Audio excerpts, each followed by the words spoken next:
nights wake up. I love hearing you talk, how your eyes light up. It might be the moonlight or whatever, but the future never looked better. I just can't look away, got a million questions. Yeah, I guess you could say you're my new obsession. It might be unhealthy or whatever, I don't care, cause I like me better with you.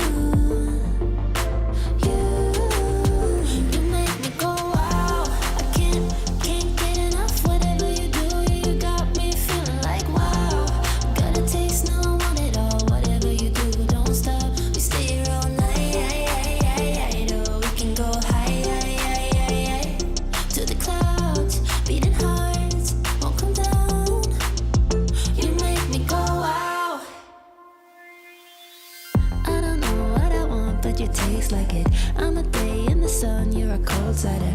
And it might be stupid or whatever, but a tall drink never looked better. You just roll off the tongue like my own language. You're my favorite song with the club sandwich. And it might be cheesy or whatever, but I never had anything better than you.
But I miss you. I do.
Stepping in, gonna let my truth unfold. In a world where everyone tries to fit so bold. Oh yeah, I've been hiding, but now I'm breaking free. No more holding back, it's time for you to see. I'm coming out, here to show you who I am. No more secrets, no more hidden lies. I won't apologize, this is my time to rise. I'm breaking down the walls, gonna let my spirit fly. I'm coming out, I'm coming out.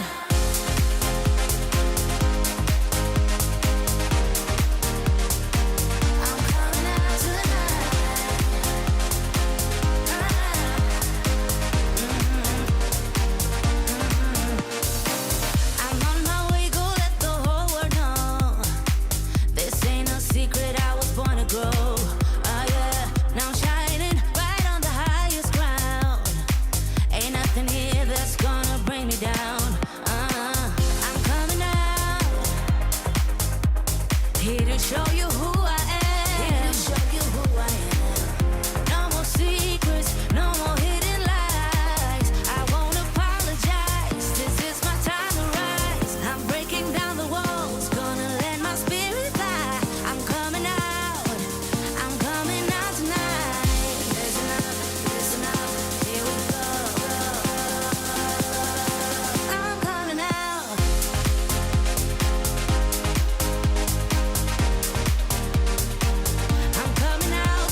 am collecting stars on my way to Mars. I am up and passing, this trip is everlasting. Sending a message to all of you, from outer space it's coming through. I'm on a mission to discover intergalactic gay one I am up above,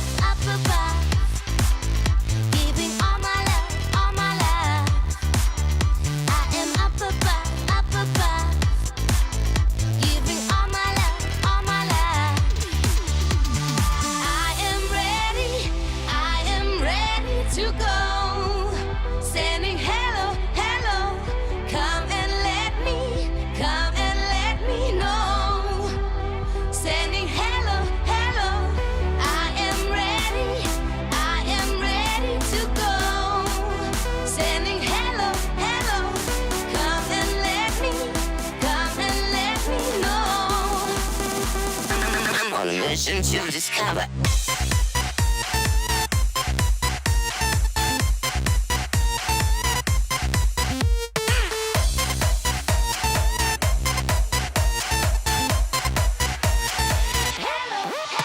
I am up above, giving all my love, all my love.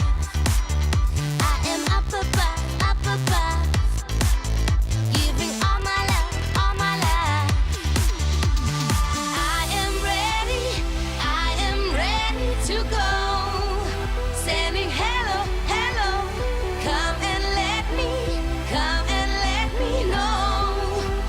Sending hello, hello, I am ready to go. Sending hello, hello, come and let me know. I'm on a mission to discover.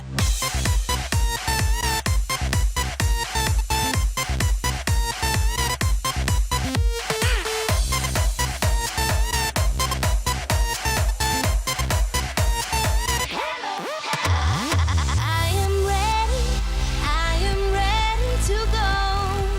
Sending hello, hello, come and let me know. Sending hello, hello, I am ready to go. Sending hello, hello, come and let me know. Sending hello, hello. Hello.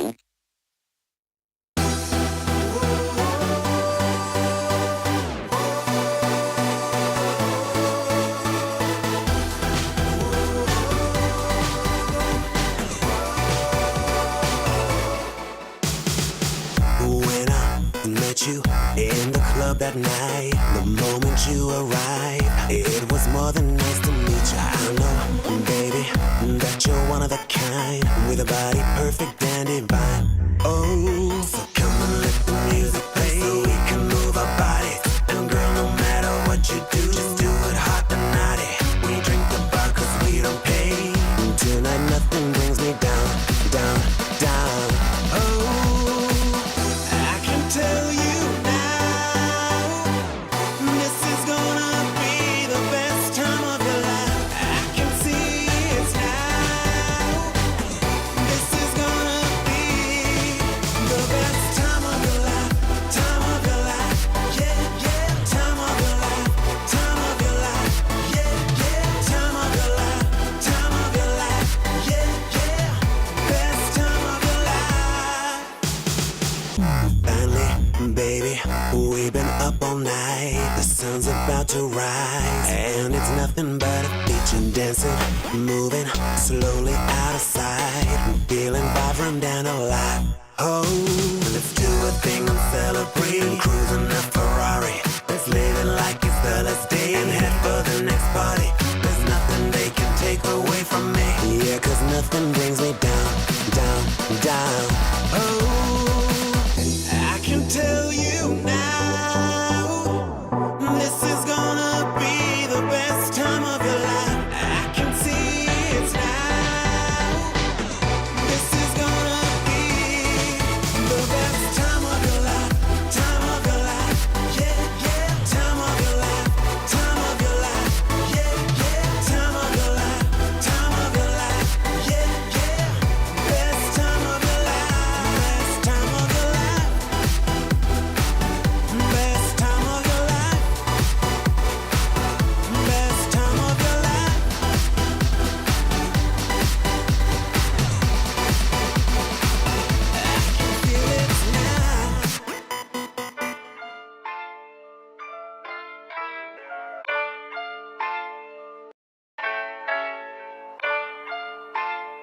Fue un barrio humilde, con personas humildes, en verdad, somos todos humildes, pero nos llevamos bien y con respeto.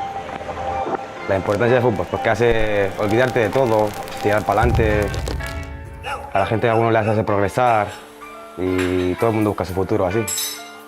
Y la verdad, el sueño que tiene el Lamin, todo el barrio lo hemos querido. Pero el único que elegí ha sido él. De niño en estas calles soñé con cosas increíbles, sabiendo que algún día sería en realidad. Y lo mejor es que sigo soñando. Historia de mi vida. Soy Dauda, tengo 21 años, he nacido en Mataró. Mi padre es de Senegal y mi madre es de Gambia. En verdad siempre han esperado algo de mí, de que yo haya llegado a algo, podía sacarlos, cambiarle la vida, pero aquí estamos intentando que la familia tire para adelante. Hay que progresar un poquito para sacarlos de aquí, si Dios quiere. Llevo toda mi vida jugando a fútbol, en verdad, desde los 4 años que juego en Rocafonda. Ahí ha ido escalando cada año y hasta los 21 que acabé, le he dejado hace nada, hace un año, pero... Come un zumo de piña y una madre. Fútbol, la verdad, es algo especial para mí. Desde pequeño lo llevo jugando y tengo siempre esas ganas y esa ambición que nunca se puede sacar y que siempre esté dentro de nosotros. ¿Cómo va? ¿Todo bien o qué? Sí, ¿tú qué, bro? Aquí estábamos, Tito. ¿Qué estás haciendo, hermano? Ahora nada, preparándome para ir a la Millaman de la Kings League. ¿Cómo? Preparándome para ir a la Kings League de la Millaman. ¿Cómo que a la King League de la Miñama? Preparándome, hombre. Bro, ¿te han dicho si va mucha gente o esto no tiene ni... Sí, más o menos. 70 personas. ¿Cuánto? 70 personas, ¿Hoy van a ir los 70 personas ya? directamente. Dios, hermano. Hombre, el equipo del Lamin es solicitado. ¿Quién no quiere estar en su equipo?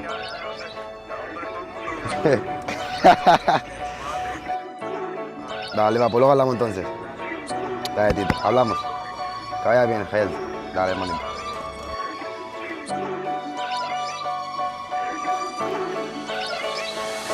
Step up, we need a hero. We running out of time. We Hombre, ¿cómo gotta va? find someone to set ¿Todo the bien? clock back to zero. We headed Dale. straight for the iceberg in a fast clip, but you can save our ship. So step up, we need a hero. We running out of time. We Contado gotta Lamin el find porqué someone to del set the equipo, pero hay que clock recordar back una to cosa, zero. que es que We headed straight Lamin for the y Soja y iceberg Moja y in todo el a fast equipo clip. van a elegir a los jugadores mediante un proceso en el cual os podéis inscribir a partir de ya en kingsleague.pro si queréis jugar en el equipo de Lamin. Va a ser un proceso de selección que van a llevar ellos y que ya explicaremos cómo funcionará, pero a partir de hoy os podéis inscribir. We need a hero.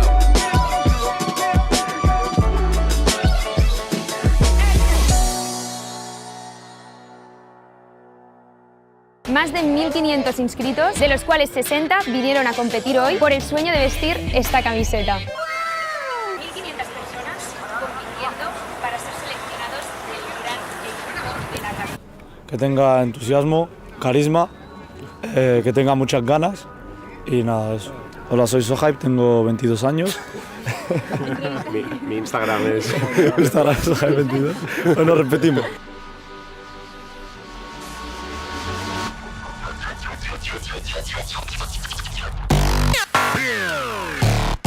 Y después ya entrarán los jugadores y haremos tareas de 1 contra 1, de ataque, de defensa, pases largos, pases cortos. Veremos las cualidades específicas de cada jugador y luego les pasaremos a situaciones reales, que son las oleadas, ¿vale? 1 contra 1 con portero, el 2 contra 2, el 3 contra 3 y finalizando con partidos. Y nada más, tendremos a ver evaluados el talento de cada uno y a partir de ahí haremos la selección final de jugadores. Ya me voy, ya voy.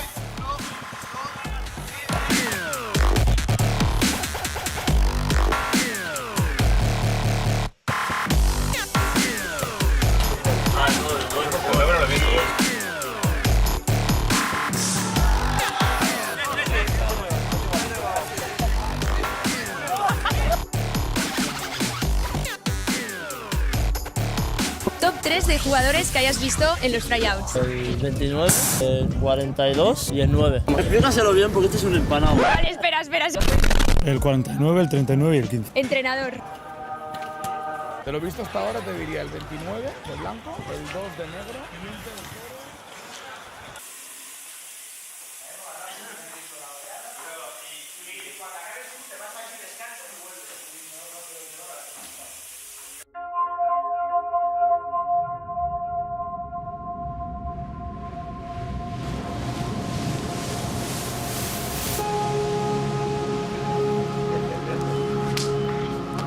yo no quiero.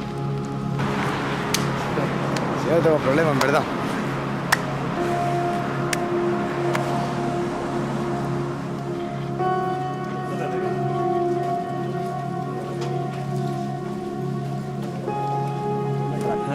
Nos metieron 4 aquí. 4-0. 4-2. ¿Qué dices? Pues en Dauda vemos un jugador generalmente partiendo por fuera, ¿vale? De una de las dos bandas, preferiblemente banda derecha porque él es zurdo y tiene tendencia a meterse hacia adentro, ¿vale? Tiene buen 1 contra 1, es un jugador vertical que tiene descarga a la hora de encarar, pues la gente confía tanto a nivel humano como a nivel futbolístico para poder aportar, ¿vale? Sí que es verdad que empezó algo tímido dentro del vestuario, pero poco a poco, a raíz de irnos conociendo, creo que es un jugador que se lleva bien con todos, que transmite alegría.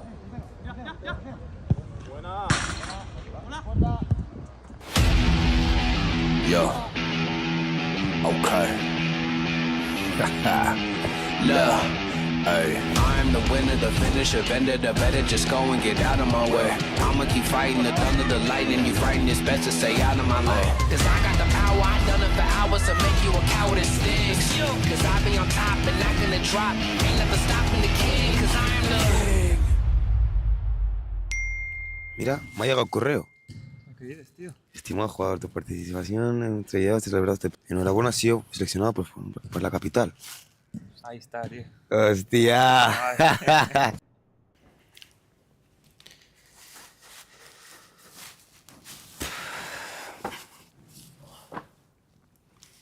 ¿Qué tal? ¿Qué haremos hoy?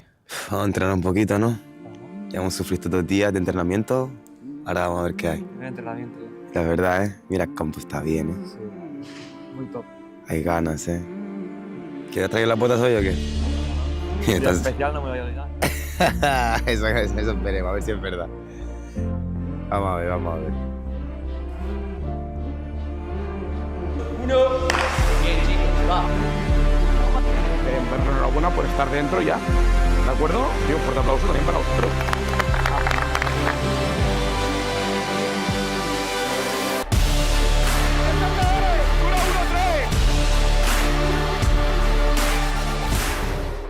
Durante 2 años pensaron que nadie les podía parar. Pero mientras ellos sonreían al gol, yo aprendía sus movimientos. Mientras ellos marcaban, yo estudiaba sus disparos. Mientras ellos jugaban para las cámaras, yo entrenaba sin testigos. Mientras ellos hacían historia, yo escribía la mía con sangre. Mientras ellos llenaban estadios, yo aprendía a dominar el ruido. Mientras ellos daban show, yo memorizaba sus reglas. Mientras se dejaban la voz, yo estudiaba cómo hacerlos callar. Mientras ellos levantaban copas, yo soñaba con arrebatárselas. Mientras ellos se cansaban de ganar, yo me preparaba para ponerles fin. Mientras ellos eran coronados reyes, yo forjaba mi juego en la sombra. La capital ya ha llegado. Se acabó el juego. Así entrena la capital, chicos. Entrenen, entrenen que sean campeones. Entrenen. Vamos, vamos, vamos, vamos.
Hello and welcome day 2 of the Kings World Cup Clubs. Yesterday was day 1, naturally, of course, and it was action-packed. It was a marathon of matches. We had 8 games in total. Today we're going to have 4 fixtures, so 8 teams all seeking to battle it out. Yesterday I was privileged, I was honored, I was delighted to be alongside Bruno Bergarecce, and he's alongside me once again, and I apologise if I've made a hash of the fabulous sounding surname. How are you doing? Que tal, Bruno? Bonsoir, Tom. No, you've got my name absolutely spot on, and it's not an easy thing to do. And as you were saying, it was the densest day of the competition. 8 fixtures. Of course, that's not going to happen anymore. It's 4, 4, 4, and so on. And here are those results from the opening day, where I don't think there were too many surprises. We saw some very good performances from the Brazilians. A couple of wins for both Spanish sides. You can see there, Ultimate Móstoles, Porcinos, the defending champions, getting off to a winning start against Miami 7. And what that means, we'll see in a couple of moments' time, is what it means for the bracket, which isn't filled out yet, but it will start to fill out today. Absolutely. You've got the winners going through to the winners pool, the losers going through to the losers pool, and we actually also, as we'll see very shortly, Bruno, as you were saying, we actually have one of our first fixtures already defined. It's going to be a Spanish derby. Just a little teaser, but we'll talk about that shortly, as we also see this is live exclusive footage pitchside at the Cupra Arena ahead of our first fixture. But let's just again take a little step back, and we will, as we were saying, we know that in round 2 in that winners pool we're going to have a Spanish derby between Ultimate Móstoles against Porcinos, as you were saying, the defending champions. They edged out yesterday Miami 7, and we'll have a chance later to talk all about that and see some of the action as well. And we know they're going to be their fixtures as well in G2 in that losers in the losers category. Exactly. Spot on. And of course, if you win your first 2 fixtures, you go straight through to the round of 16. If you win 1, lose 1, you have a last chance. If you lose 2, naturally you are going home. We have to say au revoir, adieu, merci beaucoup, and we'll see you hopefully next year. And it's known as the Swiss system, isn't it, if I'm not mistaken? And we've tried to explain it yesterday, and we'll try and explain it once again together, you, Bruno. But I think we've pretty much covered it then. You know, it's quite simple. Try and win both your games, go straight through, and if not, you have a second opportunity in the last chance saloon. So that's pretty much it, if I'm not mistaken, isn't it? No, it's the perfect explanation. Yeah. We've polished it. How many? It's 2 wins, you're through to the last 16. 1 win, 1 draw, 1 loss, you're into the last chance. 2 defeats, you're out of the tournament. Yeah. So if you did miss any of the action yesterday, well, where were you? But if you did miss the action, well, of course, to give it a stunning day. It was a glorious day, especially here in Paris. We're going to round up the action with the first hat-trick of the tournament by Leo Goal for DMG. It wasn't the perfect hat-trick, Bruno, in the sense that he didn't score with his left, right and his head, but still 3 fabulous finishes, as we can see here, like a young Bruno, as Leo Goal puts Zaytuna to the sword. Look at that finish as well, into that bottom corner. We were treated to a real show, and talking of a real show, Bruno, yesterday, Jims, check this out. Yeah, Jim's, not many penalties were impressive from the Presidents yesterday. Jim's, not only did he finish it, but he came up with probably what I think will be the best celebration, the most impressive celebration of the entire competition. That backflip, which nobody expected inside the arena, came out of nowhere. And, well, we'll be hoping for more from Jim's when he continues to score, hopefully for him, those presidential penalties.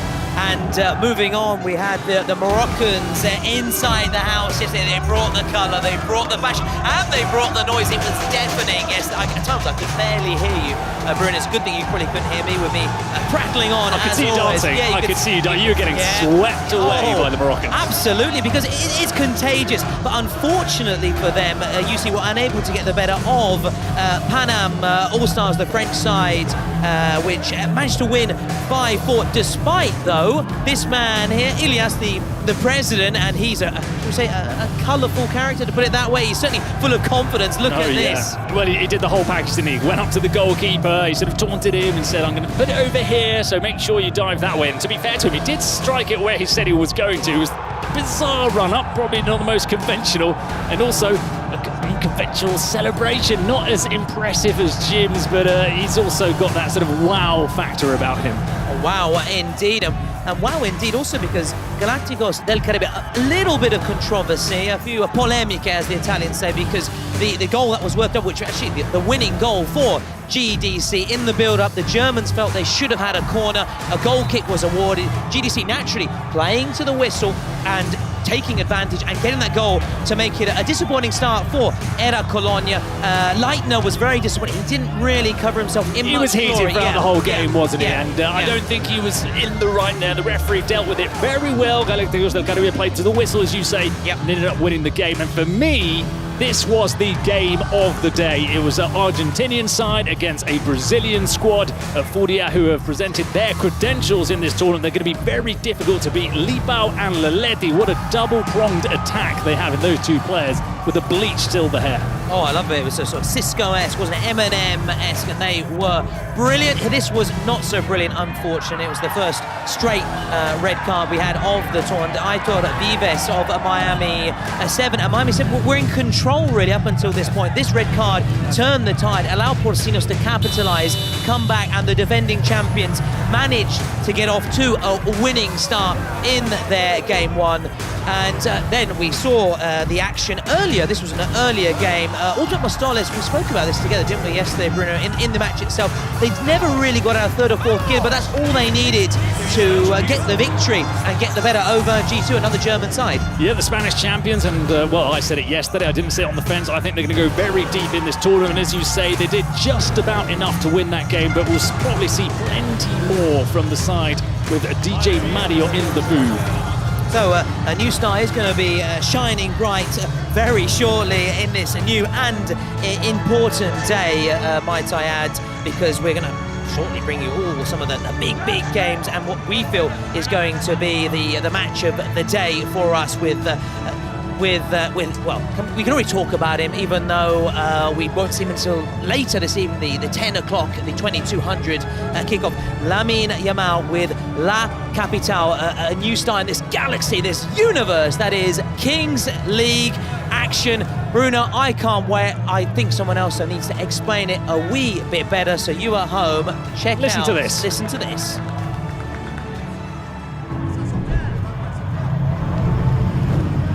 De niño en estas calles soñé con ser futbolista. Soñé con ganar títulos, con marcar goles decisivos, con llegar a lo más alto.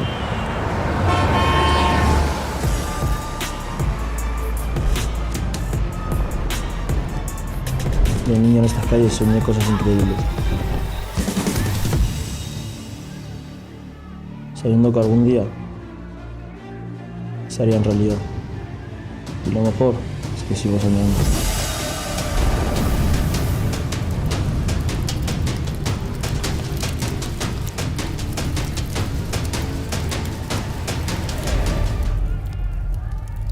¿Te falta uno, figura? Mira esto.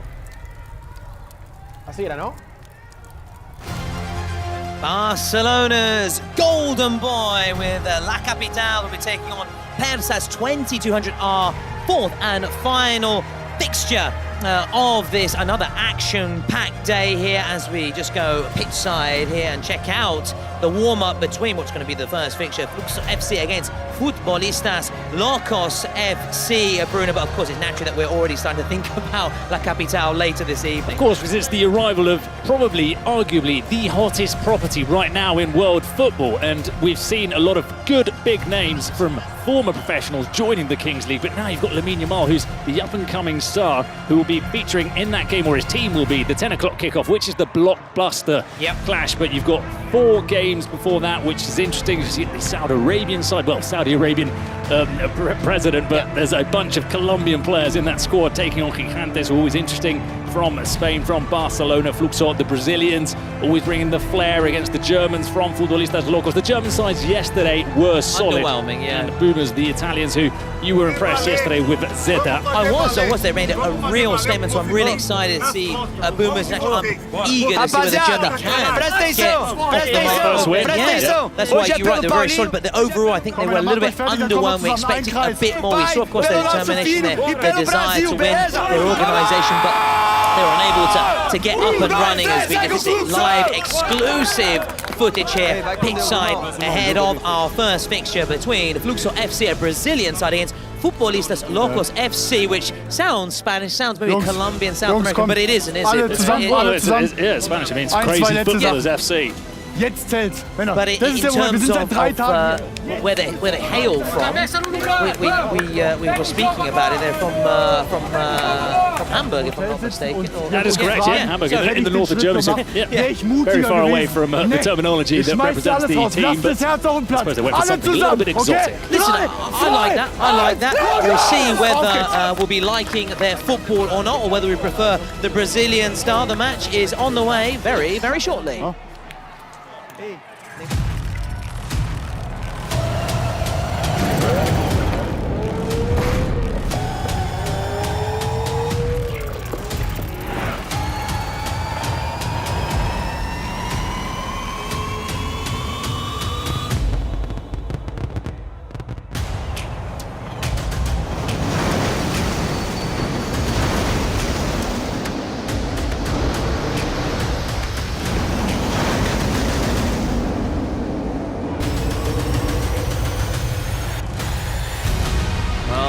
Anticipation then it continues to grow. Fluxo versus against Futbolistas Locos FC, and we picked out, Bruno, some of what we think is going to be the star players. Luis Bolt Souza, who scored the fastest goal in the history of the Kings League, and Dennis Ozturk, most picked MVP of Split 1 in the Kings League Germany.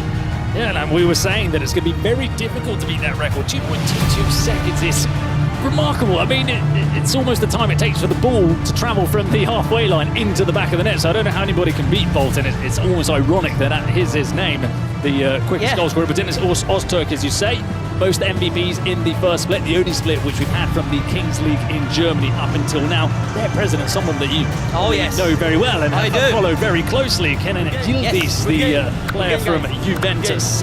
Yeah, no longer a teenage talent, fresh from turning 20 at the start of last month. Juventus and Juventus supporters in particular feel that he could be the heir to Alex Del Piero. Pinturicchio himself, of course. Small boots to fill. Yeah, absolutely. Talk about pressure. No pressure at all, but just trying to achieve what Alex Del Piero achieved with Juventus and Italy. And you'll be fine. Yeah, but joking aside, but that shows that the belief they have in Kenan Yildiz. But let's focus on the players out on the pitch.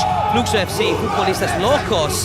With Fluxo, according to you at home, you believe that the Brazilian side will get up and running, and we spoke a little bit Brazilians. Yes, it was so impressive. We'll see whether Fluxo can follow in their footsteps or not. I think it'll be a similar approach. All these Brazilian teams play very, very similar. Everybody knows how to play off by heart. There's always 1, 2, 3 very technically gifted players. Look, they were semi-finalists in the Kings League Brazil. That shows how much strength and depth there is in that competition. As for Futbolistas Locos as well, they are the German champions. As we said, the MVP in that tournament was Ozturk. They were the side to bring home the first title in Germany. So they come flying the flag with pride for a nation, as you mentioned moments earlier, are desperate for their first win in this competition. Oh yeah, absolutely. After that, Cologne and G2 going through to the losers pool, which means really it's now really make or break. They must win, otherwise they will be going home, and it'll be Auf Wiedersehen to those German sides. We'll see whether Futbolistas Locos FC, which again with that sort of that exact Spanish name, I was going to say Spanish sounding, but it is Spanish.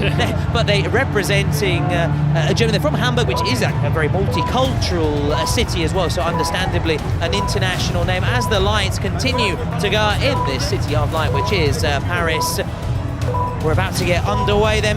The countdown. Do it in English, which is a lot easier for me, of course. 5, 4, 3, 2, 1. Oh, let's see. And another. Let's see what Bolt is made of. The sprinter. I think he'll. 2 seconds. If you think about it, 2 seconds. So the ball drops now. It means 1, 2. You scored. He scored. I think he would have shot right away. Surely. Anyway, Futbolistas Locos in possession here early on. It's one of the most talented players there. Number 10 can the keeper. Oh, this must be a goal. Must be a goal. First goal, and it's into the empty net. First goal of the day. And it's Fluxo take the lead. The man you were highlighting earlier, speaking about Luis. Well, it wasn't quite beating his previous record, but it was certainly a very early goal indeed, though. just, listen, capitalising on an error and sprinting, excuse the horrible pun, with Bolt, right the way up the pitch, and a dream start for them. Now High. Good save. Really good stop. Really good stop. Karim High there, as we're saying, one of their talented players, one of the wild cards actually in the German outfit. They have to hit back right away. It's a real nightmare start. We spoke about the German sides yesterday being underwhelming overall, as we now have the first minute, which is gone, and High has found a bit of space here. Can the keeper finish? Now they can counteract. Oh, they've got that pace, don't they? Yesterday we saw some players not willing to take it on, but he's got the empty net. Oh, well, for someone of his quality, he could have done a bit better there, Luis Enrique Bolt. Yeah, no, I expect it. You said, player of his caliber, player who's already got a goal. It was an empty goal. It was an empty goal. Really, at least get it closer to the goal as possible. But look, here's the MVP, Ozturk. Here is Ozturk himself, Dennis Ozturk, their number 7 too. Karim High looking to put it onto his favoured right boot. Still, Karim High. Now Ozturk is there, but the keeper really good. He's started brightly, the keeper. And look at that, this has to be second goal. Made himself big there, Daniel Dressen. Narrowed the angle for Bolt. I think maybe he let that one run a little bit because he had so much time, Bolt, to either take it round him or to shoot. And when he shot, the goalkeeper was only a couple of inches away from him. Yeah, may have hurt himself, Bruno, in the process there. So putting his body on the line for the cause for his team as we try and listen in. So the clock has been stopped. Please, wait. Because of an injury here to the keeper. Do you want medical? Yeah? Oh, so he does want the... They want some treatment. Medical, please, medical! That'll be the wheelchair coming on again. Exactly, and Bruno's... Although it's a hand injury, so... It's a hand injury, but Bruno's not joking. Ice. They don't have the stretch here. We have, honestly, literally a wheelchair for those who maybe have an injury and want or can't physically actually walk off the pitch, leave the pitch. One of the rules of Kings, one of the many rules, is when there is an injury, is of course the clock does stop. Otherwise, they let the clock continue continuously, and what a save it was, really good. I think it was on that follow-up there just afterwards. It wasn't in the save itself that he hurt himself, the keeper. It was afterwards, that sort of follow-through from Bolt, but we expect Dressen to do his very best to grit his teeth and continue. Yeah, look, unfortunately it's not a finger. Fingers are normally the main issues for goalkeepers, aren't they? Dislocated, broken, that can really cause a lot of issues in terms of continuing in the game, but you can see there's just a bit of spray underneath, sort of in the wrist area, which presumably I'd imagine that Daniel Dressen will be able to play through that pain. I think so. We also saw a nice bit of sportsmanship there. Lewis Bolt just coming across, obviously apologised. It was nothing obviously intentional there, just sort of the follow through and just the leg falling through and catching that wrist, the hands of Dressen. Had a bit of the magic spray coming out. Perfect. I think he's going to just try and grit his teeth and continue. They need obviously him to step up again, but that was a really good stop. It was certainly worth it in terms of keeping the goal out, and Karim High coming back for some defensive duties there. As we are now 4v4, remind with each passing minute another player coming on. After 5 minutes we will be 7v7, where the space of course will be far more limited. Now there's lots of open space, which is where you tend to see more goals earlier, and of course the closing stages, as the number 4 here, Vini Melaquinha, looking to shoot. We have now Thiago de Oliveira also playing his part in the build-up play, and he may go for shoots. Oh, he went for the shot indeed.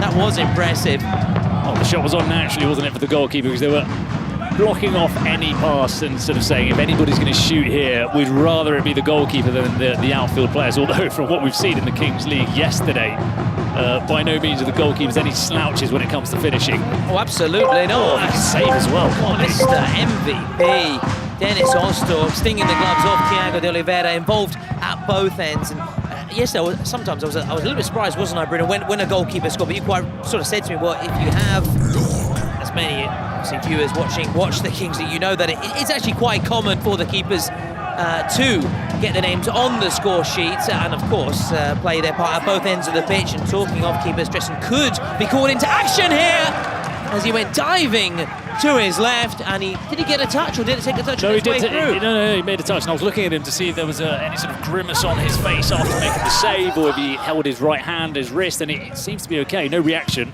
Whoa, wow. That's over the net. That is over the... We are. Give it a header. Oh, I wanted the ball to come our way there. Yesterday we had a little fright, didn't we, Bruno, when one of the shots headed and was fired our way.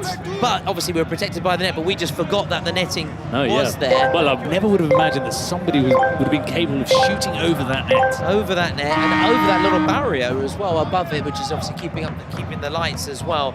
So, but we are protected, of course. So, thankfully, because there was a moment we were a little bit worried when the shot was fired our way. So, if you have just joined us, well, welcome to the party. We've got another action-packed evening of Kings League action. Fluxor leading 1-0 thanks to a goal from Usain Bolt. It's Lewis Bolt, an early goal, not as early as his record-breaking goal, which is after just 2 seconds. In Serie A, by the way, it's 6 seconds, the record for Rafael Leao. Just again, throw that in there. I wouldn't be able to say in La Liga who's got the quickest goal. I can't really remember. Can you remember any very fast goals, though? I remember a very fast one from Joseba Llorente with Villarreal, but not sure exactly how quick it was, and I wouldn't be able to say which is the quickest and how quick it was. Yeah, but we've said it happened only 4 or 5 years ago, which is why it's in the collective imagination. We're approaching that 5th minute when we are going to be 7v7. It'll become a little bit more tactical, at times maybe a little bit passing around players and teams more patient in their build-up play as they try and carve out an opening. This is more for the moment for the purists, we tend to say, don't we, you and I, Bruno? Exactly. This is for the old school footballing fans, and they've made a mistake there on the counter. Good defending coming across, blocking off the shot, and ends up hands of Thiago Oliveira. There was really a great deal that who was that? It was Kurmali, Kurmali. Kurmali, forward, yes. One of the wild cards for Futbolistas Locos. As you were also saying and explaining, you see 3 wild cards per team. Yeah. And Kurmali, one of those 4 Futbolistas Locos FC, who are trailing here, and they want to find a way back into the match. They've seen more of the ball, it has to be said. As you can see, they're just approaching 60% of the possession, but so far reasonably sterile possession as yet. Haven't really had that clear-cut opportunity, but of course there's plenty of time left on the clock for them, and we'll see maybe with 7v7. Some teams actually prefer when it gets to that 7v7, they have more that kind of style, whereas the Brazilians say, we know when there's less space, they prefer that thanks to their futsal background. They sort of, as soon as they're pretty much born, they start playing futsal, I think, in Brazil. Alongside when they're given their bottle, they're given a football early age, and that's why they're such a great and proud footballing nation. Playing it around very nicely right now. This is the stereotypical Brazil against Germany performance. Sort of a bit more power and strength from the Germans, and very well organised. And the Brazilians, yes, they've not had as much of the ball, but it does feel like when they have had the ball, it's been in these kinds of positions, hasn't it? They're sort of the final third, whereas the Germans' possession, I feel, has been in their half or close to the halfway line. So as you say, sterile from Futbolistas Locos, and a lot more useful and a lot more intent in the possessions of Fluxor. Played short here from Fluxor, trying to get that second goal. And that's disappointing. When you mentioned, obviously, Brazil-Germany, obviously, for Brazil fans, a very unhappy memory. For German fans, we've got 2 of our German casters just to our left. Obviously, that humiliation for Brazil, but that impressive feat for Germany. And it was in 2014, wasn't that 7-1? I can't remember what it went down as. It was in the Maracanazo, or was that the one in 1950 when they lost to Uruguay? But there's history, of course, on an international with Brazil and Germany, isn't? That's the point I'm trying to make. So Futbolistas Locos will try and get maybe a little bit of revenge. Fluxor, 1% revenge for that defeat, that 7-1 hammering. Now almost 10 years ago. I'm sure it won't heal any of those scars for Brazil fans if Fluxor are to win this against Futbolistas Locos. Futbolistas Locos actually got a couple of players who aren't German. At least we know there's a variety of nationalities, or at least the second-generation people in Germany and in Hamburg. But looking at the team sheet that we've been given from Futbolistas Locos, you've got Lorden Handanovic, number 18, who his first nationality is Croatian, and Salvatore Giambra, number 21. Well, he's not one of those third-generation Italians. His first nationality, or at least that's what comes on the Excel sheet, is Italian. An opportunity for FLC to break, but just running out of pitch on this near side. Kingsley helmet, Marcinek, and mentioned Handanovic, made me think of the former Inter keeper Samir Handanovic. And as for the Italians, we know there's a big Italian community in Germany. It has been for many, many years. And of course a big Turkish community as well. And we've seen the players born and bred in Germany, going through the German system, but they're not opting to represent Turkey. Hakan Çalhanoğlu is one of them. Kenan Yıldız, another one, playing for Turkey. And obviously this is his team, the now 20-year-old, the bright spark for Juventus. They're looking to him to carry the way. And I'm sure he'll be following this game because they've told us that Kenan Yıldız throughout the regular season in the German Kings League did follow on his phone, sometimes even on the team bus. Yes, to that's Juventus right. fixtures. That's spot on. That's how keen he was on this project. Now his side can maybe get an equals, but that's disappointing there. That's disappointing. The final third not really being good enough as we go towards the 10-minute mark here, the German side. And that's why it's actually quite a lot of Juventus fans follow FLC as well, because of Kenan Yıldız. We've seen him, as you said, on the team bus post-match, trying to be as close as possible to this side.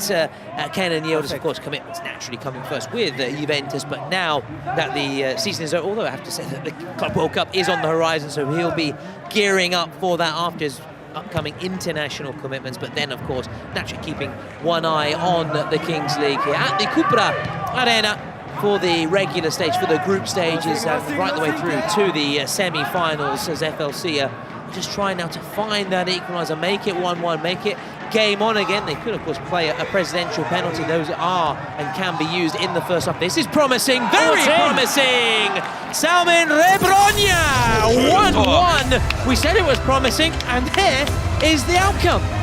Well, they know how to play football, these futbolistas locos. You can see why they are the winners of the Kings League Germany. Look at the way they stroke that ball around. And we were saying that it's the Brazilians normally that play the ball around and find those little spaces, those little openings. But it was the Germans today who are looking very well structured. And it was a good finish. You could see from this angle how it was just sort of curling away from Diego Oliveira, who's been so good so far. Very, very good finish. And I think it's a deserved goal for them to be back level. Well, yeah, you're right, because they've done well to soak up the pressure, hold firm and not concede that second goal. Credit must go to Daniel Dresen, who hurt himself in the process, and now FLC can maybe get a second and turn things around here. Just how quick things can change. Now it's Fluxo on the break looking for that second goal. There's a player down. The referee had a good view of it. He says no foul there. And Vinny Melaquinha, who went looking to the referee. Our German casters, our colleagues, have now piped up again. They were fairly silent in those opening minutes, but now that their side are level. Their flights back home depend on some of these results, so they might have a bit more space in this this corner of the arena. Let's hope they go far, but not that far, so we can have a bit more room here, and we can. And also, they've got lots comfier chairs than us. There's not a criticism towards the Kings League, far from it. But if they do go, we'll be nabbing them, and we'll be sitting a little bit more comfortable. Let's put it that way. Played into the box there again by that number 16, by Kurmali, one of their 3 wild cards. Now Fluxo, can they retake their lead here? A lot of noise inside the Cupra Arena being made, not quite much as yesterday when the Moroccan fans following UC. It'll be difficult to reach those levels again today. But we saw some Brazilian flags yesterday. We saw Argentinian flags as well. So, there is some representation from these nations. And I've seen also family members in the stands earlier. I saw some of these German players speaking, the father was in the stands. It's nice to see as well, yeah. No, we always love to see when there's family members present, whether it's the wives, the girlfriends, partners, children as well. I always find it very, very cute when they bring on their young children as well onto the pitch, and obviously that always gets. So I'm an emotional guy. That's the Italian side of me, Bruno. That always gets. And La Famiglia is molto importante in Italy as well. So it is great to see, and it shows the importance that they want their family members here as well to be part of this event. The second this Kings is World huge Cup for a lot of these yeah. players, Tom. This is huge because many of these guys are lower divisions, regional, 4th tier, 5th tier. Well, the best players sometimes are 4th tier, 5th tier. Some others are just not Sunday league, but sort of not even semi-professional football. So this is a huge event for them. Not only is you playing in a wonderful arena like the Cupra Arena, you're traveling to Paris. You're playing in front of fans, which a lot of the time they probably won't be on Sunday. In January when it's rainy and cold, it might be proverbial man and his dog watching the game. And then, of course, it's streamed to so many people around the world.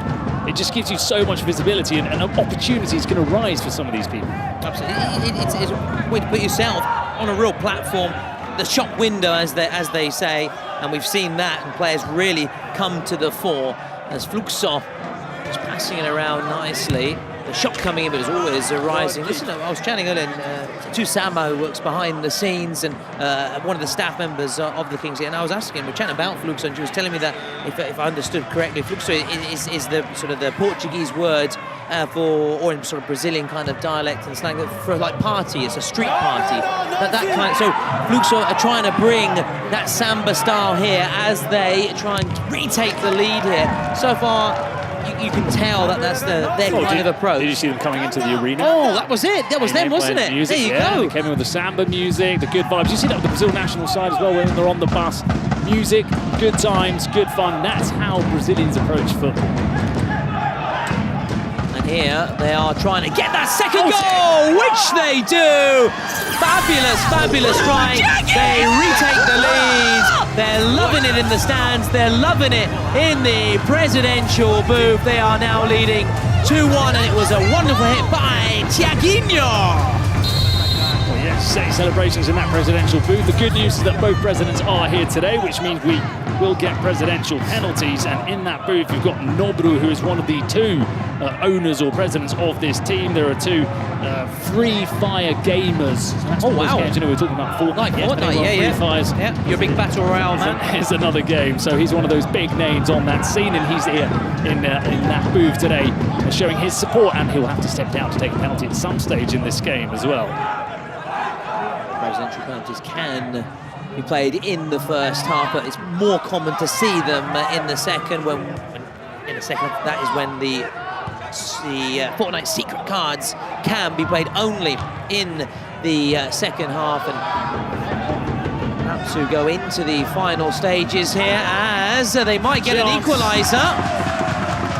Good save by Oliveira. No, it's Julio César in goal now. They've made the change. That's another thing. Happens a lot, doesn't it? Rolling substitutions, roll on, roll off. It was Lordan Handanovic denied. There was a really good stop. You can see him charging towards it. What I was just trying to say, we're approaching the final minutes of normal time. Then we're going to the final 2 minutes when we have the JD roll of the dice, Bruno, and it's going to be Manuxo, the Gear 7 president for the Kings League Italy, to roll the dice for us, and that's when we could obviously, we will have reduced numbers, more space, and of course I'm going to say that I feel that could really favour Fluxo in that moment, and we could see a few goals in those closing 2 minutes, and we saw that yesterday with the Brazilian side with Furia, as Fluxo now try and open up a 2-goal cushion right flank to the left flank. Lovely give and go this, but has it been kept in play? Well, now it goes out on that far side.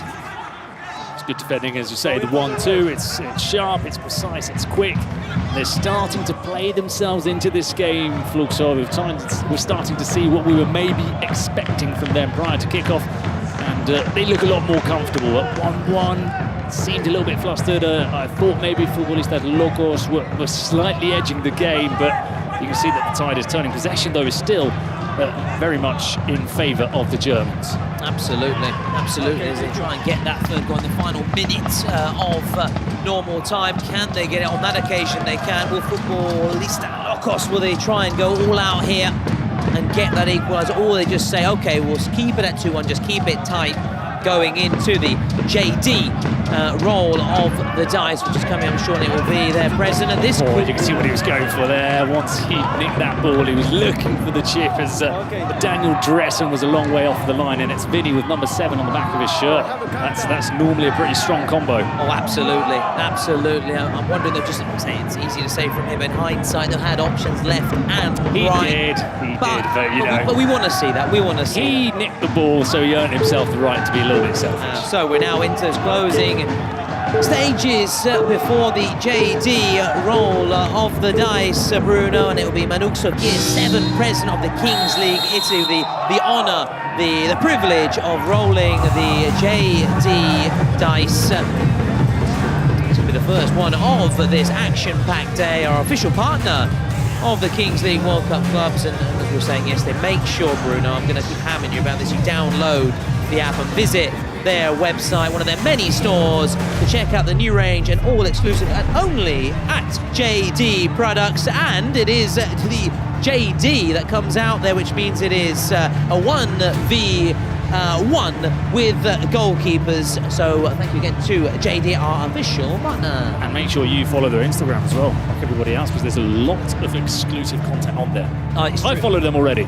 Listen, it's true. I was hammering you about the app, and you're quite right. You have to hammer me to start following them on. I follow them. Yeah, I'm not great. I'm not great on my phone. I'm not great with apps, as you know, but I know how to work my way around Instagram, and I follow them. And look, there's a lot of exclusive content. I think that's fair. You do the app, and I'll get on Instagram. I think that's a fair deal. So 1v1 with goalkeepers.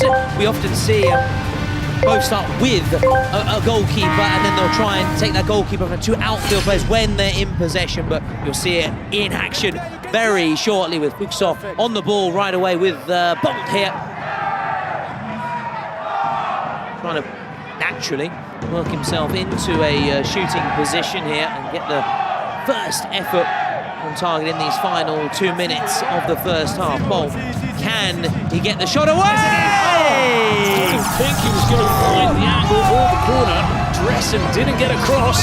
Bolt with the goal. And it's nice to see this 1-1-1 with the goalkeepers, because they're not allowed outside of the box, of course, which is different to how the game starts. But it's the purest and simplest form of football. It's what you did when you were 4 or 5 years old with your brother. No, it's 1-on-1. And it's the hardest form of football as well, because there are no spaces, there are no teammates, there are no distractions in terms of, well, I've got to keep an eye on a possible pass. No, it's you against me. See who gets the upper hand. Now, FLC looking to hit back right away. Good goalkeeping again. That's springing off his line there, Thiago de Oliveira. Really good goalkeeping to preserve this now 2-goal cushion. Lewis Bolt then with 2 goals. And actually, Bolt's got the second hat-trick of the Kings World Cup clubs. We're looking to... Oh, that's lovely stuff. That is lovely stuff. That was absolutely lovely. That was beautiful. He's gone for the baby shark celebration. Dennis Ozturk, the MVP. At least he's looked good. He's looked impressive. Since the start of this game, you can see why he's been the standout player in Germany, and he's scored an important goal for them. They're just making sure Fuxo don't get away from them in this 1v1, which we've seen. How many times have we seen teams open up that advantage, and then it's almost impossible to get back into the game? Yeah, we saw that with Furia, didn't we, yesterday? Furia were devastating every time there was a reduced format. Against Cunny Sports, against Cunny. I think naturally FLC would have tried to learn from that and make sure that Fuxo don't get any momentum as Lewis Bolt looks to try and become the second player to score a hat-trick at the Kings World Cup clubs here. Here he goes. Oh, I thought he'd done it. It was so similar to the previous one. It really was. It really was. The keeper touch it. He's saying that the keeper got a fingertip to it. This is going to be the perfect angle. No. If anything, it came off play. Oh, and they've made a mistake with the substitution. Have to come back here. Here comes Karim High. Well done. Vinnie Jones. Now Karim High back on the ball, looking to make it 3-3. Here he is, onto that left foot, again, Vinny. He saw he was going that way, didn't he? Read him like a book. Oh, yeah. Good defender, Vinny. Lock, stock, and 3 goals against 2 here for Vinny, Alexandre and company at the halfway stage. So Leo, or rather Lewis Bolt, looking to follow in the footsteps of Leo Goal, become that second player. We are still playing on, although that first minute added time is up here. There may be a chance then for FLC.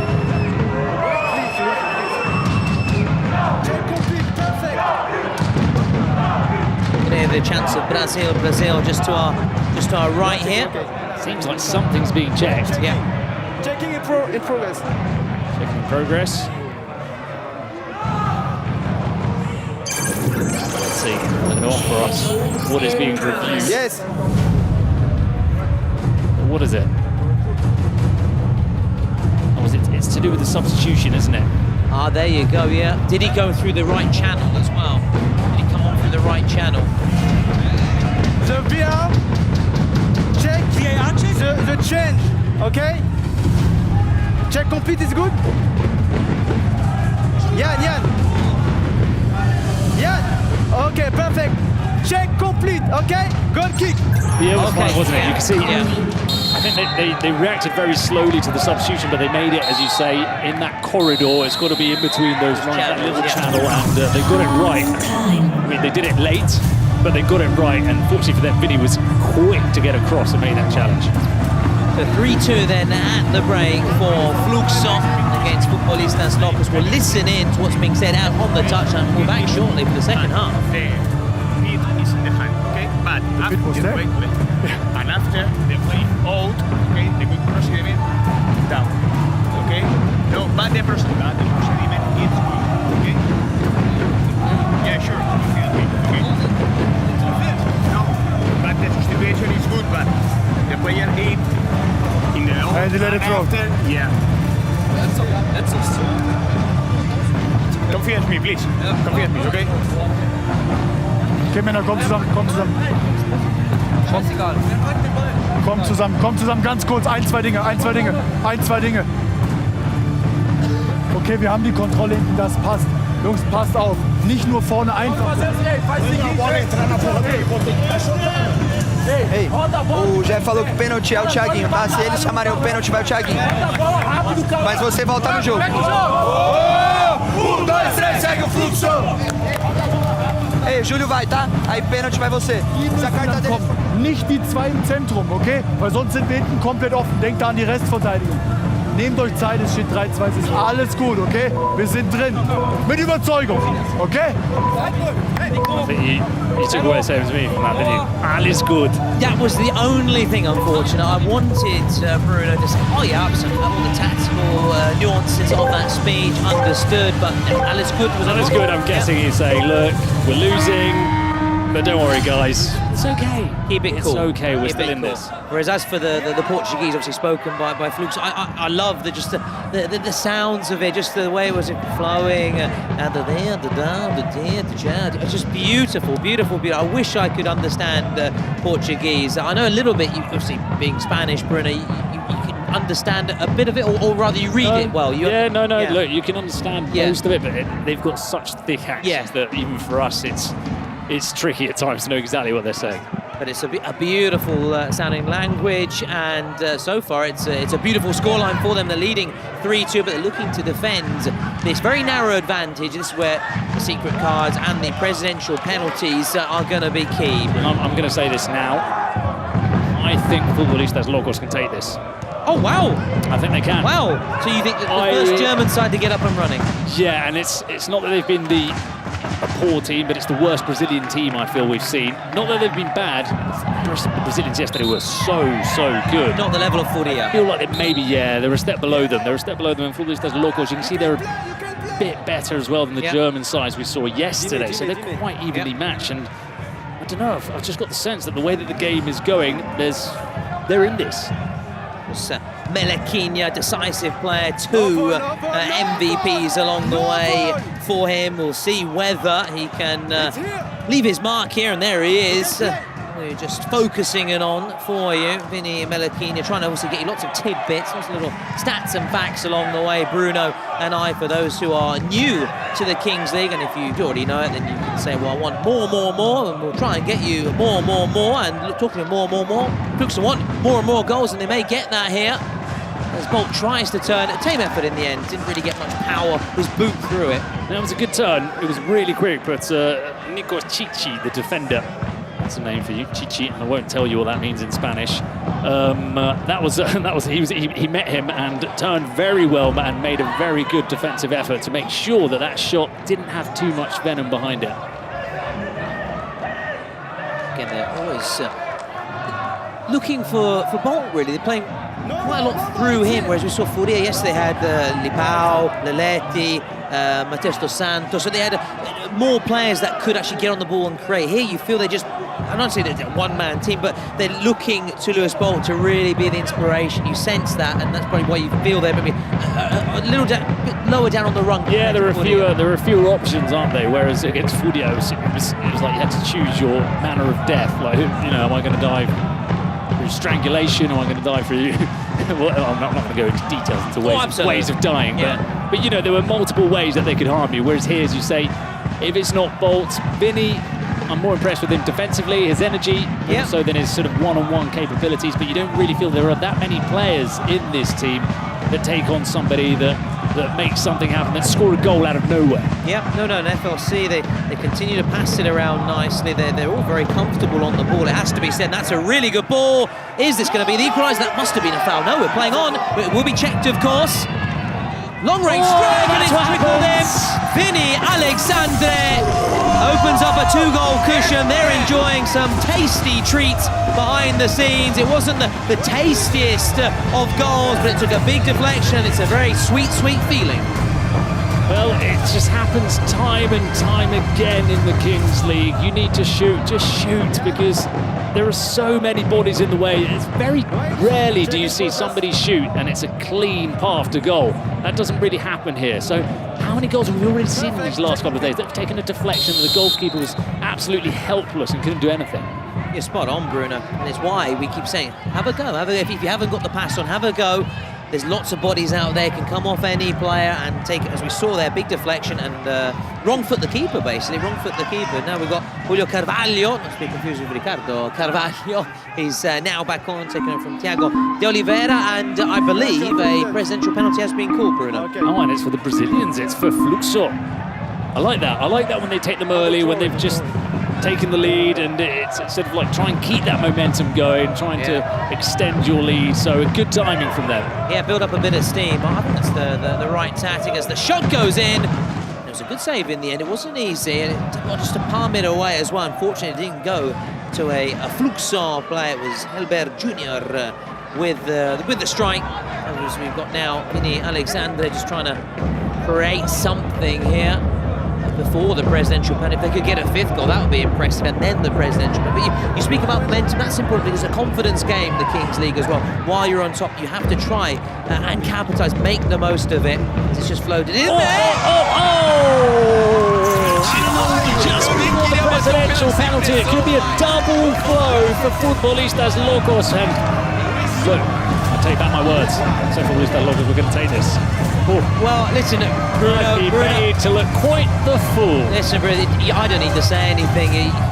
You've dug a hole for yourself. And nobody was pressuring me. No one put a gun to my head and said, hey, you've got to say who's winning this. No, and, well, it means that Helbert Jr. does get his goal. He had an opportunity a few moments ago. Listen, I'm not going to say anything, but to be fair, I will come to your defence because you're a colleague of mine. In that moment, what you were saying, looking at the evidence you had, I don't think you were wrong. Now, lesson learned, don't get carried away. Don't get carried away, and it just shows expect the unexpected in the Kings League. Now, we're just waiting here. Do you know why they're waiting? For that foul potentially in the build-up? Is that why?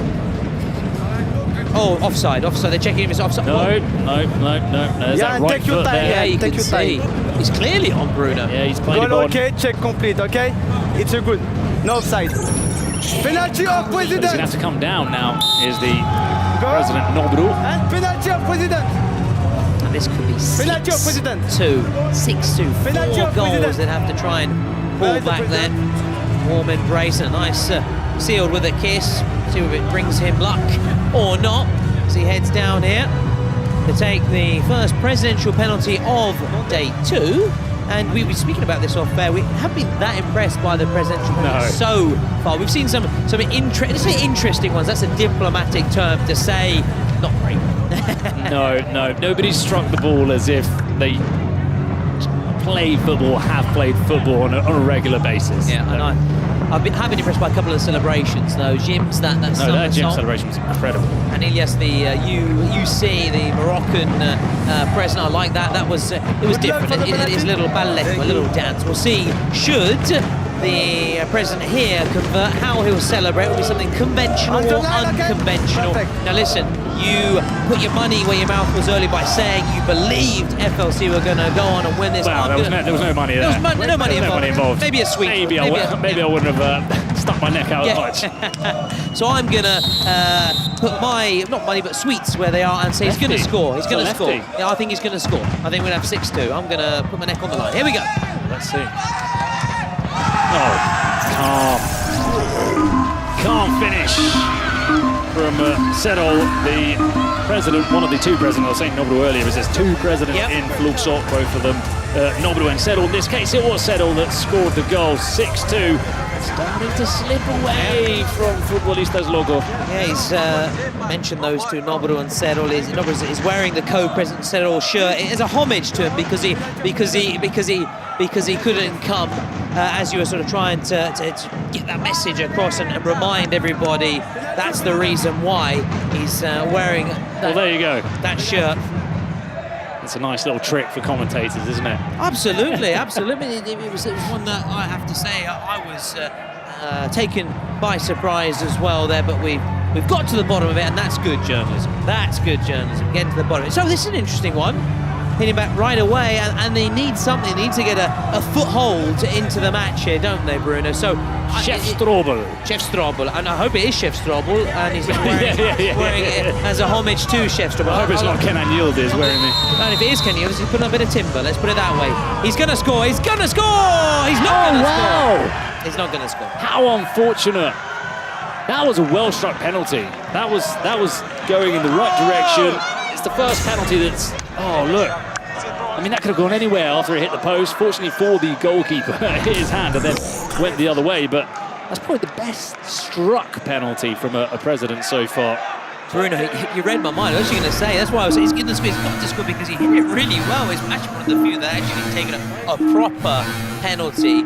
And now they're looking immediately to their secret card. They need something, right? They need hope because you've given them the commentator's curse when you said they were going to go on and win. And since then, they're on the receiving end of a heavy loss. Well, it's all happening now, isn't it? President penalty one. Oh, watch this though, President Bruno. the other. Was it on his line? Is that what they're checking? Oh, check over. After secret card, okay? Check over. Wow. So clearly when he'd gone to strike the ball, he had moved, but initially was on the line. I think that's what they're trying to... They checked it behind the scenes, so he was on the line initially, and obviously they're moving off, but again, that's why the VR just came into play there to check whether there was an infringement and whether the penalty had to be taken again or not. Now, Victor Bueno looking to get involved again alongside Pau Sanchez. This time the decision going against FLC. Do we get the secret card now then for Futbolistas Locos? Wait, secret card. Wait, secret card. Well, he heard you, Bruno, he clearly heard you. Oh, they come across. Green light has been flashing for a while. To be fair, for the Fortnite secret card. Let's see what it is, Bruno. Shootout. Shootout. Okay, that's not the worst card to draw. But I don't think it's the best either, to be honest. No, it's not the best, but it at least gives you the opportunity of having quite a clear shot on goal and having a one-on-one situation, which is essentially what a shootout is. Yeah, no, in that sense, yes, but we've they're not converted generally. And we've discussed it. We've said it's statistically, keepers tend to come out on top. If it was a penalty, a sort of a traditional penalty, I'd be feeling confident. No, that's the best card. Yeah, for FLC. But in this case, this is a real massive moment. Get this goal and you're 3 goals behind. Miss this and you use your cards, your presidential penalty. It's looking a long, long way to come back for FLC. Oh, Dennis Öztürk has already got 1 goal to his name. Here he goes. Putting around the keeper. Will he shoot right away? Oh, look at that celebration from Oli Reda in his face. Yeah, it's borderline. You get that from the presidents and it's all part of the show, but when you get that from the player, and look, Öztürk's looking across. He's clocked that. He's not happy, and it's not nice because look, if you make the save, okay, maybe you can be a little bit arrogant, but he's not really saved it either, has he? Yeah, listen, he's made it difficult for him. There's no doubt about that with his positional play there. But as you say, he's not got a glove to it. He's not made the standouts. No, I think that's borderline, and of course we like. As you said, the presence is nice because there's something they're not actually it's a bit players jokey, as such. It's a bit jokey as well. And it's a bit of banter, and often we do see the shake of the hand afterwards. But the players, we want sportsmanship as well. we saw a little bit of that yesterday from Leitner as well. Was a bit over the top of his protest, and the referee quite rightly she put her foot down and laid down the law and put him in his place, of course, for that overzealous protesting. So not good. But anyway, we'll get back to the show with Fluxor leading 6-2, looking very comfortable, and they've still got their secret card. The fact they haven't played it right makes me think it could be a shootout for them or a penalty.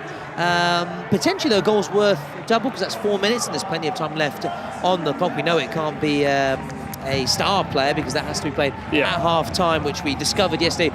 You and I, a couple of times, we were a little bit behind. I apologise for that, but these things can happen now and again. Well, there was a pass there from the number 96, Helber Jr. They went for the Rabona pass in the middle. A bit flashy. Again, you're up 6-2. And I don't want to fall victim of, again, we've talked a lot about stereotypes this week, but Brazilian players sometimes, when they're up 6-2, 4-2 comfortably, they start to look for that little humiliation, for the nutmeg, for the Vinicius Junior, for example, is guilty of it on plenty of occasions. And there, I think that Rabona in the middle, when you're a footballer, when you're on the pitch and you're losing and they do that against you, it doesn't sit very well with you. And there are other people who say, hey, don't enjoy our football, you know, it's art, it's flashy, it's nice, and I get that as well, but I think there's a time and a place. Listen, I'm with you, Bruno, 100%. You know, you and I, a lot of things, we are kindred spirits for lots of different aspects, lots of different traditions and non-traditions as it's floated in there, as FLC are trying to conjure a way back in. You also mentioned Vinicius Junior, obviously you being a La Liga expert, of course, and later I'll be asking you plenty of questions about Lamine Yamal as Fluxor try and get their 7th goal. He did brilliantly there. Did really well to keep it a get down low because Lamine Yamal, his team, La Capitale, are in action later this. I've got loads of questions about he's still a teenager, isn't it? A teenage wonder kid. He's still got a while as well. That's the thing I was going to say. They've been calling him a teenage wonder kid already for feels like years and ages, and he's still got, what was it? He's 17, is he? He's 17. Wow. Yeah, yeah, 17 exactly. I was thinking, where were we at the age of 17? Certainly we hadn't won Euro and we hadn't played for Barcelona and won La Liga. But, you know, we spent something cheap, and I won, I think, a little county time for my local side, which wasn't bad. Anyway, back to the action, and of course I'll be grilling you later on Lamine Yamal and his career, because his La Capitale's team will be bringing the curtain down later tonight at 10 p.m. So stick with us all the way through. This is the first of 4 fixtures. We've got an Italian side in action shortly as well. The Boomers, I can't wait to see what they can bring to the party, because it is a party as well. It is about enjoyment, it's entertainment, it's football, it's a bit of everything. It's a bit for whatever you desire. There is going to be the midfield of international loan from Tiki Taka. I like that. Tiki Taka, of course, made famous by the great Guardiola. Well, there are a lot of loans for this World Cup, much like the Club World Cup, which is about to happen, paid by FIFA. Tiki Taka, of course, another team in the Kings League. That's happened a lot with teams that haven't qualified. We've seen it in the Americas as well, teams that haven't qualified for this competition, or players have been loaned out and brought over. We saw it yesterday with Miami 7, a lot of players from Cyan who are in the Kings League Spain who haven't qualified for this event. And if you're going to have to bring over players, then you go to a trusted source, which is other teams who have experience in the competition. So there are some sort of players who we won't see them with these clubs come the summer or after the summer. But for this moment, an emergency loan, you could say, playing for different teams. Just looking to wrap up the win here, Fluxor, should they get that 7th. We haven't really actually seen a sort of thrashings as such. We did mention, obviously, Mostoles with their victory. You sense they could have kicked on, but they just kept themselves just in 2nd, 3rd gear. But this, as things stand, has all the makings of a heavy loss for FLC, also because Fluxor still have that secret card to play as well. Obviously, then going into this final 2 minutes, goals will be worth double. The only exception is if it's level in those final 2 minutes when it becomes a golden goal. We haven't seen one as yet so far. No, I'm really, and you as well, Bruno, want to see that golden goal because it's just so thrilling, and it's a bit of a 90s and early 2000s throwback, and us being 90s kids, we like to have a bit of, we are very nostalgic, let's put it that way. We're very nostalgic. I'm massively nostalgic. This is one of the most controlled second halves, or endings, I could say endings, because we're heading into the last 10 minutes in a game so far in this competition where you're not really seeing that sort of urgency from the team that's losing and pinning the other team back. Whereas on the other hand, it's the team that's winning comfortably who seems to be more on the ball and managing the game very well. It's difficult to manage a game in such a small pitch in seven-a-side football, but that's what Fluxo have managed to do in this second half. And has been slightly stunned by Futbolistas Locos in this second half. I was expecting a little bit more. Yeah, they're of course become the third German side to lose after we saw yesterday at Colonia and G2, but that's a real good opportunity here. Oh, it just sums up, doesn't it? Just sums up their game so far. Just not really enough conviction that was needed in what they've been doing, and of course the fine margins as well. Those turning points, they didn't make the most of their presidential penalty or their secret card, as Karim Hay here, their wild card, looks to try and just shake things up. Their number 10, their talented player for FLC. It's just not been his game so far either. Flux, as you said, incomplete control. Now you sense they're also a little bit toying with them as well, just keeping the ball away. Although that was a rare mistake from the Brazilians and just gifting possession to the Germans. Well, Carvalho there was so intent on telling Vinny where he had to look. Vinny now screaming at his goalkeeper, but he was so intent on telling him where he had to position himself that he was unaware that there was a shot coming from the edge of the box, and he had to scramble across and make sure that he could block it. That's the great thing. We are on site. We're here at the Cupra Arena. We're just behind the goal which FLC are shooting towards right now. We can give you the emotions and live the full event up close and personal. So all the things that maybe you can't quite see on your screen, we've got that perfect view as well. We've got the perfect view as Fluxo look to build from the back here and try and get this 7th goal and put it to bed. Really, that's the aim. But you're right, we did expect a little bit more from FLC, especially that motivating talk from their coach at the break. The Alice good, let's keep it going. We expected that to really rile them and get them back underway, as now we do have a secret card which has been called by Fluxo.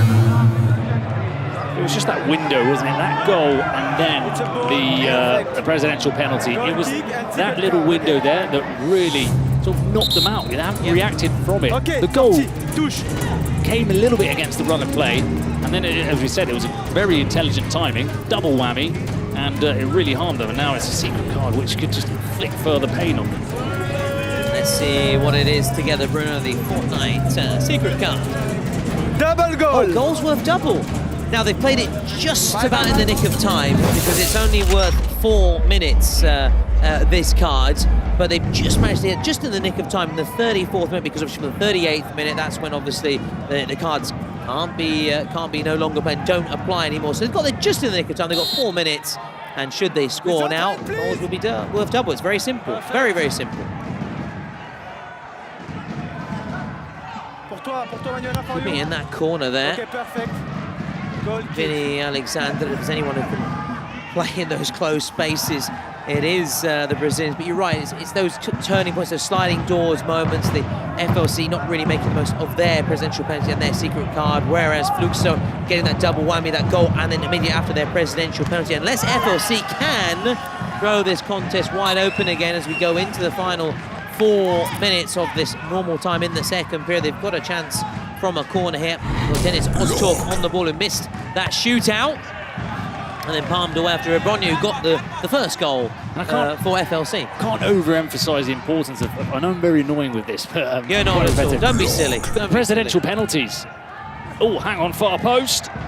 Has he kept it in play? He has kept it in play. I was going to say, if the Germans had scored and the Brazilians missed, it's 5-3. Yeah. It completely swings a game. It can be so decisive having a president that knows how to take a penalty or not. And I said it yesterday, I'll say it every single day, because you can be as good as you want, and sometimes teams are so close that it's marginal, and those fine margins, a lot of the time in Kings League, are defined by a guy that plays a fortnight as a professional, or who's not a footballer, who doesn't play football, and not even recreationally sometimes, and that's the person who your hopes are sometimes riding on his capability to score a penalty. Absolutely right to hammer home the point. Looking ahead, we've got Boomers against United on the horizon. It's going to be Italy against France in that regard, and the action just keeps on coming. And talking of action, there could be a bit of action here in the penalty area.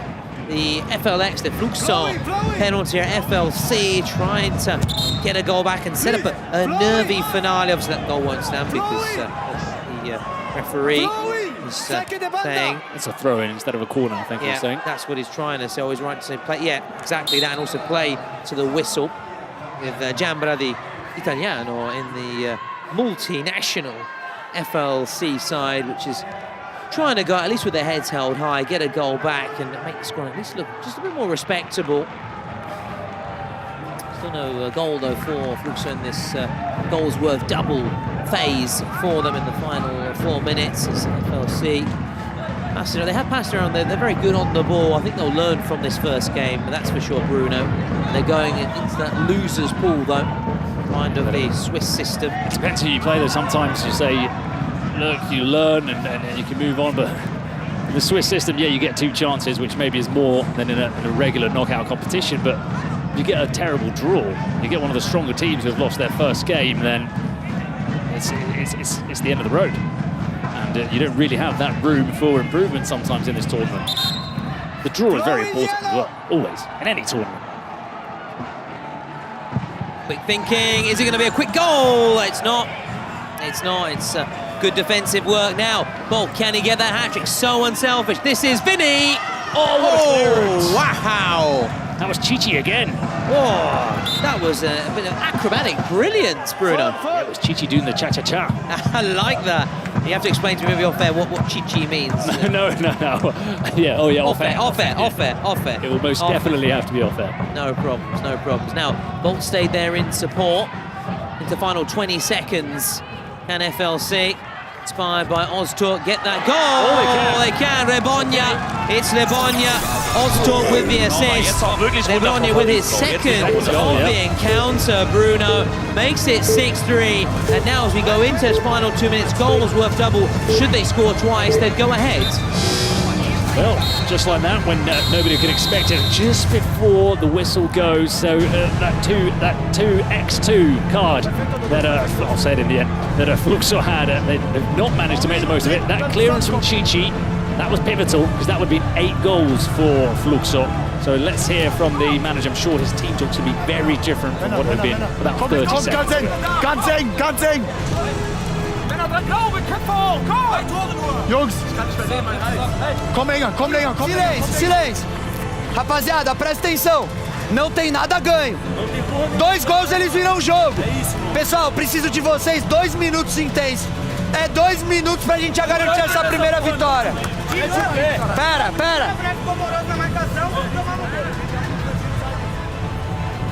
Tell them to be very intense, just for 2 more minutes. 2 more minutes, lads, and you'll get your first win. Yeah, but he's right, because you still much rather be in Fluxo's position, of course, because you concede 1 and you're still leading. But at the same time, the way that FLC just finished that game, they've got a bit of momentum on their side. The tide potentially turning their favor, but they've got to make the most of these final 2 minutes, plus, of course, added time. We'll see whether FLC can turn it around. We saw a GDC do that against G2, against Era Colonia yesterday, so we've seen it happen before. So FLC looking to take inspiration from their Caribbean counterparts, and we can vote for your MVP, Bruno, via Twitch, via YouTube. Bolt, Helber Jr., unsurprised, Bonya and Ozturk have been the best players, of course, for FLC. No need to, needless to say. Yeah, it's a difficult one, this one, again, because there's not been really a sort of heads and shoulders above the rest, but maybe Bolt edges it with those goals, with the strong start to the game as well. He got them on their way with that early goal, so maybe I'll be nudging that one in favour of Bolt. Whoever wins the MVP chats exclusively to one of our 4 journalists. Also will be signing their jersey as well post-match.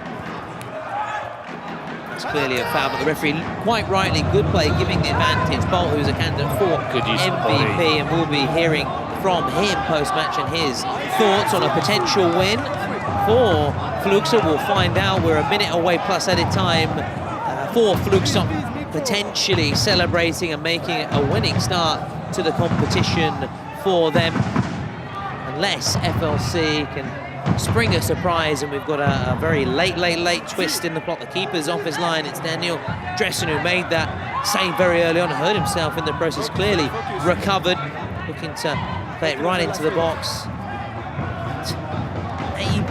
Maybe, just maybe get that goal, but the clock, it's not their friend, it's their enemy right now. And these seconds will be just flying by for FLC. But Fluxo will be a lot slower as they're just trying to hang on here and bring home that win. Oh, that was difficult. Maybe they can do so on the break here. This could be it. Oh, again, it's Chichi with the block. Brilliant defensive performance from him. Despite the team having conceded 6 goals, he's been very impressive at the back. Yeah, he has been one of the better performers for FLC as it's played quickly here, trying to get that goal! Oh, that was acrobatic brilliance again, this time though from Bolt. And that really would have been a good night, would have been gute Nacht for the Germans. With that Bolt, now 35% of the votes by you. A reminder, keep voting. He's on course, Bolt, then to be your first MVP of the day. And it would be richly deserved, 2 of the goals, of the 6 goals for Fluxo. So that's swung in away by Vinny Alexandre. Again, it's these situations where they're asking their teammates, they're saying just launch a ball into the box. But it's very difficult to score like that. It's these where we were saying, have a shot, have a shot. There are so many bodies.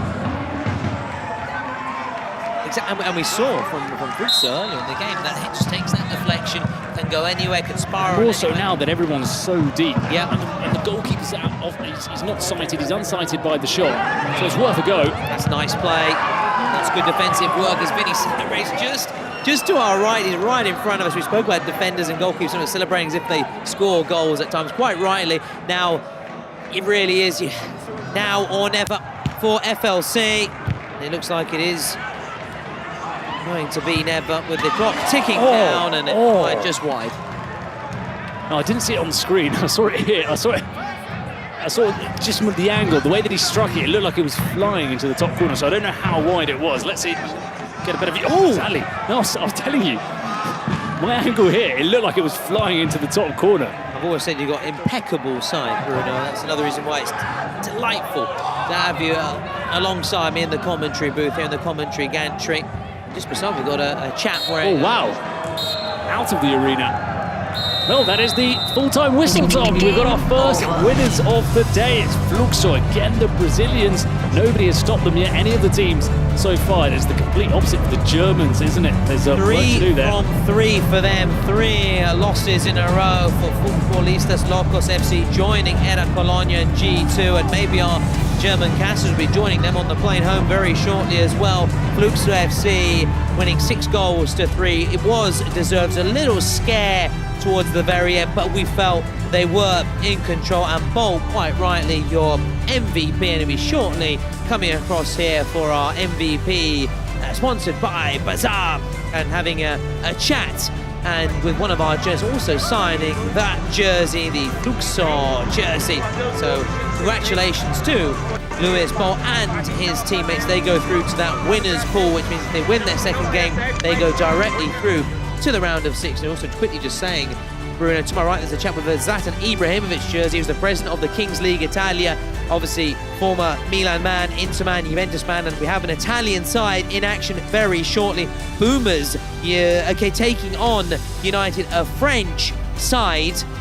So that's another big rivalry in international football, Italy against France. So then, as we were saying, they march on. Pan Am in the next round, and what we were saying is you fall into that loser's bracket, you've got one last life, and they're up against Ultra Chimicha, which means you're playing for your life with a packed arena all against you. So it's going to be a difficult last game, or hopefully not for them last game, but last chance almost for Futbolistas Locos. So it's good to see that bit by bit we're starting to see the pairings for round 2, the winners and the losers. Now let's hear though from Luis Bolt. Hi guys, here we go again. So he said to me that he doesn't speak English again, but we will try to figure out. So, did you imagine something better? You scored 2 goals. How you feel? Happy, sad, emotional? Fizemos uma boa partida hoje. Graças a Deus deu tudo certo. O nosso planejamento está dando certo. Que era chegar aqui, fazer os 3 pontos. Fizemos 3 pontos. Fizemos uma liçãozinha de casa. Agora é pezinho no chão e começar a entender o jogo, que aqui mudou o que a gente jogou no Brasil. Então aqui mudou, então vamos colocar o pezinho no chão, fazer as coisas certinhas pra gente trilhar o caminho de tentar conseguir o título. Okay, I will pretend that I understand what he said, but let's move on and sign your shirt. You have to sign. Look, come here. Exactly here. Oh, you were ready for that. I think he imagined this before. Okay. So guys, I just want to remember you that you can find this shirt on Bazaar, and this is an exclusive opportunity for you guys because this is an exclusive piece.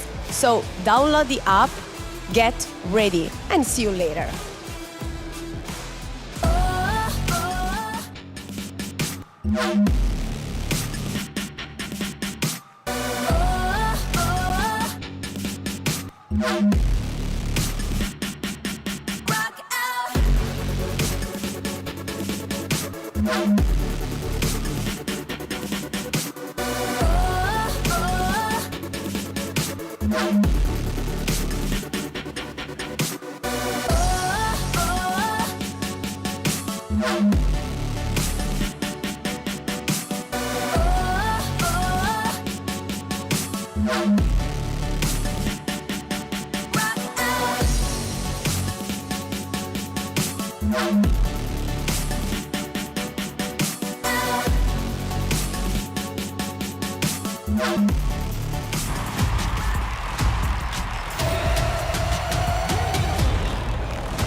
Action just keeps on coming. Boomers, an Italian side against United from La France. And the French looking to capitalise on home soil. Picked out 2 key players. Daniel Santoro, one of the Italian draft players with the most goals scored, 19. And Theo Chandry, trained at FC Barcelona, La Masia, up to the under-19 level. I think you say La Masia, is that correct, Bruno? Yeah, La Masia. Thank you. Absolutely, no, and they've got a couple of players. Look, whilst we do the introductions, United, as you say, the French side, President Squeezie, the second most followed YouTuber in France, they came second in the Kings League France, and expect fireworks. They scored 47 goals in 7 games. That's an average of 6.7 per game. Well, how many teams did we see score more than 5 goals yesterday? Not a lot. Not a lot, but they're taking on an Italian side. Italians traditionally very good defensively, and for Italy, keeping a clean sheet. I'm presumably not going to say a clean sheet, I know that, but keeping clean sheets, keeping goals down means as much as scoring to them. And you can see these jerseys that are being worn here, Bruno. That's in honour of Yacine Skira. He's one of their teammates who unfortunately, it was a serious injury as well, cruciate ligament in the final 4 of the French playoffs. So that's a lovely touching tribute. They're going to play from that. Could give them extra motivation, you know, when you want to play for your teammate and win for it, or gagner for your teammates. And that's a really lovely touch for Yacine Skira. And I think the presidents will be wearing those t-shirts as well in honour of their teammate, and obviously wish him a very speedy recovery. Of course, I want to see him out in action in the Kings League ASAP.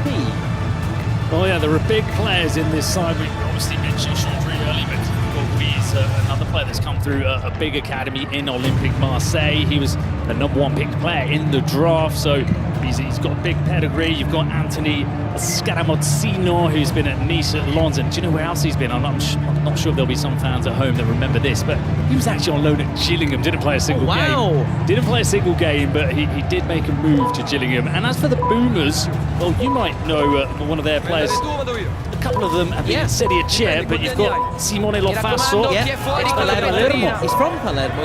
It's his hometown club. Wow. Yeah, he's from Sicily, but Palermo's in Sicily. And I don't know if you saw that, the Mount Etna erupting. I don't know if you've been following the news, so hopefully that's not caused too much chaos in Sicilia. But yeah, he's from Sicily. He's got a handful of appearances with Rosanero, which is one of their several nicknames. But let's focus back to Kings League action. It's game number 2, and we are underway. We've got Boomers against United, Italy against France here, with United looking to capitalise on home advantage here, playing on home soil and looking to get an early goal. We've seen plenty of them so far. It's Marvin Emmanuel setting up here for Mifsud here.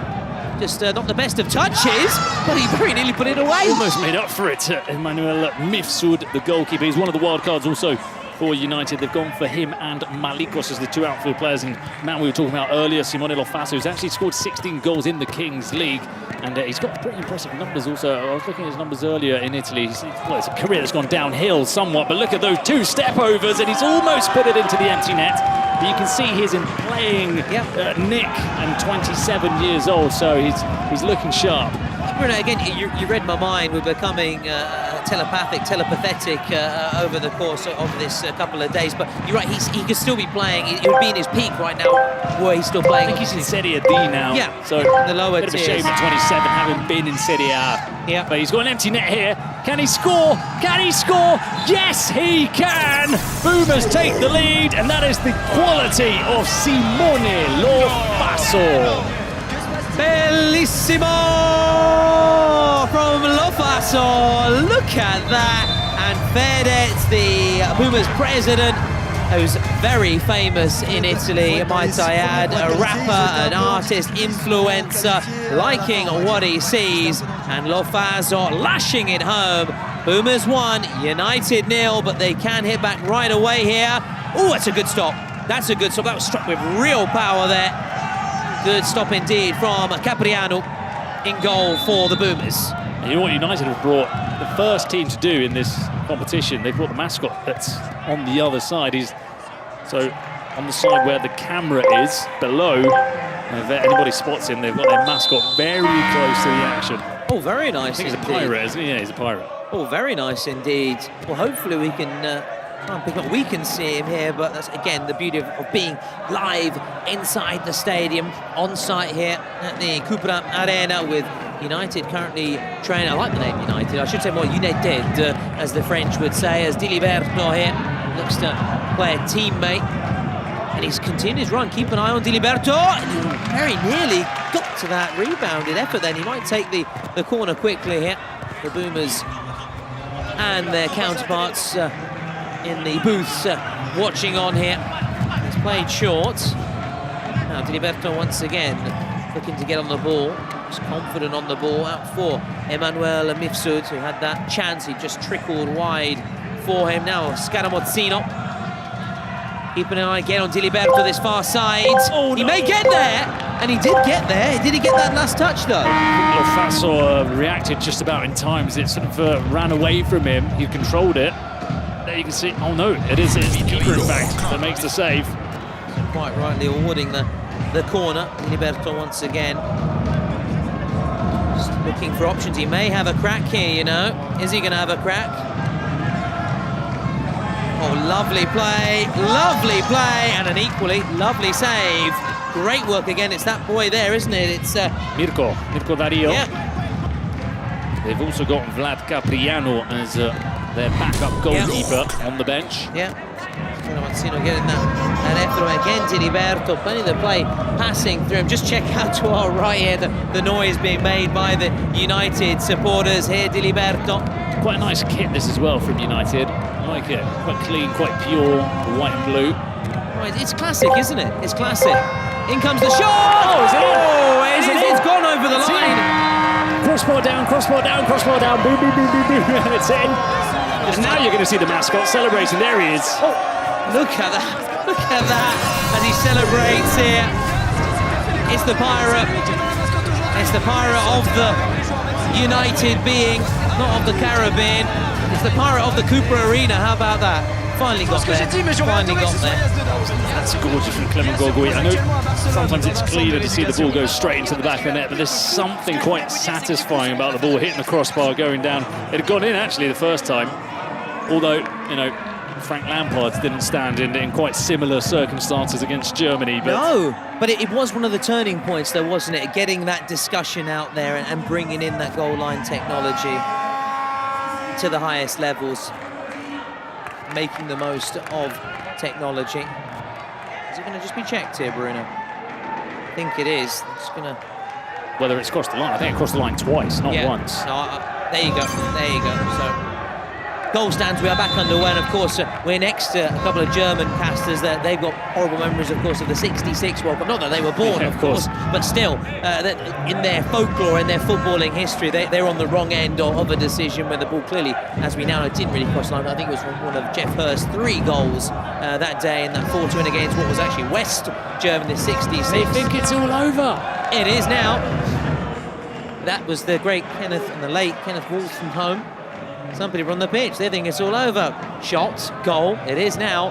Classic. Again, we're showing, we're boomers. Talking of the word boomers, you know what a boomer is, obviously the boomer generation. Yeah, and we're showing that they're older than us, boomers. They're old. To be fair, we'd be millennials. We're millennials, yeah. Even though I feel more of a boomer, I feel more an affinity with the boomers. We're certainly not Gen Z, I don't think, because we're not brilliant with our technology. We try our very best. We download our apps and we play our Fortnite now and again, especially on our downtime that we have. That noise again being made, will it make the difference for the French here? For United trying to make it 2-1. What a goal it was from the French as well. I like that off the bar and down, and I love it, love it, love it. Suspense. And it was Clement Gogui, that player that we're talking about, who was the #1 in the draft, and just reading up on him a little bit, there were such high hopes on him coming out of the Marseille Academy. One of umpteen players who maybe didn't go down the path that many were anticipating. But when you see him here, and that's a nice save, when you see his physique and the way that he moves around and he gets on the ball, you can see he's a player. He's a proper footballer, and he's got the number 10, which also looks so nice and really suits the way he plays. It is a lovely jersey. One of those classic jerseys. It's up there as, I really like the Miami 7 jersey, that sort of light blue. Really like that one. But I'm a big fan of the Boomers one as well. I like the FCZ as well, with sort of a little nod to AC Milan. Talking of the Boomers, we caught a glimpse of Fernandes, the president, alongside Dexter, his match analyst, a few moments ago. And that's a nice give and go. And there was also Irene Giussani, who's an actress and also participated in one of Fernandes' music videos. I see he's a rapper, he's very big in Il Paese, as it's brought down here. And they're trying to get the shot away through. Oh, that's top corner. Literally, it is a top corner. And there, Fernandes alongside his crew do celebrate. How about that for a celebration? How about that? That's got to be up there as one of the top celebrations. What a strike it was. Santoro initially involved in the build-up, and then the shot fired away from Ferreri, Alessandro Ferreri. Lovely sounding name as well. Look at that hit. That was nice. Look at that. That was nice. On the slow-mo, it doesn't look maybe as powerful as it actually was. And Emmanuel Mivsudi did get a slight hand onto it, but there was so much power on the strike from Alessandro Ferreri. And 2-1, and this has been a good start to this game. Oh, it's been a brilliant game, hasn't it? Real nice pace about it, great intensity, isn't it? And there's not one side that seems to be clearly better than the other. You know, when you've got the Brazilians... against the Germans. Nine times out of 10 they're going to win, but here, Italian side against the French side is a little bit more open, so it's an interesting one. It's really fun. Oh, it's been fabulous so far. And of course, we have to say well done, congratulazioni to the players for making that happen. They're the ones that are making it happen and putting on a real show here with the Italians trying to get their third. Daniel Santoro, that number 10. Nice feat from Santoro.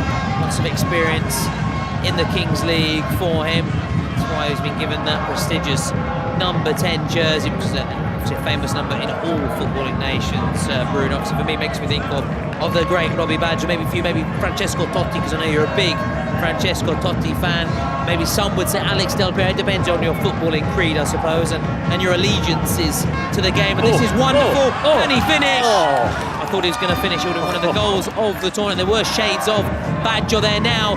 United looking to hit back, and it's a disappointing end to that promising counter-attack. Boomers then continue to lead 2-1, but what a run that was. It was Lofaso again. He's taking his time to get back up. I think he wants the referee to stop play. Yeah, he's going to come across and look at him. And it was Malikos that stopped him just there, but he'd already beaten about 2 or 3 defenders, and it was going to be one of the goals of the tournament if he'd managed to finish it off. But you can see he's a Serie A player. You don't get to Serie A, yes, he didn't stay there for long, but you don't get to Serie A without having something about you. Absolutely. Also a very, very small Fiorentina as well. So Fiorentina, Palermo, on his CV, and that is, very impressive. And listen, I will say he's played more times in Serie A than you and I, Bruno. And then, you've got to tip your hat to reach that, the dedication, the commitment, the talent it takes. And he's down here, though, which is worrying. The clock has been stopped. He's receiving from there a shot of the United fans, the United supporters, the French flair, the French passion. They're making a lot of noise, looking to get behind their team, and they need every little bit of help they can get right now in this Kings League encounter. You mentioned the jersey, again, the mascot there enjoying the celebration. I wonder if you can get that online as well, if you can buy that online on the Kings League website, or who knows, maybe on Bazaar as well. That hat is hobbling off here, Lofaso, but that jersey, you're right, you get a good look of it, don't you? That's lovely, isn't it, that jersey for United. It's beautiful, it's simple. Has it got the pinstripes as well? I'm not sure, but it's a cracker. It's one that I personally would love to get my hands on as well. But of course, there's been so many so far. I really like that Miami 7 one. That really stood out for me. Well, there was a worried look on the face of Feathers, seeing that his star player was limping off. And, well, let's hope, as neutrals, for the spectacle, to have such a special player as Lofaso back in. But now it's all about United. They draw level once again. It's Malikos. There he is, their number 23, Malikos, a.k.a. Marvin Emmanuel, making it 2-2 here. And there appeared to be nothing wrong with that at all. The goal will, of course, stand. It is 2-2. We said earlier, 6.7 goals per game United were averaging. We're, 9.5 minutes into this one, 2 goals. They're on their way to keeping up that record. Absolutely. Like I say, Bruno, as always, you do your homework. I think the French say devoir, your compiti, as the Italians say, and it's showing those stats and facts that you're trying to bring to the table. I said United do score a lot of goals. Boomers are showing they are equally capable, and I'd love to get my hands on a Boomers or United jersey. And if you want to take home a piece of the Kings League merchandise, whether it be balls, signed jerseys, much more, it's all waiting for you online. So much, and I want to also maybe get that pirate hat as well, as Malikos checks inside once again. But tell me more about that. Yeah, so basically what you can do is you can go on Bazaar, you can download the app, you can follow your favourite content creators live after the matches. They'll show unique Kings League items you can get directly through the app. It's an opportunity you don't want to miss, and as I said, I am a big fan of these 2 jerseys. You can grab it, and maybe even a signed item as well on Bazaar. So make sure you download the app, get downloading, but I'm going to keep hammering you about that across the competition. I'm going to have a lot of apps on my phone come the end of these 2 weeks. Hopefully you've got enough memory to do so. Now Tiliberto just stopped in his tracks, but United still on the ball. Keep an eye on Marvin Emmanuel on this left-hand side, who just scored, of course, and he's the best scorer of the team. 11 goals, 8 games during the split, second best scorer of the French split. So he has Malikos on his jersey, but Marvin Emmanuel, obviously that's his real name. He goes by Malikos, aka Malikos. It makes him sound Greek, though, doesn't it, Malikos? It does, doesn't it? It does indeed, and we've got a couple of Greek players playing in Serie A, such as Lykoyanos is one that immediately springs to mind. Greece, of course, Euro 2004 wins, but since then, of course, a nation which has fizzled out. So I know you've been on your travels quite a lot. You've been to Greece a couple of times? Only once. Only once? I thought maybe a bit more. No, only once. You're a globetrotter. I thought maybe you'd have seen all those different islands. Anyway, No. Now, Mr. Greek himself, Malikos, twisting, turning here. That's a firm hand, and it's still alive. Clement Gogui volleying over the crossbar. Well, there's quality in this team, this United side. They're fun to watch, Malikos, Gogui, but I'm also enjoying Boomers. I'm really liking this game of football. Oh, it's been brilliant. You just can't take your eyes off it, can you? Whereas some games, as we've discussed, there's, I don't want to say dull moments. That's the wrong term. Always going to be slight lulls yeah, in games. lull, That's only natural. I mean, you can't artificially sell a game and say everything's brilliant that happens in a game of football, because there are always going to be moments maybe where the attention and the excitement dips. But this one so far has kept that level up. Now Giliberto, it was a tame appeal for a penalty just a few moments ago, but we continue to play on here. They've got a corner, they're going to keep up the pressure. Bruno, if I apologize if I start shouting, it's because I'm trying to hear my own voice, because I can't. There's so much noise, the drums, the passion from United, the French fans who are trying here to spur on their team. That's wonderful! Off the bar! Oh, that was brilliant from Youssef Katiri, just timing his run, beating the offside trap. But look at the pass. It's Gogui. Gogui with the vision. Your man, the your perfect man. ball. No, he's I mean, it doesn't take. You don't need to be Alex Ferguson to discover this gem. You can see. It's plain to see just the way he moves, and every time he's on the ball, what a special talent he is, Gogui. United then very making it 3-2 against the Boomers who qualified for the World Cup while reaching the semi-finals of the Italian playoffs. They finished actually 6th out of 12 in the Italian league. So a mid-table side though, but have managed to make it though all the way to the Kings World Cup Clubs, the second edition here in Paris, en Paris. I don't know if it's on or in, I'm sure I'll be corrected maybe by one of our staffers behind the scenes, but I do try. Je voudrais parler français un petit peu, as Bruno continues to chuckle away, but quite right. As I said, us English not great with the languages, and that wasn't the greatest of strikes there from Need to do a little bit more if they want to go ahead here and put themselves in the driving seat. Have we seen Lofaso since the injury? Look, well, good news, he's on the pitch now. In fact, that ball's looking for Lofaso. Look at the way he brings it down, despite the pressure from the United defence. The step over is real trademark from his, isn't it? It is. He can go left and right, and the acceleration that he creates with the step over. Yep. And they're back on the attack.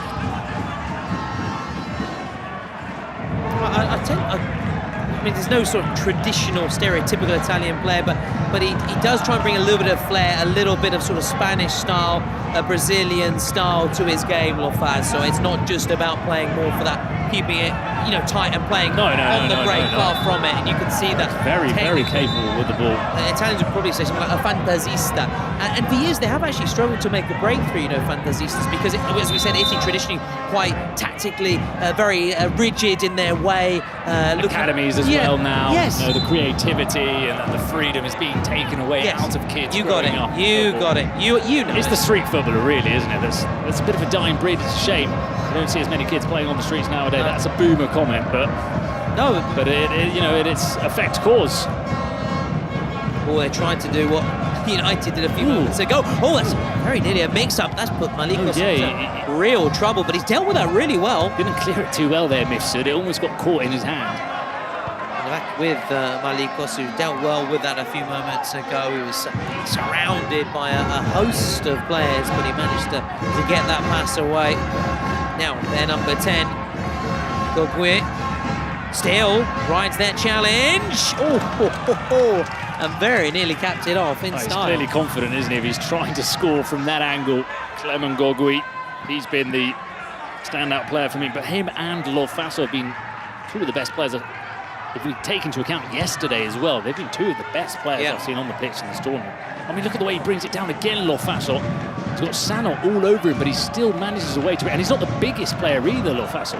No, just different class, and you just have to admire and applaud as we're admiring their number 10 of United once again. As we're almost at the 18-minute mark, which means we have the JD roll of the dice. It's going to be Nobrul, president of the De Fluxo, and Ale, who's a famous Brazilian gamer from Fluxo, so that's coming up very shortly. It's just flown by because it has been such an entertaining game, and it's so delicately poised, so maybe this roll of the dice could be a little turning point, Bruno, and be the moment where one of these sides can maybe stamp down their authority on this. I can't wait to see maybe Lofazo in a one-on-one situation. That's what, and here he is. Step over again. He just does so many step overs, but he's so good at it because he's right-footed, but he's happy to take them onto his left foot as well.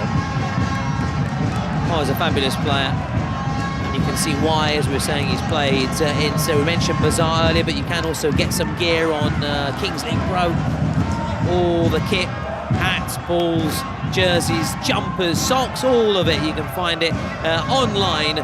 So make sure you get kitted out, especially if you've now got a favourite team after day one, and you will certainly have a favourite team by the end of the competition. We're only in day two, and it's going to be a thriller for the next 2 weeks, all the way to the Défense Arena on the 14th of June, as there's a few appeals here. I love that, very Italian there with the gestures, and there's no stereotypes. That's exactly what the Italians are like. They do like to gesticulate, and they are very animated and passionate. It was the number 17 there. It was Brian Mecca who made a bit of contact there, but very soft, and had the referee given a penalty from that situation. So we're now at the 18-minute stage where the Royal Dice is trying to listen in and hear what's going to be said as well by the coaches.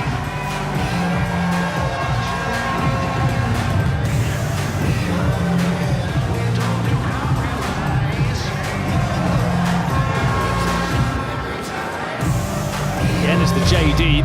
They just about threw it over. It is heavy though, to be fair. No, yeah, it is very heavy. They just about cleared that sort of advertising hoarding, you could say. And it's the JD sign again. I don't know what the percentages are on what we've had so far, but I'd say JD and 2 are probably the ones we've had the most. Yeah. And we had a JD in the previous encounter. We've got it again. So 2 out of 2 today. Yeah, so 1v1 with the keepers. We'll see now whether, as we've been discussing, sometimes this is a key moment and a defining moment. We'll see whether one of these sides can now really stamp down their authority on the contest. We've got Skira wearing the number 17 for United. Anthony Scaramozzino, obviously, that's a little tribute to the injured player as we get back underway then. With Lofazo, of course, on for the Italians, for Boomers. Yeah, United have gone for Abderrahmane Touré. Here he is. Dumbbells take it onto the left. Still Touré, Lofazo. Perhaps not known for his defending, and you can see there how he just didn't quite commit enough and allowed Touré to get away from him. And they might have to think about that one, Boomers, if they don't gain possession. We saw yesterday Ultimate Mosles, they prefer to go for Alberto de la Bella, who's the experienced defender. Here Lofazo, yes, great in one-on-ones, but you can see that he's not willing to go the extra mile in defence, and Touré made the most of that. Yeah, I think that's also tactically, was that the right choice to start with Lofazo, if you know what I mean? Maybe bring him on as soon as you're on the ball, maybe. Defensively, he's not a defender, he's an attacking midfielder, a forward by trade, so maybe Boomers will have to reflect, but here he is now, Lofazo. This is what he can do. Lofazo, twisting, turning.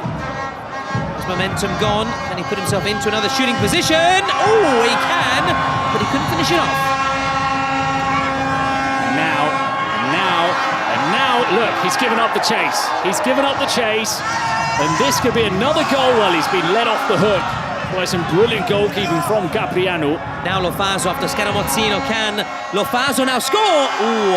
That was a tired shot from Lofazo. And look, you need to get back up or at least get substituted. Look, fortunately for him, well, look, they're screaming at the goalkeeper. Yeah, they're saying throw it out wide. Lofazo's not going to get back. This could be 4-2. It is 4-2, Bruno. It is 4-2, and Boomers are now trailing by 2 goals.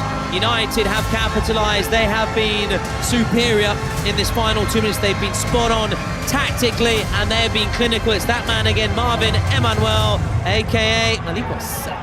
But it's mad, isn't it, that Floco Forestier wouldn't throw it out. You can see he'd given up. He had no intent on getting back there. And he wasn't throwing it to his teammate. He was on his own, clean away, and they were screaming at him from the dugout. He finally did it. But I think Lofazo's, he's not played this right. As you say, you bring somebody else on, you win possession, make the substitution, bring on Lofaso in one-on-one in attack. He's probably the best player on the pitch here. But he didn't have the energy in the tank to really withstand coming and going so many times, and it's really punished Boomers because now they're 4-2 down.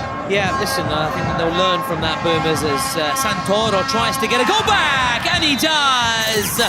Number 10, the perfect 10, il numero 10, Santoro makes it 4-3, and how quick things can change, And now what have they done? Santoro scored the goal, they bring on the defender. I think it's Dino Capelli coming on, it is Capelli indeed, and Santoro, 15 goals in the Kings League in Italy, so he's not that far behind Lofaso in terms of scoring goals. Yes, no, I think he's being groomed to be the eventual successor to Lofaso.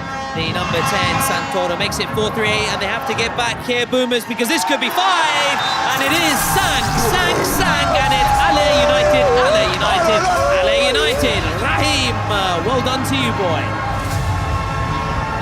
They struggled there with their defending here. Who would have thought the Italians, they've not dealt well with the one-on-one, and we always say these moments of mayhem, these moments of pandemonium are where things get thrown on their head, and who's the most capable of coming out on top amidst the chaos sometimes has the upper hand for the second half, and it has been United. They play their cards much better than Boomers. And Santoro get another goal. Santoro, off the post. Almost the exact same goal he scored earlier.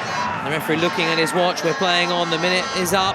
Santoro, good defensive work, that's brilliant there from Youssef Katiri, celebrating as if he'd scored. And I think that should more or less be it for the first half with United with that 2-goal cushion. We said it's going to be pulsating. It looks like, are we still playing on? We are, or are we not? Are you not entertained? We certainly are. What a first half, what an end. It's been pulsating, it's been fantastic. Let's now see if there is any little... Oh no, Lofaso again. Lofaso, oh, he's got away. Look, I've been singing his praises the entire first half, but there's not been enough commitment from him defensively in this one-on-one. I was saying it was going to be a little bit more drama. There very nearly was with another late goal. Malikos has been almost impeccable up until that point. He's on a hat-trick, couldn't make it 3 then, but they're still in the lead and they're in the driving seat. Let's listen in to what's being said at the break. C'è tempo, abbiamo anche lo shootout, calmi. Partiamo con la formazione di sempre, 7 con Diba, ok? Va bene, così, giochiamo così, con quelli. Oh! Diba, togliti la pettorina. Oh, fai parlare. Ste. Raga, vi prego. Siamo qui, ci siamo arrivati fatti il culo così. Adesso per la nostra testa non roviniamo tutto, ok? Ci sono 20 minuti ancora, cazzo! È lunghissimo. Abbiamo, ve lo dico già, abbiamo shootout come carta, ok? Abbiamo un rigore 200% Damani. Quand tu percutes, ok? D'accord? Amusez-vous. On a raté encore 4-5 minutes, c'est de trop. Ok? On repasse à 7. Donne. On y va. Sano, Anto, Damani, Louis, Abdou, Marvin. On est bon? Allez, on repart. Allez! Gabriele Canella gave away the card that Boomers have there. He said they've got the shootout card, so... Well, it doesn't really change anything, does it? But at least we've got an insight into what card the Boomers do have up their sleeves. Yeah, and those are more... Well, you were very good there listening, and those were very eagle-eyed, would have spotted maybe Jérôme Brocten, a former French international. He's a sporting director, isn't he? Yeah, he's on their staff, exactly. And he's obviously here and he's involved with United, and obviously looking to see whether United, inspired by Clement Goguet, as you said, the first pick of the French draft, selected by Generation 7. I don't know, you say 7 in French. Said, thank you very much. But recruited by United during the international window transfer. We spoke about what was being said by the French side. As for the Italian, they basically said, we've made it here, we've worked our butts off, so we don't want to use the exact expression which was used, which I don't think we can say on air, so we worked very hard, let's put it that way, and that's what ruined everything because we can't keep our heads straight. So just saying, just keep lucid, keep cool, that's the message then coming from the Italian bench. Well, it's interesting that Jeremy Roten, there are sporting directors or there are people leading the recruitment in these football teams. It's not left a chance.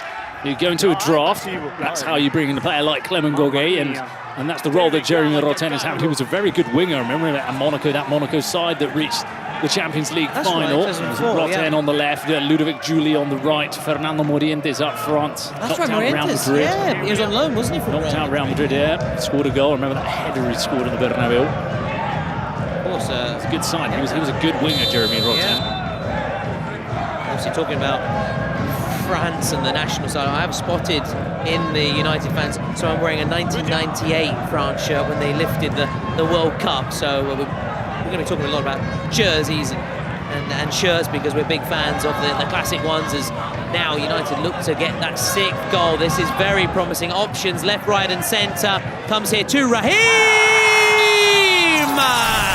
And he gets the 6th goal, caps off a stunning counter-attack. That is a masterclass in counter-attacking football. As you said, there were options to the right, to the left, to the centre. It was the poorest defence from Pumas, gaps leaking all over the place. And Raheem with the cool, calm, assured finish, drilling it across. No chance for Vlad Capriano. So 6-3, and a game that looked like it was going to be tight right until the end. Things can still happen, but they're starting to edge away here, United. Yeah, Pumas need to quickly get a goal. Maybe they'll play their presidential penalty or their secret card. A penalty has been called, but it's been called by the French, and it's very sensible. We like this, don't we? When you've got momentum, get your presidential penalty in quick, stretch your lead further. Just take a bit more confidence away, chip it away at your opposition. So here we go. We love this, don't we? The presidential penalties. We love it. Je l'aime, je t'aime, je t'aime, je t'aime. J'adore the presidential penalty. Here we go.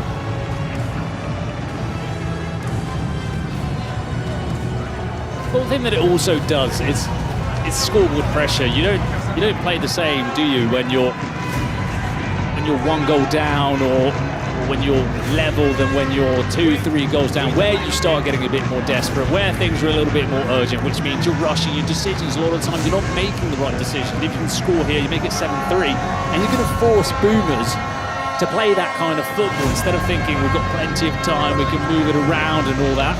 And well, this could be a huge goal for United. It's going to be Gilsey, one of the multiple presidents in this team. Oh wow, it's gone under Vlad Capriano. He went the right way and it just found a gap underneath the goalkeeper. Heartache for Boomers, but it's a huge goal for United, who take the 7-3 lead. Oh, that was a massive moment.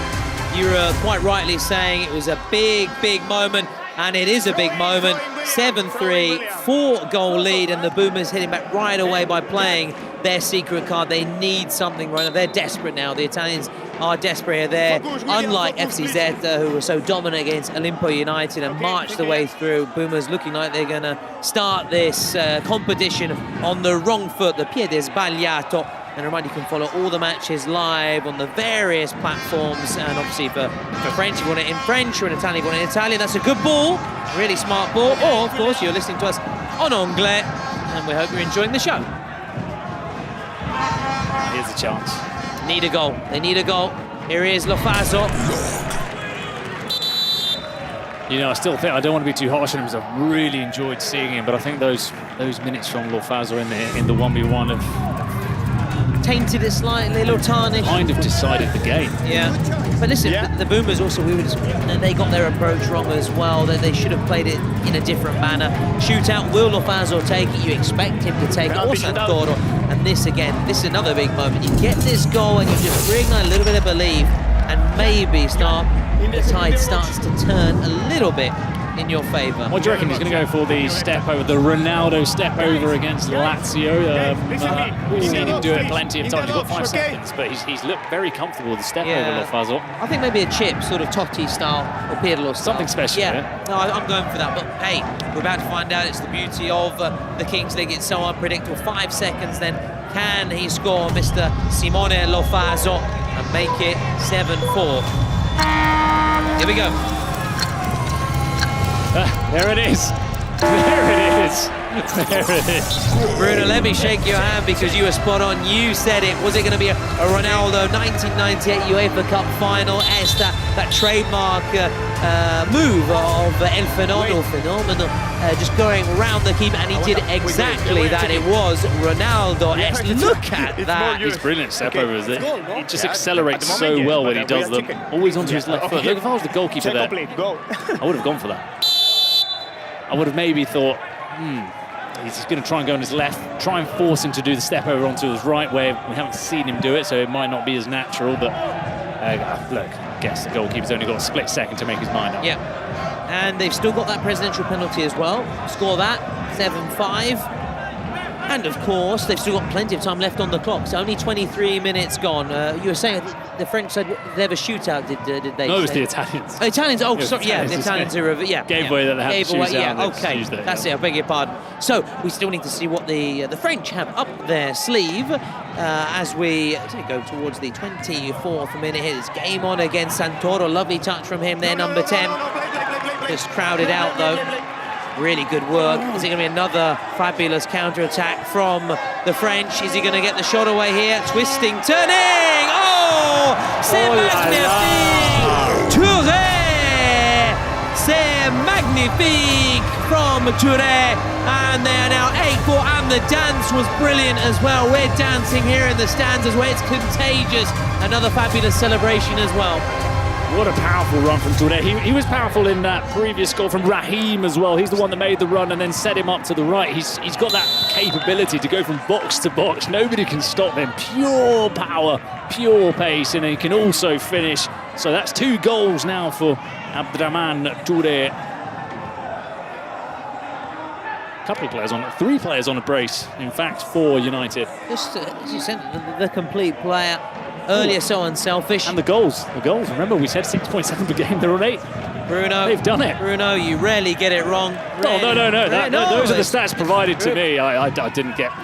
But then they didn't get it wrong, because it's incredible that they can keep up that kind of goal scoring form. But the point is, you maybe mention it, but then maybe, as we said, we spoke so high about Lofazma a couple of times, maybe he's not been at his impeccable best. And there you can see that jersey I just were mentioning a few moments ago. They've had so much to celebrate here. Can the Boomers, though, celebrate something and make it again just a 3-goal deficit? We're now into the 25th minute. Boomers, they've got to play their presidential penalty. Surely play it now. Just try and get that confidence going again, get a bit of momentum back on your side for the Boomers. United 8-4 up here, and they're looking to make it 9 now. It's Gogui, that first pick in the draft, and that's a little bit disappointing. It was good for rugby, maybe. It would have been over the bar in rugby, and we know French the French and France are very passionate about their rugby as well, and that would have been more tuned to a rugby effort, really. But still, they can continue to lead here. They can afford to take chances like that and afford to have goes from those audacious ranges, those awkward angles. Why not for United, who are now back on the ball and looking to build again? They've got a lot of talent, this team. I didn't feel like it was an 8-4 scoreline, the game, but United, we was talking earlier about the Brazilians maybe not having that many options in attack. United, how many players have they got? Gogui, who's class, Chandri, Malikos, Touré, Rahimi. There are a lot of players on this team that can cause problems, and came second in France, but out of the French teams that I've seen, they've looked like the most impressive by far. Yeah, absolutely. I mean, if to have made a winning start, of course, it's only 5-3 against Marash, with the keeper off his line and the referee awarding in favour of the Italian outfit. Don't look like they're going to follow in the footsteps of FC Zeta, who made a winning start, made a strong statement yesterday against Olimpo United. Will the clock be stopped here? In fact, the clock has been stopped, Bruno, to allow a bit of treatment here and allow Vlad Capriano to get back up to his feet. And doesn't look like he's going to have any medical assistance, but the clock stopped anyway, just to allow him just to catch his breath and get back up here. We saw Dressen earlier, the German keeper, take a real knock for the Futbolista Locos. Again, is it Locolistas or Locos? Is that how you say it? Yeah, Locos, yeah. Locos, thank you very much. Yeah, thank you very much. Pazzi, there you go. plural, of course. That's it, of course.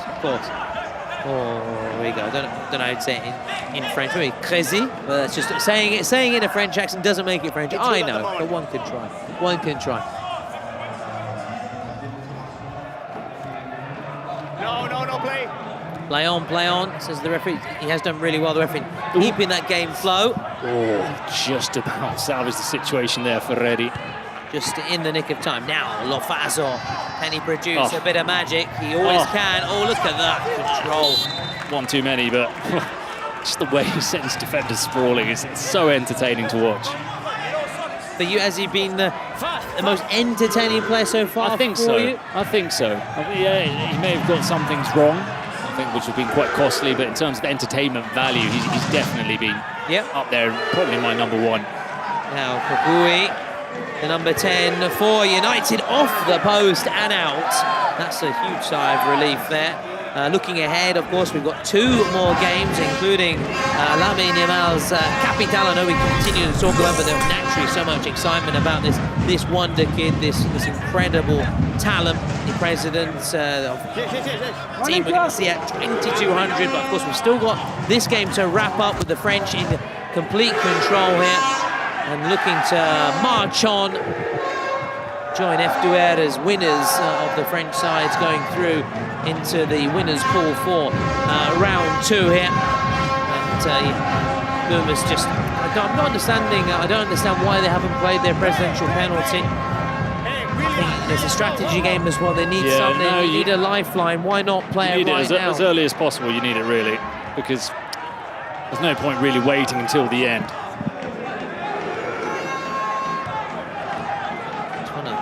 Pocket of space here. Clément Goguet.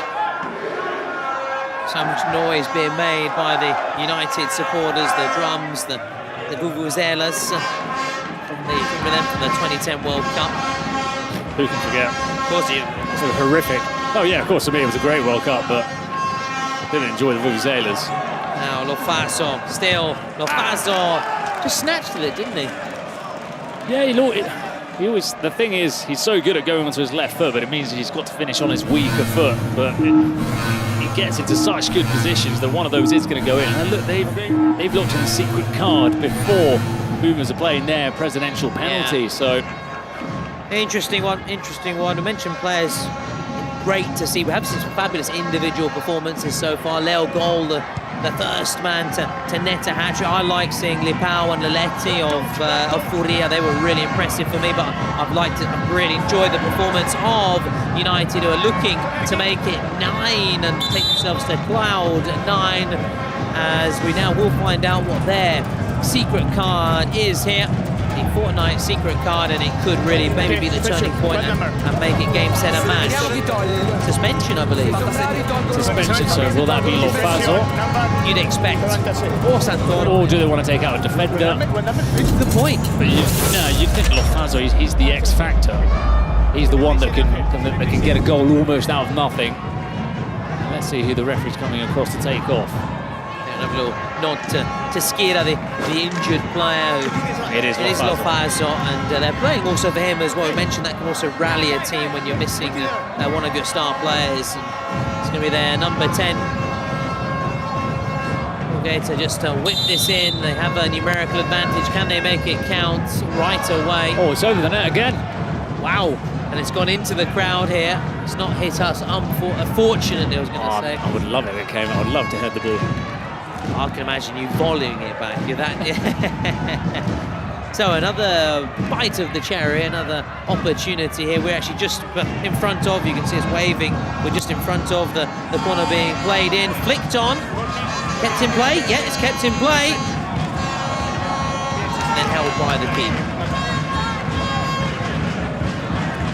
Must play that presidential penalty, unless they're just thinking, well, the game's over, we're not going to use. But why not use it? Why not? Why isn't it being played? Yeah, I can't think of any sort of logical explanation in delaying the decision to play this presidential penalty.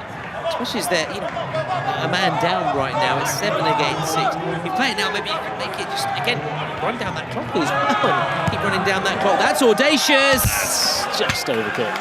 Aim righty, very nearly aim right indeed. Visé juste.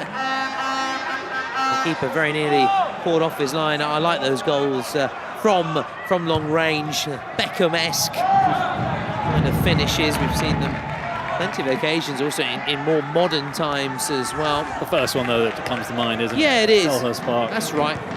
I think it was the opening day of the 96-97 season. Dev was still wearing the number 10 jersey.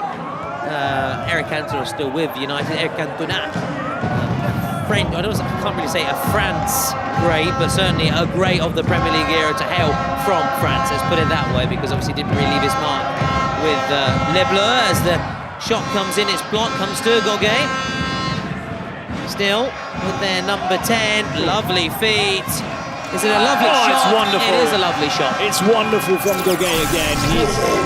His brains are behind almost the entire creativity of this team. And he was in a corner, didn't seem like he had any way out, and it was so flawless and effortless, and he teed it up, and it was still a really good finish, a well-drilled shot from Alex Iliberto. So another player to get his name on the score sheets, and will they make it to double figures? Yeah, and you know, you spoke a lot about the goals. So far, it's actually the match with the most goals in this edition of the Kings World Cup. 13 in total, if I'm not mistaken. No, 9 plus 4 is... 13. 13, thank you very much. 13, even more than Furia against Königsberg. I do apologise, but we are live, and you know, when you have to add and do subtraction, things like live, it isn't easy, so I hope there's a little bit of solidarity with me. And here he is, the man who set up that goal for Diliberto, looking to maybe set up another one for United. It's got to be game, set, and match. And again, why not just play that President's Pen just to try and get a goal, make the score look more respectable? I don't understand it. And Goguet, how good business was he? Because we were talking earlier of players who have been sort of emergency loans. He was the number 1 in the draft, but he wasn't, of course. Hang on. In comes the shot. Oh, it's off the post. There's the follow-up. It is Clement Lenglet. Hey, Clement Goguet. It's the beautiful thing about being live, yeah. He's still not at Football Club Barcelona, no, but he was actually selected by Generation Set, as you said. So the fact that he's not here means that they've benefited from that and brought in a very, very good footballer. Yeah, and sometimes we see that, don't we? You know, when without a player, whether it be a player who's sold, a team can really rally. Look at PSG without Mbappe going on to win the Champions League. Still there. It's a real scramble. It's really scrappy. No, United certainly deserve their lead. I think the turning point was in those final 2 minutes, wasn't it, as we were discussing Lofazon. Will Lofazon and company be in the final on the 14th of June at the Défense Arena? You can get your tickets now, and of course, there's been a stunning, it will be a fabulous performance from James, who's also one of the presidents here, of Zeytuna, who scored his penalty and produced a wonderful celebration as well. He'll be performing live. He's got, I think, almost 20 million monthly listeners on Spotify, so very impressive. More listeners than you and I, of course, Bruno, but then again, we do try our very best. Finally, finalmente, perché non capivo, je ne comprends pas why there wasn't that penalty until now. I don't get it. I don't get it. But hey, who's going to be taking it for the Boomers? There's a bit of confusion in their booth there. We're from FedEx and company, not to confuse with FedEx, of course. FedEx. His name's Federico, so it's a abbreviated kind of term for the Italian artist. So, free kick first. Free kick first. And it is, of course, their main man. Here he goes. Looking for a hat-trick. Straight into the wall. And here we go. Going to get Feathers now. Is he going to receive confirmation? I don't think he wants to take. No, yeah, it doesn't look like he's too keen, is he? Well, just sort of oh, I think he's going to allow Lofazon. He's going to let Lofazon. Okay.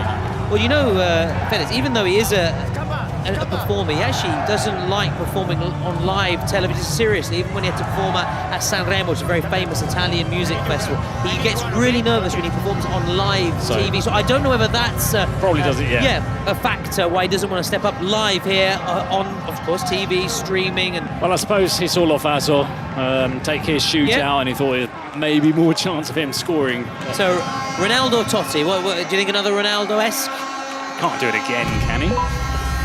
Well, lightning strike twice, and will he get that tripleta? Let's see, Mifsud will be waiting for him. Oh, save from Mifsud. well. I'm clapping, I'm applauding because it was a brilliant save. Look at that, and quite right. And that's what we're saying. When you make a save like that, that's when you can really give it a bit.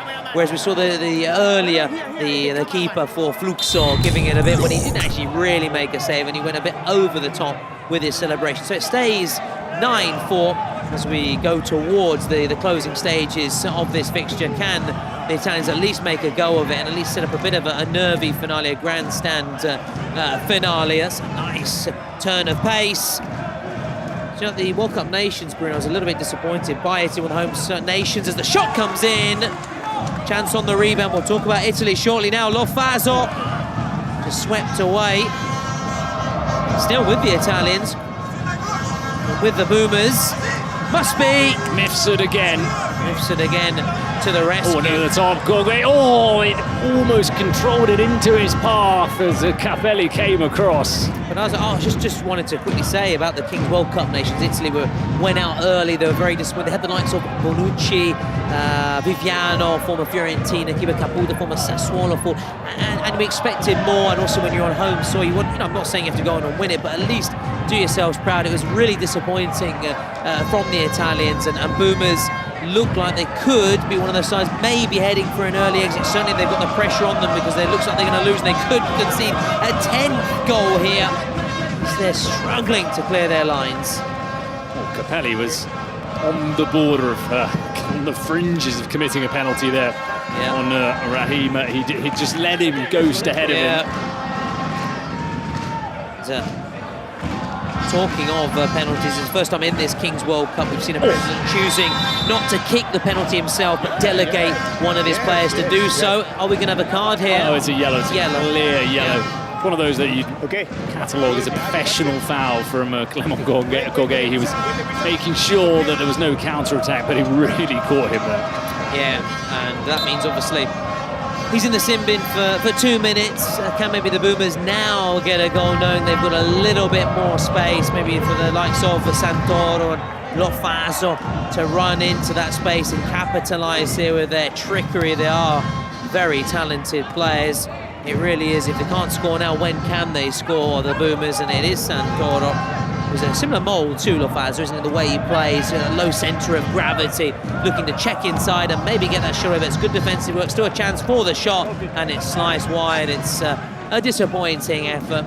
And we now go into that final minute of that normal time before those final 2 minutes when goals will be worth double, when I think Boomers will just want that clock to fly by and they want to be put out of their misery, really. And United, of course, it must be one of them taking the Man of the Match award, surely, as they racking up a real big win here. It's France getting the better of Italy. There's a lot of rivalry, so not just on football, between Italians and French. I have to say the French say they've got the best cuisine, the Italians say they've got the best cuisine, French say they've got the best tourist option in terms of the mountains, the seaside, the Italians say no, we have. So there's a lot of rivalry as well. So I think the United, the boys, the French will enjoy this against the Italiani. I'm wondering if they're going to get onto double figures. Just pushed wide. Malikos, a couple of players who are on a hat-trick. You've got Raheem Moina, Abdramane Touré, you've got Malikos, and of course Simone Lo Faso. So a lot of players could be joining Leo Gol as a hat-trick scorer, and well, it's going to make things tight at the top end of the top goal scorer standings. Of course, if a player scores in the 38th minute, obviously the goal is worth double for the team, but obviously for him it's obviously only one goal, just to no, because there is that of course, confusion. Just one goes up on no, because when the first time I was watching it, that made me think of that. Anyway, let's take a little break and see if we can, or rather hear anything being said by the respective coaches.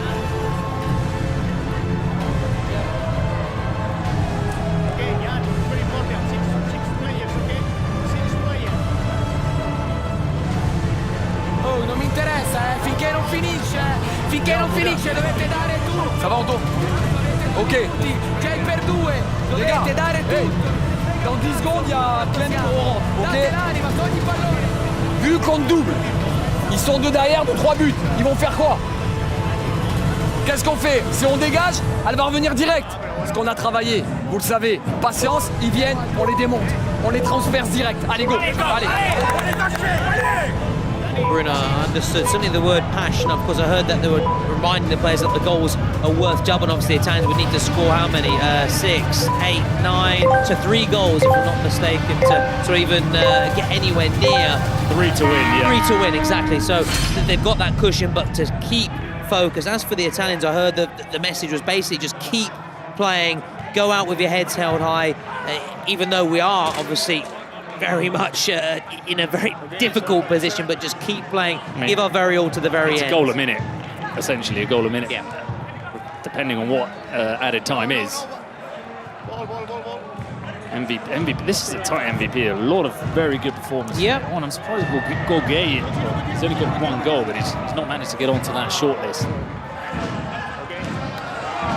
Oh, that very nearly really did completely wrap it up. That would have been 11 for United. For me, listen, I would give it to their number 26. I would give it to Touré, because on the winning side, it's difficult to not actually be the MVP. But Lofaz, of course, it has been a fabulous solo performance from him. But a few occasions, as you said, maybe not being able to track back as much, that takes a little bit away from his performance, and maybe why not the MVP. But you at home, via Twitch, via YouTube, keep on voting, and it's great. We'll hear from one of these 4 post-match as well, as they speak to one of our journalists here pitch side, and they look to also sign the jersey. Obviously, ball in the back of the net, but of course offside. The referee quite rightly spotting that right away in the build-up. So don't go away, of course, because we have another match right away, and Gigantes, which I know you 2 left. Always good fun, aren't they? Gigantes, yeah, one of the Spanish teams, so the Spanish teams are always an interesting side to watch, because they've been playing this for such a long time. Gigantes under Gerard Romero, famous Catalan journalist who's been covering Football Club Barcelona for plenty of years. That's why we'll see Gigantes play in the same Blaugrana colours as Barca.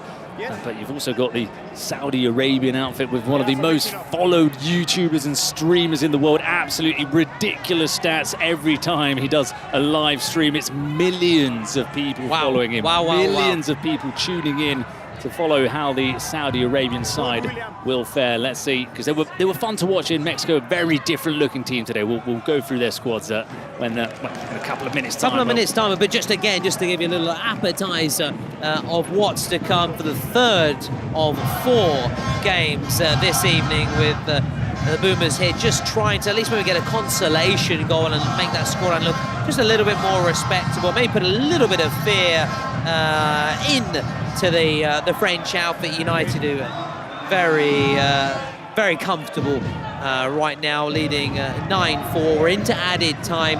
I think they'll just look to just control proceedings. No need for them to force the issues. That's a positive thing as well, because you don't have to force the issue. You don't perhaps make mistakes. There's no mistake about that by Malikos. Lovely work from him down that left-hand side. He's also one of the candidates, of course, for the MVP, and he has been great. He's been great. We said there are a lot of players in this United team who can score goals, who can take on players, who can be game winners.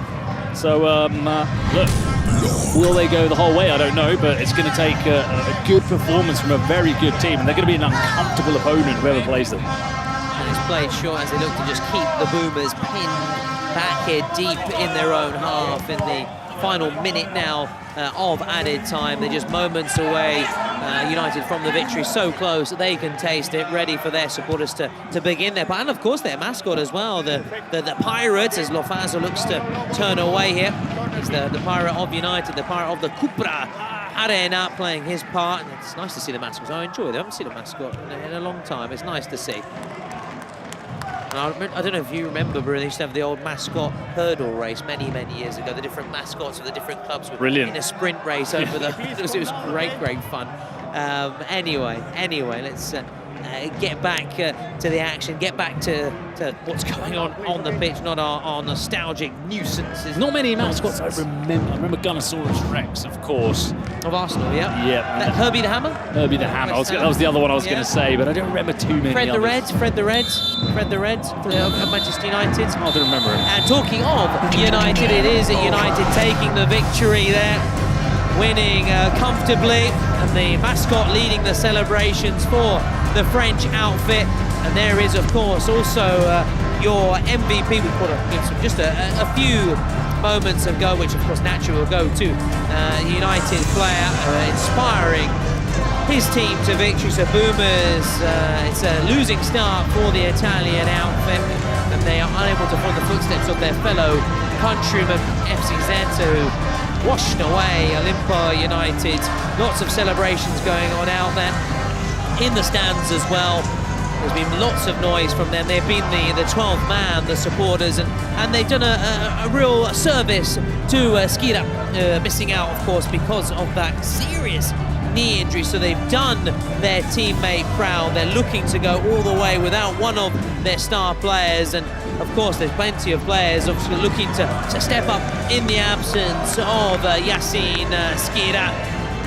There, your MVP, who will be chatting away shortly. It is Touré confirmed, your MVP via Twitch, via YouTube, and he's going to be chatting away very shortly. We're looking forward to hearing what he has to say, maybe en français, en anglais. We'll find out very, very shortly. But before then, let's check out... Let's see who they've got. Yeah, let's see who they're going to be playing in their United have got Galácticos del Caribe. They could very well win that game. And Boomers against Ira Colonia. So, Italy against Germany. So one of those will be going home, and that does not look like an easy fixture for Ira Colonia, but neither for Boomers. That's going to be a very tight one. Well, we're starting to see the pairings now being confirmed, which is great.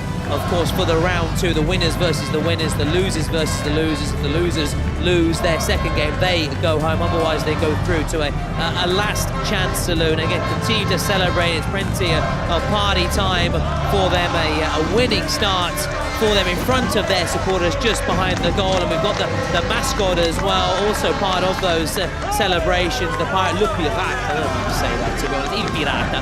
But again, you can add a le and il every now and again to speak a bit of Franglish. How about that? I speak fluent Franglish. Don't speak a lick of the Francais, but I try my very best. And plenty of those tricolores, the French flags being waved there, and almost like a winning coach, like Luis Enrique the other night, being hoisted aloft here for United. They're really savouring this moment. They're enjoying this, and quite they've got the curva there, don't they? They're making noise, and well, it's a special moment for the players as well. We said, but they're probably not accustomed to having these kind of moments when they play week in, week out in their local teams in the regional tier. So soak it in, really make the most of it and enjoy it, because it's a special encounter. And at home as well, family members, friends in the stands, and well, they're waiting for his post-game interview. And I think other people want to join our pitch. They want to gate crash it as well, don't they? They want to, and there's also the pirate as well, the mascot coming up, of course.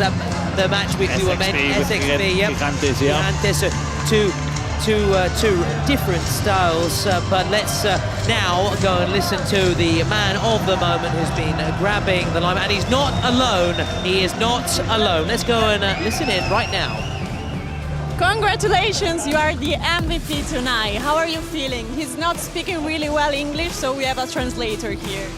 Ok, t'es l'MVP de cette rencontre. Dis-moi tes sensations, ton ressenti sur le match. Au début, quand je suis rentré, j'étais un peu dans le mal, parce que physiquement, de rentrer, c'est difficile. Mais dès que j'ai pu me lâcher, j'ai montré mon vrai football.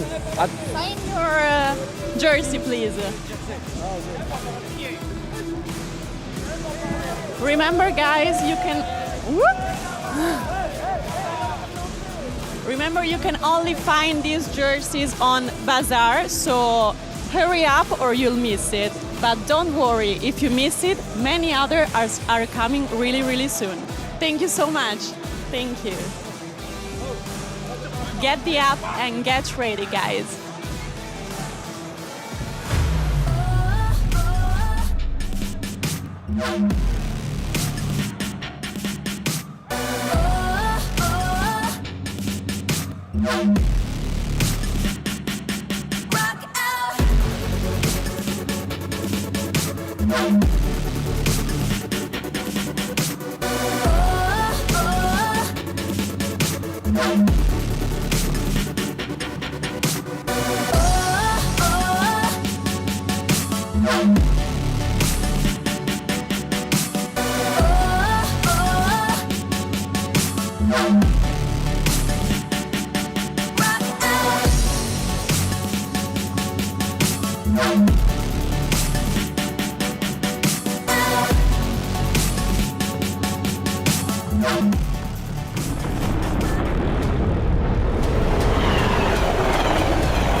Stunning video again, Bruno, by our video editors, by our content creation team, and they have been fabulous, haven't they? They are a work of art. They are magnifique. Absolutely, no, the videos are brilliant. They really set you up nicely for the games, and I like seeing all this sort of little images from the badges. I know you really like that video with the pig from running away. I loved it. They're trying to keep a hold of the trophy that they won last year. So let's look at those players that they highlight for us. They always get it right, don't they, with the players that they highlight. Kevin Cardona, who was a star player for Galácticos del Caribe, scored 22 goals for them, but now obviously he's come across to play, as we said, for this SXP side, who are Saudi Arabian because the president is Saudi Arabian, but he's brought a lot of players over from Colombia. You've got a couple from Mexico. I think 6.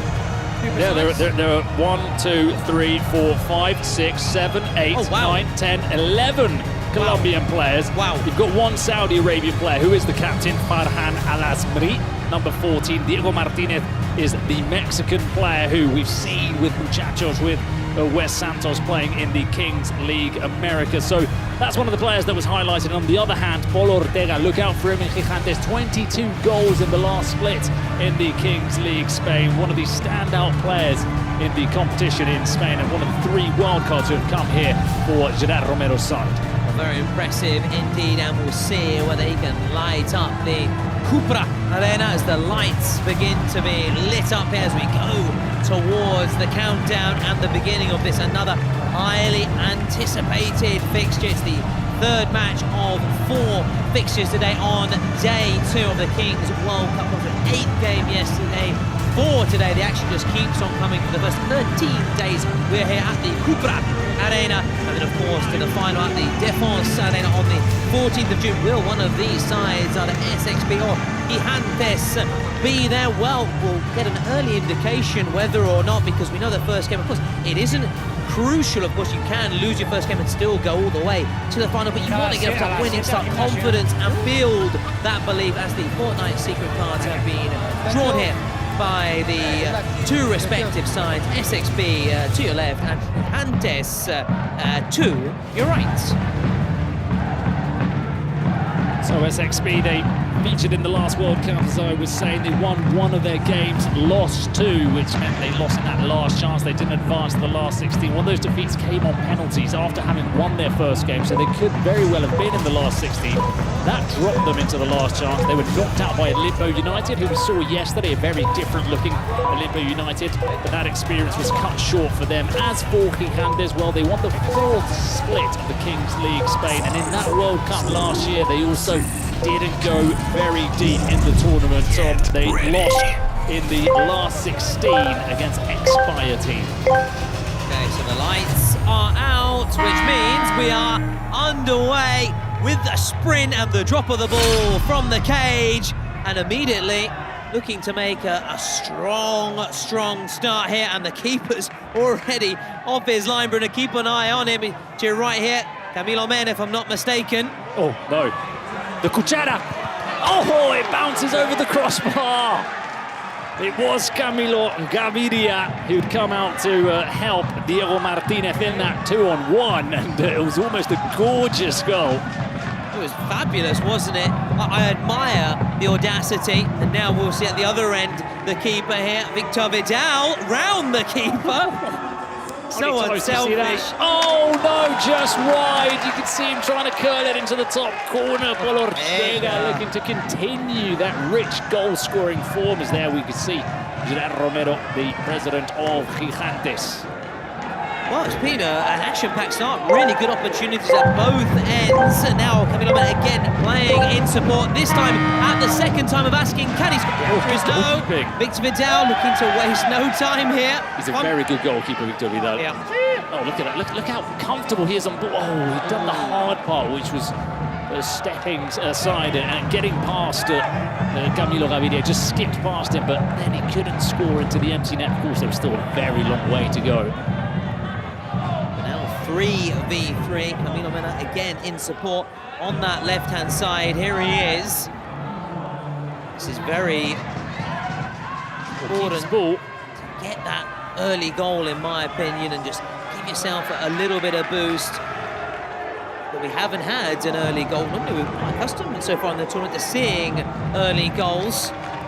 Vidal, of course, coming racing off his line and looking to bring one of his teammates into play, who had just made its way through. Oh, there he is, and there's the man you've been singing his praises time and time again, and he steps up, delivers the goods, arrowed into that bottom corner.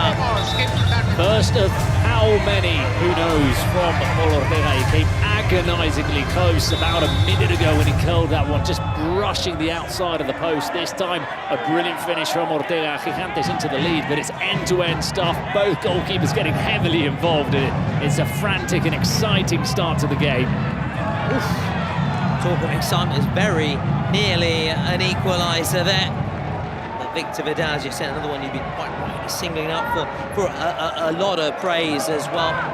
You mentioned earlier when we were chatting about the president, Chongbon of SXB. We'll have a chance to talk about him, as well as Yasser Al-Khattani, who's the co-president, and you may remember a former Saudi footballer who played as a footballer for Al Hilal, by the way, in the Saudi professional league. So I'm interested to see if he can step up later on. I don't know, maybe take a penalty, or as pretty savvy there, isn't it? Yes. Bringing a former professional to be the co-president and take the penalty. Exactly. It's smart, but that's what you've been saying it all along. You need to have someone who's very capable of taking penalties, because it's an important card. I think Xiong Expong knows that very well. He's been at a couple of these tournaments. He was at the Nations tournament. You were there with the Saudi Arabian national side. So, and he's very competitive. Well, like most Saudi Arabians are, how they're pumping money into having competitive leagues and competitions and clubs, and they want to be there. They want to be competitive. Yeah. Xiong Expong wants to win these tournaments. You can see with the squads that he puts together.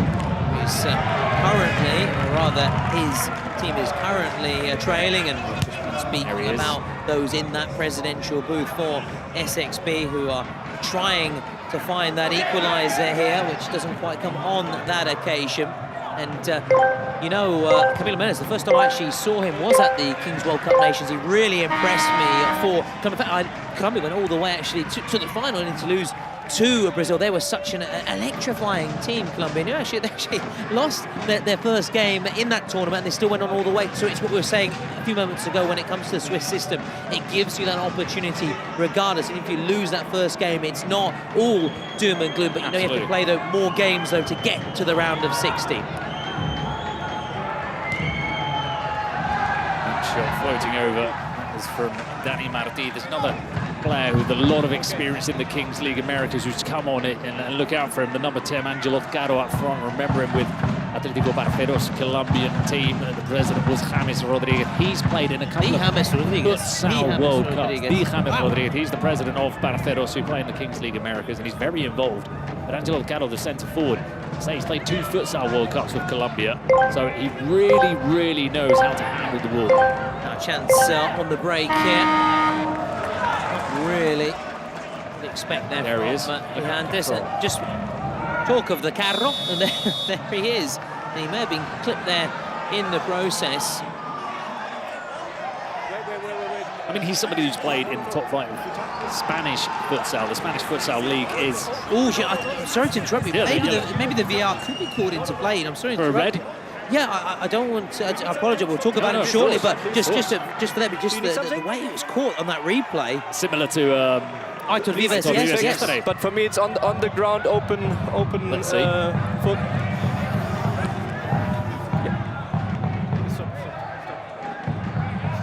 Sheepish look. Martí, who's Okay.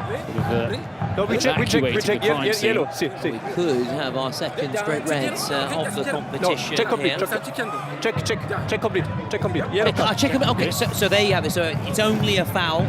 It's it did look, maybe it looked nastier than it did on a replay. Maybe in real time we'll see it, but check complete. So as things stand, there's not going to be any intervention and no cards. Okay, then we checked.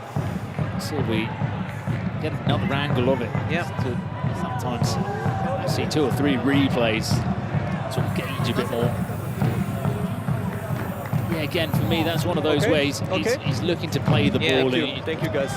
It's just unfortunate that Angelo Gatto was too quick for him. So for me, yellow card would be enough, would be sufficient if a card was to be shown. Even a yellow card to me feels a little bit harsh.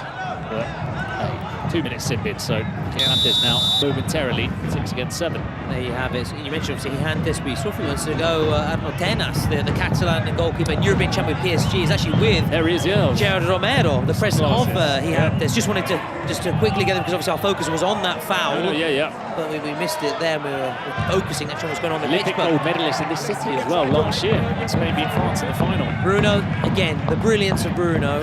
It's true, just coming with his nuggets. Well, no, that's obviously being a Spain fan. I mean, it had been Croatia against Libya in the final. Maybe I wouldn't remember it, but Spain against France, of course. Oh, Denilson there, that was brilliant from him. Really interesting, that one, going for that acrobatic. So, we'll catch another glimpse. Yeah, it's there with those. There you go. Futuristic sunglasses. Exactly. Maybe, I don't know, maybe celebrating a bit too much, hasn't got too much sleep, I'm not sure in the past couple of days. Anyway, just enjoying life and enjoying being here with the Kings League. That's a smart ball through, and he's back on his feet. Stayed on his feet there to get the shot away. It was a little slip initially. And talking about slips, footwear is so important in this competition. What did you go for, the moldies? Did you go for the sort of football trainers? For me, it's got to be studs. Studs? Wow. Yeah, no, you've got the... Obviously, you don't play with the aluminium studs, but those sort of plastic studs. For me, you've got to go for studs on this. I can see Angelo is a futsal player, so he goes more for the futsal. He wants to step on the ball and he wants to have that sort of feel on the ball. For me, it can be a little bit too slippery if you're playing with those, so I'd always go for studs. SXB seeing lots of the ball here. Can they make this opportunity count, though? Need to be a bit better with the ball. Vidal. Alex, 10 seconds. Regard Gigantes as yet troubled too many occasions. Well, looking a little bit concerned, hoping though that his classy Colombians can start opening up the Gigantes defense and getting the goals. Putting himself here into a good crossing position or shooting position. Diego Martinez it was. Tell you what, Arnaud Tenas would be a good goalkeeper in this format. He's somebody that loves playing with his feet, and I'm sure he'd really enjoy playing Kings League. Swung in, and good goalkeeping. We mentioned about Victor Vidal, and I like the long throw right away. But on this, just about Camilo Mena. I say I really was impressed with him at the Kings World Cup Nations League. He was one of the keepers of the tournament. Really was. Just like his character as well, the personality that he plays with. Plenty of Saudi flags there in the stands at the other end of the ground where we are currently broadcasting from. Bree just comes across it, just to get us back underway here with number 47, Denilson. There's another one of those in that Colombia squad, although a Brazilian-sounding name of Denilson. I know, yeah. A little bit confusing, but obviously hailing from Colombia, like so many, as you mentioned at the very start. 90% or 90%, 5% of the team. It's incredible, isn't it? Absolutely incredible. 3 of those are wild cards, of course. Pace has gone down just a little bit slightly since we've gone to 7v7. Understandably, it's a lot tighter, less space as the header comes across the face of the box, and it goes out on this near side here with no time to lose really for SXB. Find a way back into this match, get a goal. Again, it's so much off the ball, but can they start turning that into clear-cut chances and asking questions of Gigantes, the side from España, from Spain? And you know, Kings League in Spain, it is so big, it's got such a strong tradition. It's where it all started, of course, the home of the Kings League, and they're looking to conquer Paris and conquer France as it goes in. There's appeals there, we're playing on in the meantime. Appeals for a penalty, but referee waves those protests away.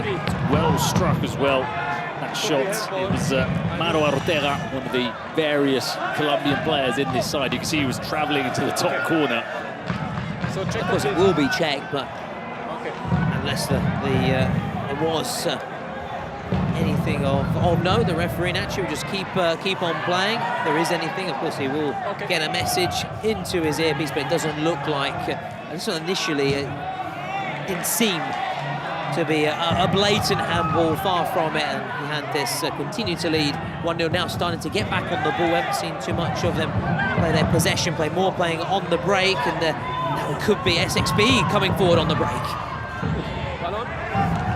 He almost burst the ball as he trod on it, somehow came away with it. I just wonder, do you think he's still struggling after that foul earlier, or it appears to have maybe shaken it off? I don't know, but hopefully for him, of course, and his teammates, just a little knock and he can just continue, grit his teeth. To my right, someone's wearing an Italia 90 England shirt as well. Reminiscent of memories of Gascoigne. Gascoigne, of course, Gaza and Lineker and Chris Waddle. Italia 90, Italy 90, Italia 90. What a Joseph crackers, and it's great. It just shows the popularity of football and footballing jerseys for all the football aficionados and Kings League aficionados. Of course, another reminder, you can get all the gear on Kings League Top Pro and Bazaar, of course.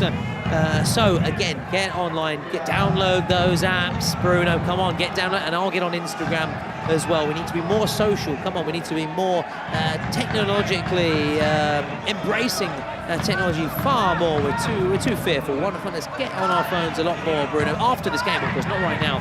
We've got a game to commentate on and to enjoy as well. And it's a tight one so far. It is quite cagey. Gigantes continues to control proceedings. We're trying to get that second goal. Good use of the body.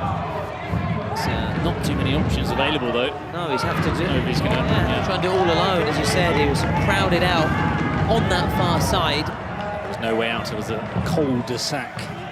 Very nice. We are in France, so it's good to use a French expression. I've never seen it in France, though. There were many cul-de-sacs in England, though, weren't there? There were many. Literally, bottom of the bag. There you go. Bottom of the bag. It's quite cagey, isn't it? It's quite tense, quite tight. Hasn't had that sort of a real explosive, fast-paced nature to what we had before when the Boomers took on United. Camilo Mena looks to inject some pace here. He was attempting the impossible, Angelo Tocado. Attempting something like a Faustino Asprilla-esque kind of effort. The great keeping things Colombian. Exactly, that's the main reason I say that. Of course, keeping in tune with it's El Cafeteros, isn't it? Yeah, one of their many nicknames. Los Cafeteros. Los Cafeteros. There you go. There he is. Ticking all the boxes. Colombia 90s. Yes. Always 90s. Always 90s. How good is he with his feet? Well, I thought Camilo Mena was, but they're both we saw in the opening minutes how good both of them are with their feet, how comfortable they are in those attacking situations. Oh! Just bounced away, didn't it? The bounce of the ball. Chongbong, Yassal, Katani.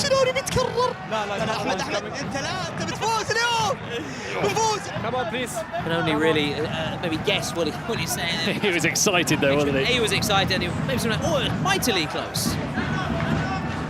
Now Victor Vidal just looking to bypass that midfield, flicked on, there's a little slip there, and straight to Camilo Mena. Rolls it out on this occasion. Possession pretty even, Stevens, but SXB just about edging it, as you'd expect, a side that is chasing the game and trying to find a way back into the match. Gigantes looking to follow in the footsteps of the other Spanish sides that have already won their first game, Porcinos and Ultimate Mostores. Porcinos, of course, for now, you can still say tagged as a Spanish team, but will soon be going to the Kings League Americas, the defending champions who got past Miami 7 after that sending off for Ives in the competition. That That was all on day one. And now into day two, and the matches keep on coming thick and fast. The third of the 4 fixtures today. Match day 2, round 2, or rather day 2, should I say, of the Kings World Cup 2025, the second edition. We were looking to wrestle away that crown from Porcinos, with that pig looking to keep hold, though, of that trophy. Sprinting away from everything. Exactly. Ships, other animals, and still keeping a hold of it, at least with that win yesterday. XP have not had a great deal of shots on target here. As you say, it's been quite a tactical game in sort of the midfield, and the goalkeepers getting involved with the distribution, but they've not managed to open up. I'd say down the other end too, really. Yeah. They've had their scored early on, but in 7v7, they've not really had too many clear chances either. Opportunity, a set-piece situation now for Gigantes. Can they double their advantage? Goes back here, safety first. Way back to Victor Vidal. Too much on that one. Okay, said time and time, a reminder coming up. Persas against La Capital, Lamine Yamal, making his debut as such in the Kings League. His side, the Barcelona, the Spanish wonder kid, joining the party, entering the fray here in the Kings League. One of several high-profile names to put his name to this competition and be involved. We've seen so many, of course, starting from the founder, the great one, Gerard Piqué himself. We've had Sergio Aguero, and lots of stars also feature, make cameo appearances, the likes of Totti, Bonucci. Think of the Italians on my side. Hazard, Ronaldinho, Chicharito Hernandez. It's a who's who of football greats, isn't it? A lot of them are very recent players, and some of them current, like Lamine Yamal, current for a very long time, at the very start of his career. But it's very exciting news for the Kings League to get such a big player on board. I mean, right now, we were saying, hottest property there is in football, arguably the most informed and greatest footballer on the planet. Referee says, play on. Having survived that little scare, can they hit back at the other end? SXB. It's dive, surely. Yeah, and he's lost his shoe, to be honest. First I thought it was actually the ball, but it was, you're right, his footwear that went flying there. Tried to do it all alone there, really, Ortega. And was that the right solution? Well, the answer was pretty evident. It wasn't. Maybe are these sides also thinking, well, we'll just keep it tight for now. We've got the presidential penalty, the secret card. Is that maybe factoring into the reason why it could be an option, Bruno? Why they're not really going all out? I think it's just two teams cancelling out each other. They're very, very similar in terms of standard. A lot of players who we said play the Kings League Americas in Colombia for a Colombian side, and played in Mexico, of course. So I just think it's down to that. I just think it's down to the fact that they're both very well organised, very well positioned on the field of play, and no cracks are appearing in the defences. In the game we saw earlier, there was so much attacking potential on both sides, but there were some mistakes in defence which opened it up, but there was perhaps more attacking potential than in these two teams. These two teams may be a bit more balanced, but I don't think they've got as much ability in front of goal. Did the right thing there by getting the shot away, Luis Moreno, because now the first period, shall we say, of the first half comes to a close. Now we are going to have the JD roll of the dice here, and it is that man there, Jérôme Roten, the former French international, part of the United staff. So it's great to see him involved here, and it is very heavy. Little warning, please warn him that it's quite heavy to actually get it over. We'll see what will appear here. The JD roll of the dice. It is again 3 from 3, but a hat-trick of JD, so it's 1v1. That's what happens when you sponsor the event. You make sure you get a bit more time on screen. I like it, I like it, I like it. But there we have it then, so 1v1 with keepers. The countdown continues. Chance, a few seconds really left now for the respective coaches and the players to have a quick tactical discussion and how they're going to approach these final 2 minutes of the first half, and then it is back underway. 1v1 with keepers. The drop of the ball. Here we go. Who's got possession? Looks like SXB. Now That's smart. That's what we were very saying smart. earlier. It's Yeah. Nilsson who comes on, who's the tall player, the strong player, wins possession, and he goes off and makes sure there's someone who's perhaps got a bit more ability in a one-on-one. And reminding this one, the keepers can't come out, unlike the start of the play. It's very different. Exactly. Keepers staying in their box in this occasion, which is why you have to maybe sub a keeper off to have an outfield player on if you want to try and create that numerical advantage and superiority. So now back here with Camilo Mena. 2 balls on the pitch. Yeah. Kevin Cardona as the outfield player for SXP, and it's Albert Lopez, one of the wild cards for Gigantes. Cardona, the star man, we picked him out earlier. Might get a second chance. It's blocked. He goes appealing. I think that might have been a hand, actually. It's going to be checked, Bruno. Don't you worry. It is going to be checked. Non ti preoccupare. Might have been a rebound, but I definitely feel as if a ball struck an arm there. Now Albert Lopez onto his left boot. Albert Lopez. Very good. Must be. Oh, what a save. There's your man. The cat-like reflexes from Camilo the Cat Mena.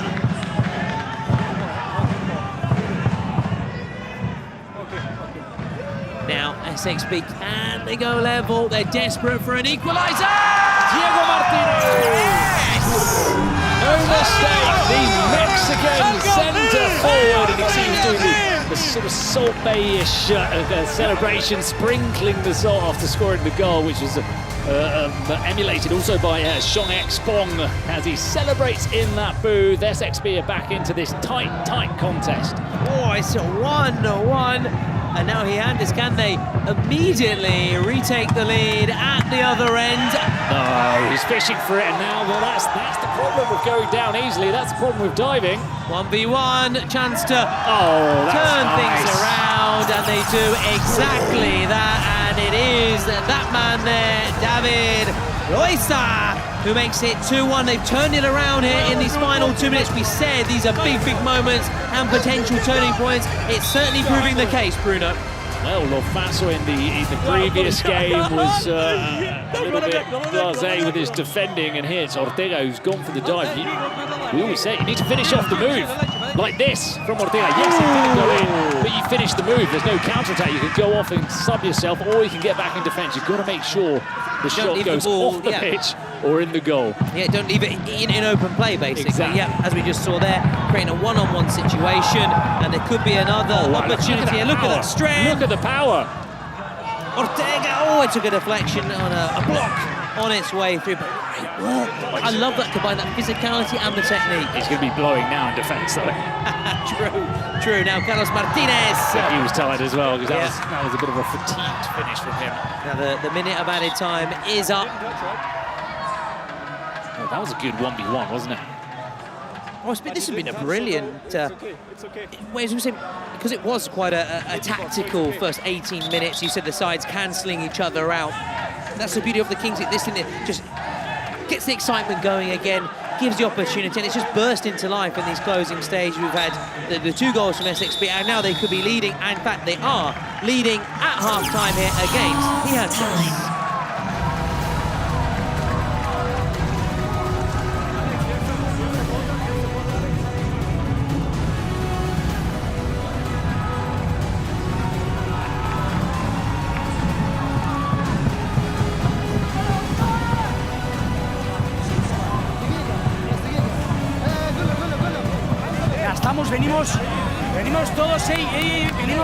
venimos todos, al ver, Paul, venga, va.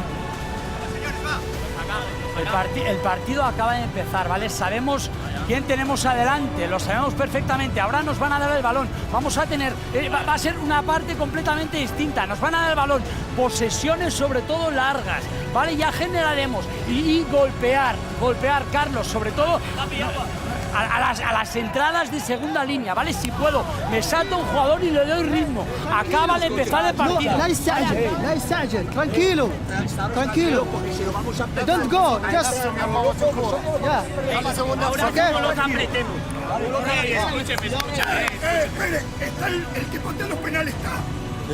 ضربة جزاء فين هو موجود؟ ضربة جزاء فين هو البريسيدنت؟ No. ياسر موجود seguro ثلاثة Mírenme. Ya hicimos lo más difícil. No vamos a quitar eso.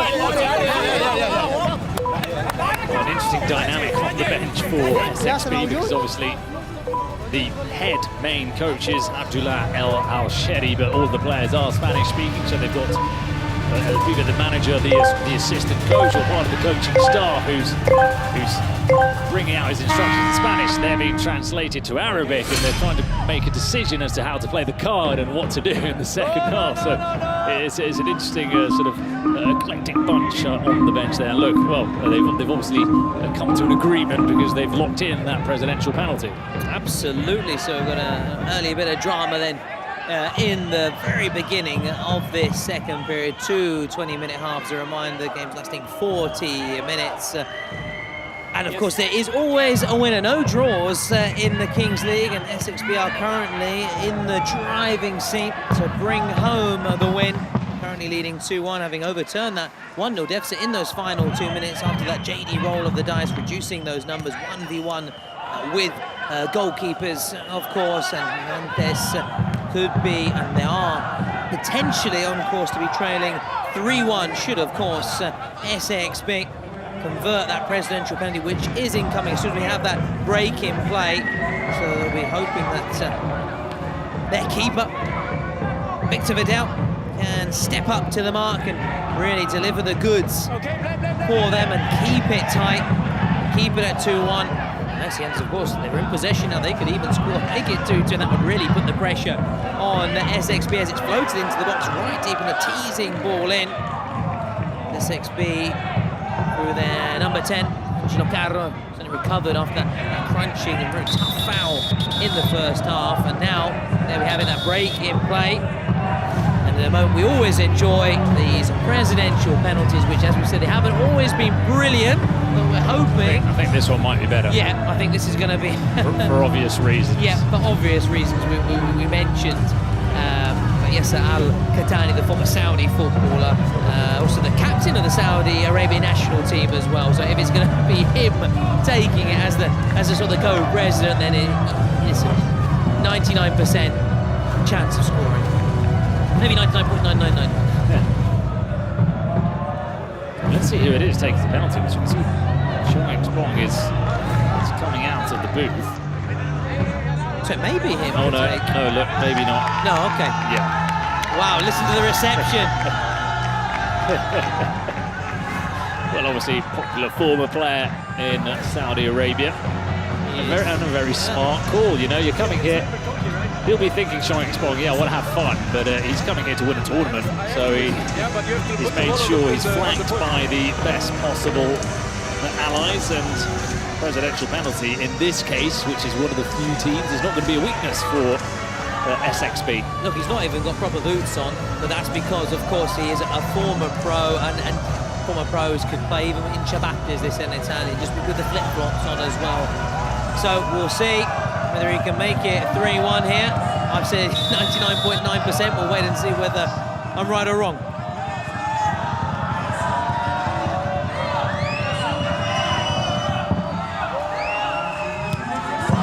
Great penalty. Great penalty. Because Victor Vidal went the right way, but that is a perfectly executed penalty. He's got the celebration of someone that's played more than one professional game throughout his life. So, intelligent from Xiong Xpong to bring this man alongside him for the presidential penalty. Class is permanent, as we've just seen, and you know, SXB in the last Kings World Cup was actually won their first game against Persas, but then lost their next two. So it's clear that they want to go further. No, and as we said, around. one of those defeats was a penalty. It was a penalty shootout, so they were very, very close to reaching the knockout. And I remember they had a couple of Brazilian players and they had a couple of Saudi players who were very, very good on the ball. Yep. So they were quite unfortunate to be knocked out so early on. Focus on the match, in the meantime, Hienders have hit back, Bruno, with their secret card. It's been locked in. Of course, Bristol will have that at the next break in play. We'll see what they have drawn and whether it can give them a goal almost immediately with, say, a shootout or a penalty, or whether it's, a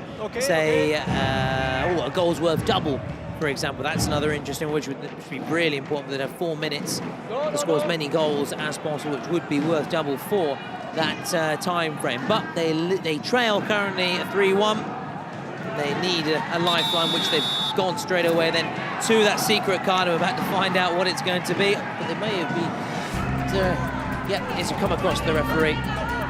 And there you go, Gigantes played so much Kings League football. Secret card comes out immediately after conceding that goal. Number 47. Yeah. They know they need a helping hand to get back into the game, so 3-1, try and sort of stop that momentum from continuing to flow in favour of SXB. And we've said how many times today and yesterday, why don't they play their card? Why don't they play their presidential penalty? These guys, they've been there a million times. I think that's the difference. Maybe the Italians still maybe, they're not as yet an established Kings League. No, and that's what we said. It's being in the situation of living. We said it yesterday. How many times have we been down to 5 against 7? Oh, this happened, so next time we'll do this. You know, they've been in all of those situations. They've learned from experience, as Descartes, the famous philosopher, used to say. You learn from experience. Wow, that's the only thing I remember from him from school. Oh, you don't say that you came across so cultured there by saying that. Anyway, it's Denilson who's come off, who's been the chosen, the designated player.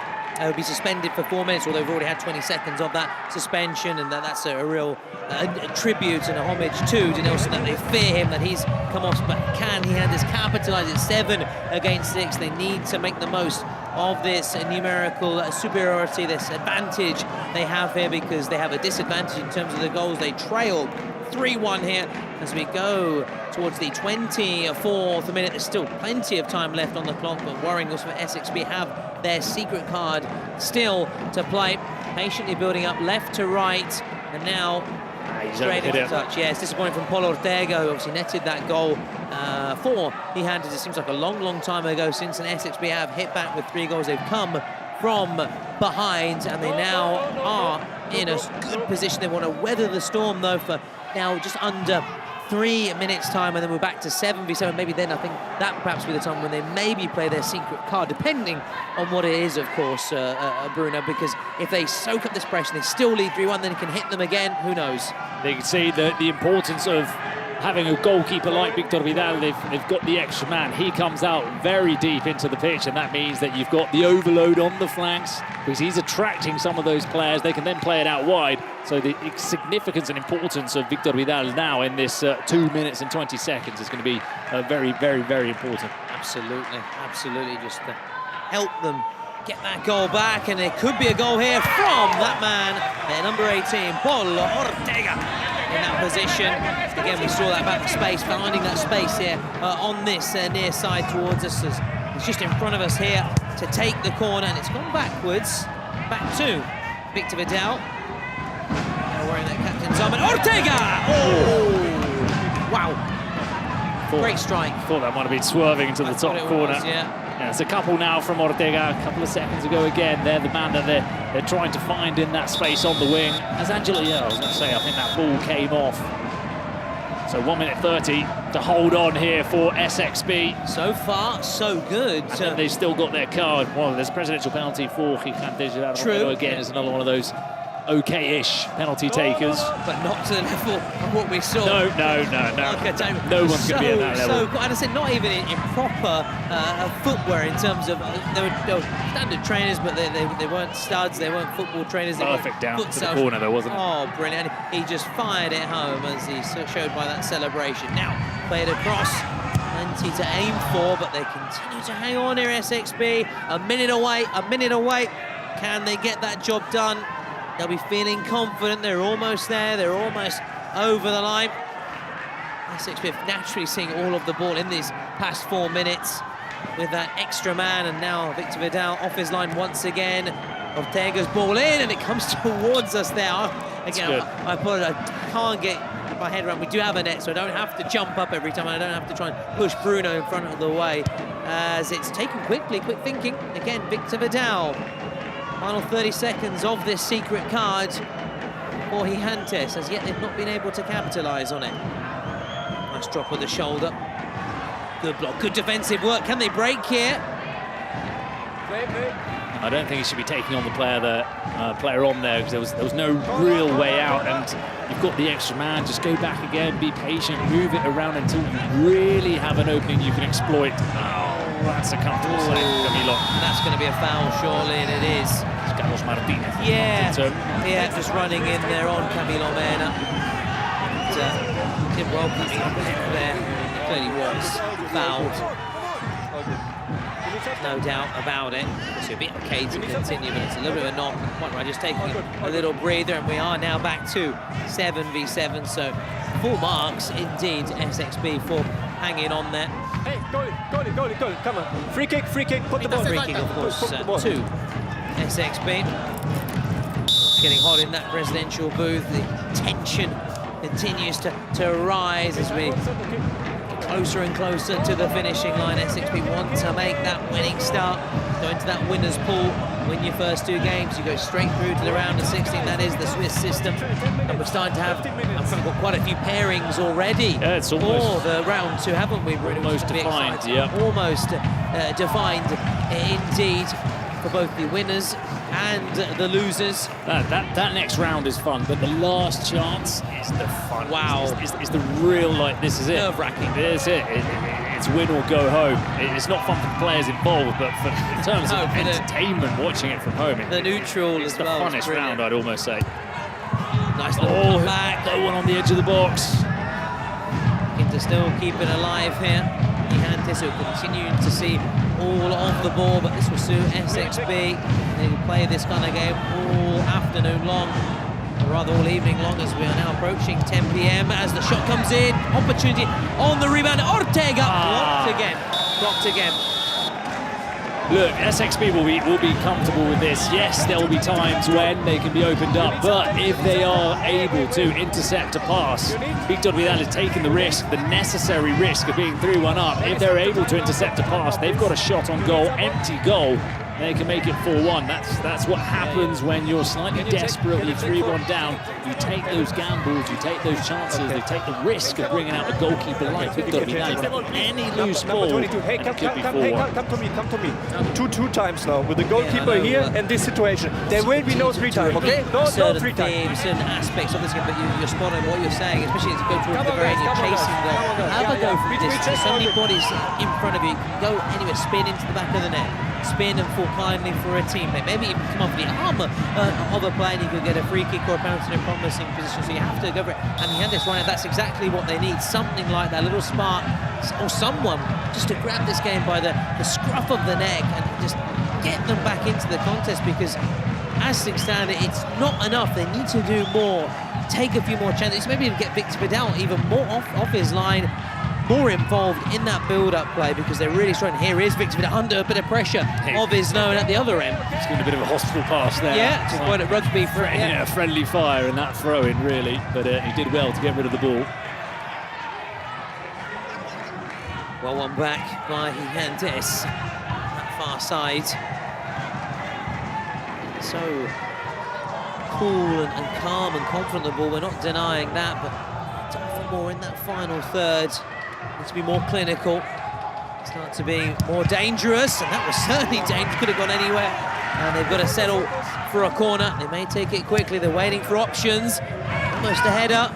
It's Lobon clearing every single cross. Absolutely. It's just long legs of his as well. He's big. Yeah, he reminds me a little bit of Pacho from PSG. Yeah, absolutely. Ecuadorian, he's Colombian, so neighbouring countries. I like it. Here we go. Space starting to maybe open up, maybe a little bit of tiredness creeping in for both these teams, although the wrong decision. Wrong decision. Not quite good enough for that. The first touch made him lose the advantage, and then he decided to go on the outside and still have a corner though. Slammed the door shut. Yeah, that was the best case scenario, really, a corner for De La Villa.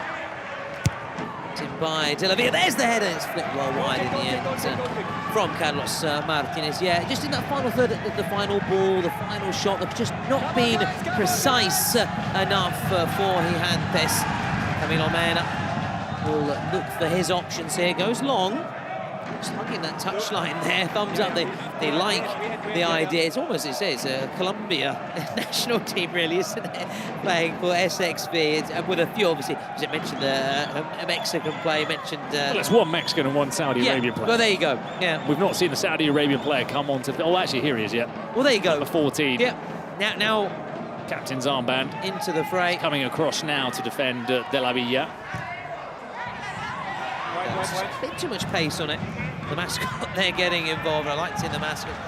Is that a Buzzy B? It's a B. Yeah, they haven't had enough sting in the final third. He had this another one of many dad jokes. I'm here all week.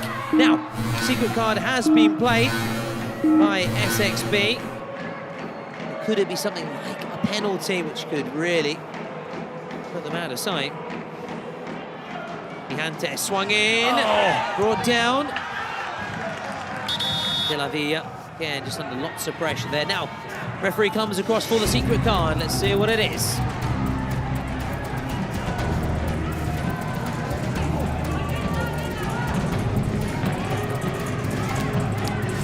Shootout. Shootout there. Chance. Extend their lead. Yeah, they've certainly got the players who can almost do a sort of Lofazo-esque kind of shootout. We saw him previously for the Boomers, converting his first shootout, it has to be said, and then later on unable to replicate that style on that presidential penalty, which was designated to him, and it is going to be their number 7. Diego Martinez already scored one. Can he get another?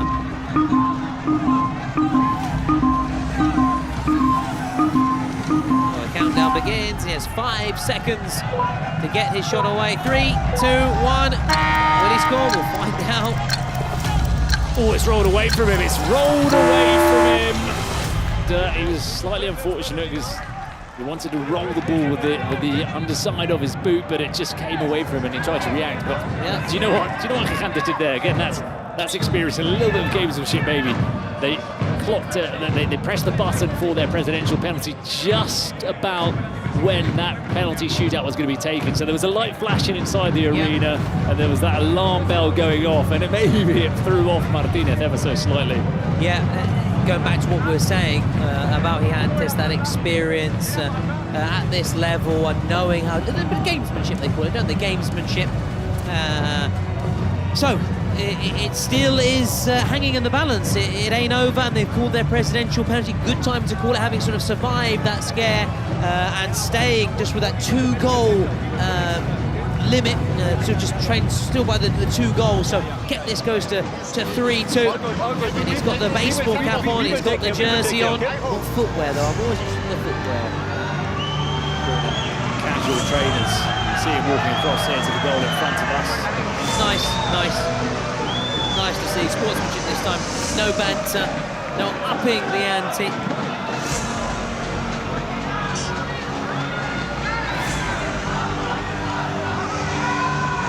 As I said, Romero is not the best of penalty takers, but he's not the worst. Here he goes. Well, yeah, listen, not the best of penalties. It comments itself, really, doesn't it? That speaks for itself, that penalty. Not really much that we need to say. No, it's what we've been banging on about all week. It's the difference in having a good penalty taker, and that's probably going to help SXB a lot in this tournament. Didn't even get enough lift on it or power on it. A lot of them struggled to get enough power on the ball. Yeah. There was just one today, the one that was struck on the post, the German. Yes. Schaffsbrell, yeah. That was probably the first one that really sort of lifted the ball and got it still missed. That power. Was the thing, yeah, struck the post. Moving on, thwarting out, stopping there. So now, no more presidential penalties, no more secret cards, but we could have the potentially still a golden goal. For that to happen, Gigantes need to score twice and make it 3-3. And this is what you're saying, wasn't the first? They do tend to cancel each other out when it is 7v7, don't they? These two sides, because they're on a very level playing field, very even. It's an evenly matched game.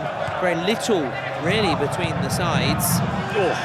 Played across ferociously by De La Villa. It's that presidential penalty, Bruno, which really is making that difference that's taken SXP just that step close and opened up that daylight between them and Gigantes. So it goes to what we've been saying quite rightly. Get a top man to take your presidential penalties. Come on. Or top lady, of course. We do also have the Queen's League, don't we? Oh, no, yeah. Yeah. Massive shout out to the ladies of the game as well. No, we used to have some female presidents in the male Kings League in the Americas. You had Alana taking penalties for Ranita Mercedes Roa. I remember taking penalties for Club de Cuervos, and very capable as well with their penalty tackle. No doubt about it. So far, but we see spectacular turnaround. Or are we going to see SXP just bring home this win? Make that winning start. Victor Vidal again off his line, needs to maybe start taking a few more risks. We're going to the final 4 minutes before those final 2 minutes when goals will be worth double, or we'll have a golden goal depending on the final scoreline at the 38th minute. It's nicely done. That's a teasing ball. That really was good. Just needed attacking that near post and maybe just taking a bit more of a gamble. We're saying maybe not risking enough in the final third. Yeah, because De La Villa's doing a good job of getting down to the byline like a traditional old school wing, and he's putting those crosses in, and that's the avenue that they're exploring the most and finding the most joy down this right flank. So somebody needs to anticipate an attack, as you say, the near post. And they do have a target man. This player, Carlos Martinez, he's a big centre forward. So if De La Villa can find him, and that could be a good combo for Gigantes. Cross towards the far post again. That's what they were looking for. No header. As the move continues. Run back by SXP on the counter. It's all a little bit scruffy. Yeah, it is scrappy. Really is scrappy. And SXP now have that thought. I thought they were going to get there. In terms of possession, unsurprising. We've seen Gigantes dominate, really. Unsurprising that they're chasing the game and they're looking to make it a nervy finale and put the pressure back on SXP here. Can they get that shot away? They can get the shot away, but it's fired wide. And we continue to say it, Bruno, I'm being repetitive, and the Gigantes fans at home, the aficionados be disappointed and say, please be quiet, Thomas, stop saying it. But just that final third, just not being good enough, not being clinical enough, need to do more. They still have time left, there is still opportunities ahead for them, but they need to start acting fast and doing more. From Angelot Caro. Lost it out on that occasion. He ran into trouble there on the byline, the quick feet. Oh, that was an intelligent move from Capi, letting the ball run. And now it opens up. Oh, disappointing. That could have been the end of it. Oh, the space now really open. Now maybe tight. Yeah, now you can feel that Hinders know they need some urgency to their game, and SXP maybe want to just wrap it up and stretch that lead further. Victor Vidal.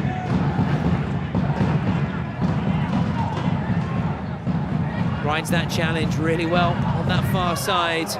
Albert Lopez. Clever. Oh, that's very... Oh, it's a penalty. Must be a penalty. Must be. Well, the referee for now has awarded a corner. For me, that was a penalty.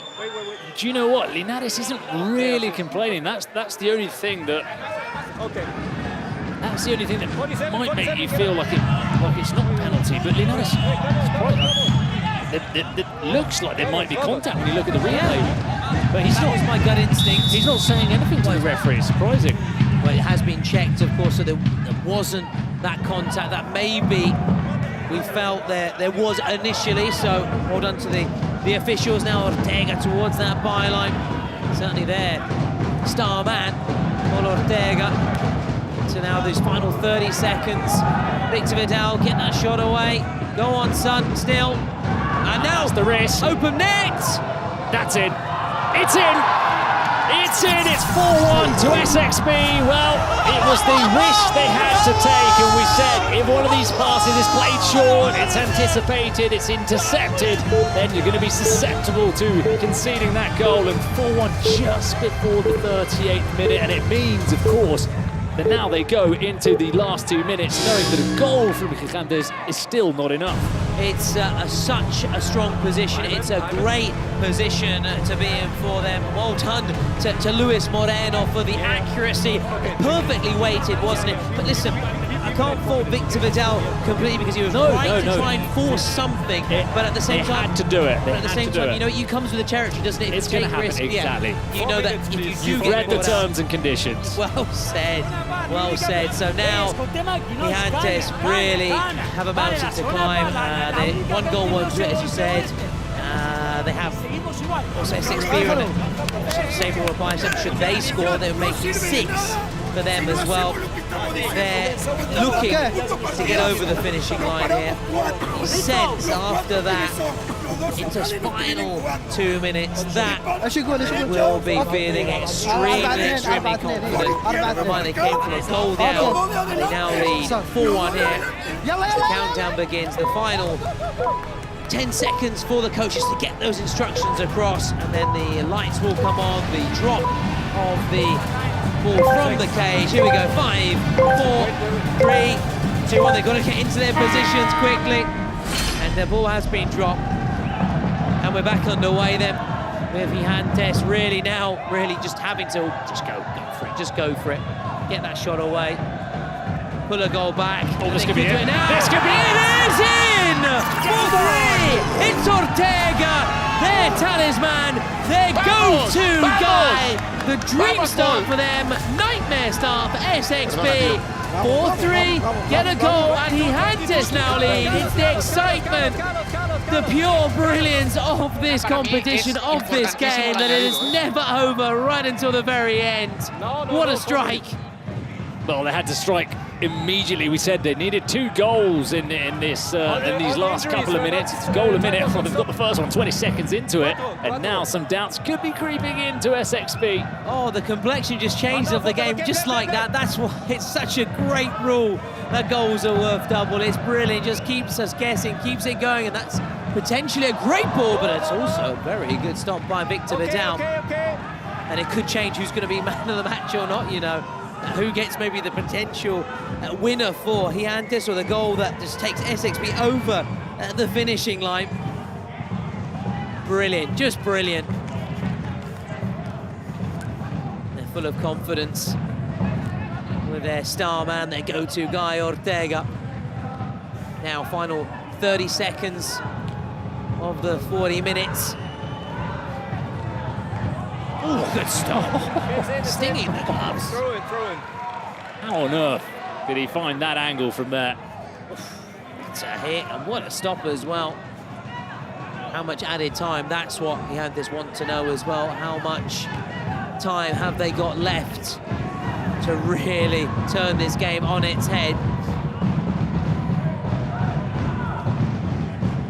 The final seconds now. 4 minutes. So they have the time. The dream is alive for Gigantes. Here we go. They're going to continue to take gambles with Victor Vidal. I think they should, really. You've got to. It's okay. Got to. Oh, it just shows you can't take your eyes off the Kings League. Expect the unexpected. Results are in doubt right until the last second of the game. Victor Vidal again, quite rightly off his line. Sweeper keeper. There we go, there's the space. Ortega! There's the space! Oh, it's another brilliant goalkeeper. Both of them have been so impressive. Camilo Mena with 2 huge saves in these last minutes. 2 in quick succession, as you were saying, Bruno. And they're still on the ball, Gigantes. They took it quickly, that corner. Victor Vidal again, and they get one of their players into that shooting position. They look to this man here, once again, Ortega. Swept in, there's a little slip. Could favour Gigantes. Here we go. No. Just here, wasting no time. Okay. And again, Victor Vidal. Options again, left and right, may go it alone.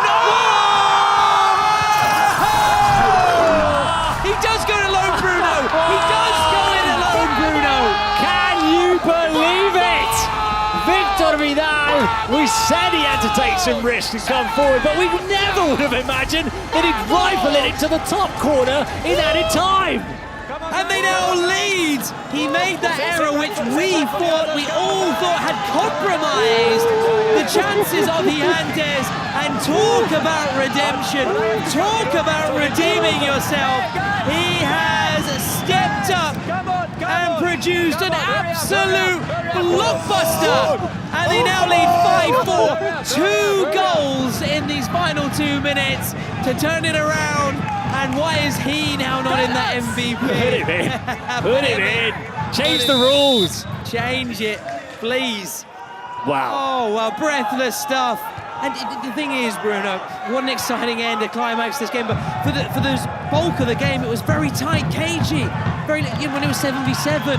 And it just shows the excitement of this competition. Exactly. It shows that at one stage or another, it will finally break into an exciting game. And Come on! I mean, it's day 2, and we've witnessed magical moments, but it's just, I don't know what to say. You're because speechless. For once, you're speechless. No, because for once you're speechless. Never in a million years would I thought they could score 2 goals, and in the manner in which those goals came, Victor Vidal in the top corner.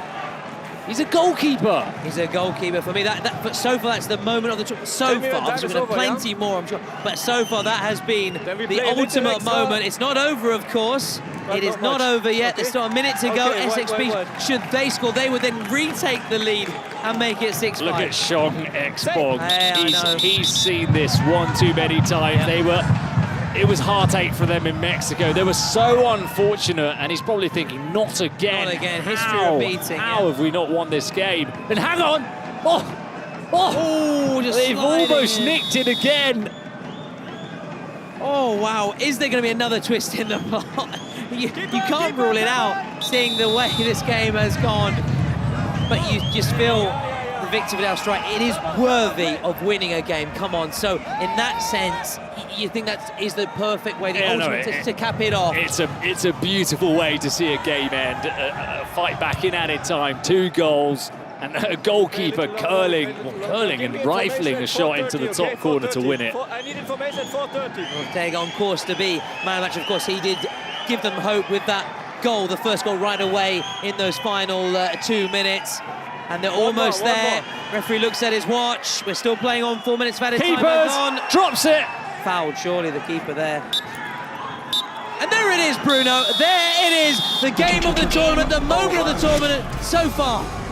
I'll tell you what a moment to score that goal, because he's playing in front of Arnau Dinas, who is the goalkeeper, as we were saying, who's just won the Champions League with PSG. Yes, he's the backup to Donnarumma, but he's in the PSG team. He's an Olympic gold medal winner in this very city against France just a year ago, and that will have impressed him, seeing Victor Vidal score the goal.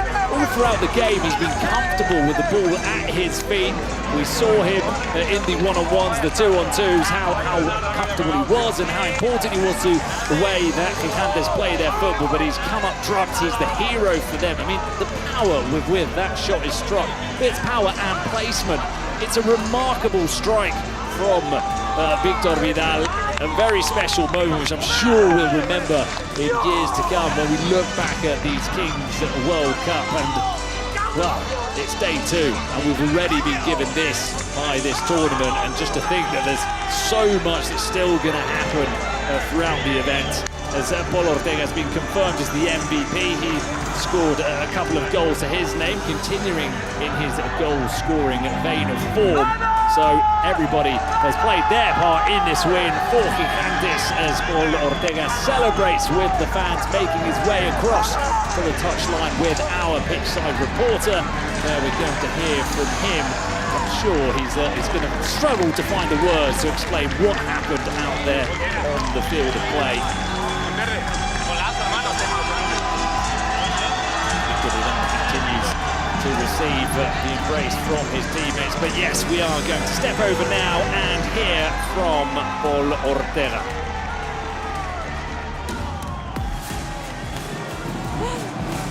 Hi guys, here we go again, and we have one more MVP and one more jersey on Bazaar. But first of all, congratulations! How are you feeling right now? Muchas gracias lo primero de todo y sobre todo es luchar hasta el final y seguir porque este equipo va a dar mucho que hablar. Así que vamos, joder, vamos Gigantes! Totally confident. So, let's sign your jersey here. Here.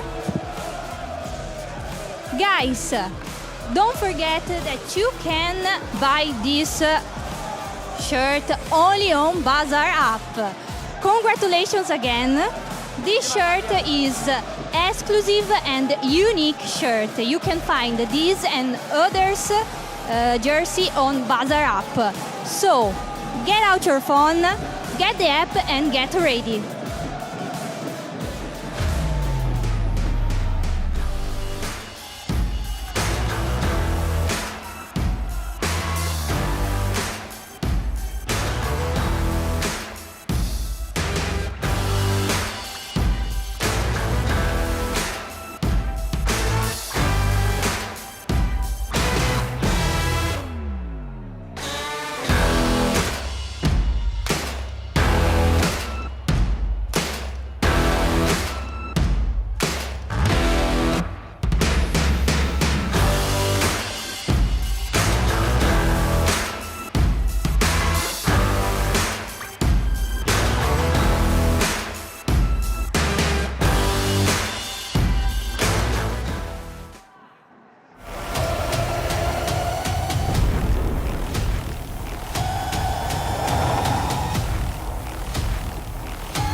Well, we are now all set then for our fourth and final game of day two. Persas against La Capital FC. And we picked out two who think are going to be star players. They're Antonio Monterte and Jordi Caño Jimenez, who recently was promoted to the Spanish third division. But Bruno, before we get going, Lamine Yamal wanted to send a message to his team before their debut. ¿Qué tal? Nada, no tengo mucho que decir antes de que salgáis al campo, que disfrutéis mucho, no tengáis nada de presión, sois los mejores, confío en vosotros al 100%. Es imposible que ese equipo nos gane, no, es que no nos van a meter ni un gol, confío en vosotros chavales, disfrutad mucho y vamos a ganar seguro. Estaremos viendo todos a la selección en la pantalla grande y disfrutar mucho. Venga chavales. Well, there is the wonder kid, the one I've got so many questions to ask him, because I know you follow him up close and personal, Bruno, with your work, of course, with La Liga. His team makes its debut tonight, and he gave a message ahead of kickoff, and he hopes, of course, Vidal can make a winning start here. Not easy, though, against Persas. Far from it. Did you see what he said there? Not only, obviously, a good luck guy going to be supporting, but he said the whole Spanish national team, of course, they're all together for the Nations League encounter against France. He said, we're all going to be watching it on the big screen, so how about that for pressure and also for encouragement? They'll be looking to impress those players. So we don't know a great deal about La Capital. Look, they had tryouts in Mataró, in the region that Lamine Yamal is from, just to the north of Barcelona. So they had those tryouts there, and they've put this team together, so we don't know too much about them. Jordi Caño, as they said, has just been promoted to the third tier of Spanish football with Europa, which is a classic historical club in the city of Barcelona. He scored 13 goals in that division. That's not an easy thing to do. So he's going to be somebody to look out for there against Persas, who are from Peru, playing the Kings League America. They reached the final in the most previous edition of the competition. So experience against the wildcards new team. Not very much about the experience of Inter against the youthful exuberance and talent of PSG. We'll see whether it's a 5-0 defeat or not. We'll see what the scoreline will be as we are underway here. Lamine Yamal's team, La Capital against Persas. And they're already just looking, playing with that Lovely jersey as well, talking about beautiful jerseys. And this could be an early opportunity. It is, of course, an early opportunity, but it's saved by the wall himself. Monterde, do you know who's missing from Persas? Someone that you really like? Obed Martinez. Oh, listen, I know. Listen, I knew about this, and those who obviously were with us with the Kings World Cup nations, everyone, all of the team. Another shout out to Patrick, Kendrick, and somehow everyone had a fair play. Mine was Obed Martinez, so I'm gutted not to see him here as his. Oh, wow! I don't want to say his replacement, but certainly his team stepping up right away. And I love that shot as well of that goal that was taken, and it's one of their. Can you say star players? It could be one of his replacements. Yes, yeah. Eladio, who's come in as one of those emergency loans, as we're calling it. He plays in the Kings League in Brazil with Real Elite, where he's scored 15 goals, but he's come in for this tournament because there's no Obed Martinez. John Palacios is another one who's come in at the final hour, the 11th hour, I could say, having left Chamos, the team, the Venezuelan outfit, to come in for Persas. But yes, they will be missing Obed Martinez. You say top quality. I remember him winning the Kings League Americas with Ranita, where he was very much the standout player just a year ago. Oh, and he was with Mexico as well. Just such a talented player, as this guy is proving himself to be a very talented player. His relatively early goal, it's not as good as some of the goals we've seen so far, not as quick as the goal we saw from Bolt a few months ago in just 2 seconds, the Brazilian player. But Davi Eladio splitting the teams. There's now 3v3. Jimenez off his line here and looking to replicate what we saw from Victor Vidal in the previous game. Of course, maybe not the game of the tournament in terms of the most exciting, but certainly one of the moments of the tournament. I mean, the game maybe would have been the Furia against Sports in terms of the overall package. In terms of excitement. Yeah, exactly. What I was trying to say, where I couldn't find the words, it's just that it's day 2 of day 14, and we've already been given that moment. I'm sure we're going to have a lot more of those kind of moments in the tournament, but incredible scenes, and it's really sort of set us up very nicely for this final fixture on day 2. Oh, you can say that again. So much excitement about this one. And maybe the La Capitale, as you were saying, and quite with your translation of what Lamine Yamal was saying, everybody watching on. So no pressure, lads, no pressure. You've got the likes of Lamine Yamal all watching. Nico Williams. Yeah, I was going to say Nico Williams. Yeah, so some players who know how to play football. Let's put it that way. Dean Howson. Wow. Juventus, what are they doing? Letting him go. It's proving to be a real. Is he confirmed gone to Real Madrid? Confirmed. Well, there you go. And is that? Oh, no. Wow! But I think it was offside. Yeah, the arm was up anyway. But it was a wayward shot from Jordi Cano, the player that we were looking out for the build-up to the game. So throw in. A little glimpse of the presidential booth. So just behind the scenes, a presidential lounge as well for our president. So before games and after games, just a chance to unwind a bit or relax. And in terms of those more relaxed, to be Persas and their fans. I've seen a few Peru flags as well. You know, in fact, there's one just behind the goal. Now La Capitale looking to get an equaliser here. We are now 5v5 with the passing of a minute. A player comes on until we have 7v7. So that'll be from the 5th minute. This is what they call the escalada in Spanish, which we were talking about. Yes, thank you, yeah. This is sort of the scaling up. We go from 1 to 2 to 3, that ladder that we go up on until we reach 7. There you go.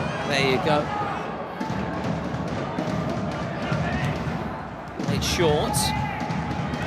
Keep an eye on the number 77 just bursting into the box there. It was Jordi Cano. Is it Jordi Cano? Is that Jordi Cano. There you go. Sometimes I should have more belief in myself. I should Absolutely, just try a little bit, just more confidence. Anyway, this time it's swung in. It's not played short. Different tactic that time from La Capitale from the flag. Going for the Olímpico again. Gol Olímpico, I like that. I've seen plenty in recent years in Serie A, at least anyway. Goes back to the fact that it was actually scored in a game which was played in the Olympics, hence the reason why it's called the Gol Olímpico. If I'm not mistaken, a game between Uruguay and Argentina in the Olympics in the start of the 20th century. As that was just miskick there from the man we just been speaking about a few minutes ago, Jordi Cano. Just snaps at it, maybe again. I think maybe with La Capitale, I think being a side making its debut, it's natural that they're going to have a bit of jitters, a bit of nerves, and have to settle. And get accustomed to the rules, even though, of course, there are plenty of opportunities to watch the Kings League via our YouTube channel, for example, via Twitch. But that's the thing, I don't want to say there's no excuses, but, you know, a minimum standard you do expect now. It's not like it's a brand new competition that no one really has ever played. And these guys, look, they're all young from Barcelona. The Kings League is played in Barcelona in Spain, so it's very present there, and a lot of these will be following it. They'll know a lot of the people playing in it, so it's not something that's completely alien to them. Yeah, absolutely, absolutely. Now, oh, that's very nice from Jordi Cano. So good. Former junior, Jordi Cano, just stayed behind him. Oof. Now, opportunity to take it away for Davi Eladio, still going. Oh, that was brilliant. Talk about end-to-end stuff, and now end-to-end stuff. Now Laka beats. Oh, it just wasn't threaded through with perfect accuracy. Look at this. The team's really stretched, you know. Really stretched here. Post with a run from Jade Arias, another player who won that championship with Raniza last year. He was in the squad with Obed Martinez. Yeah. No, I had a bit of a man crush on Obed Martinez back at the Kings World Cup Nations. He was so impressive, just the way he played, and obviously that iconic sort of Mexico jersey as well, with, you know, those shorts and the socks. It's just brilliant, just brilliant. But anyway, focus back to Persas now, just trying that little back heel there, and now opportunity on the break. Guevara, has he won the foul? He has. I think that's a good call from the referee. Good call indeed, and it's a good position. It's certainly striking distance to go for goal here.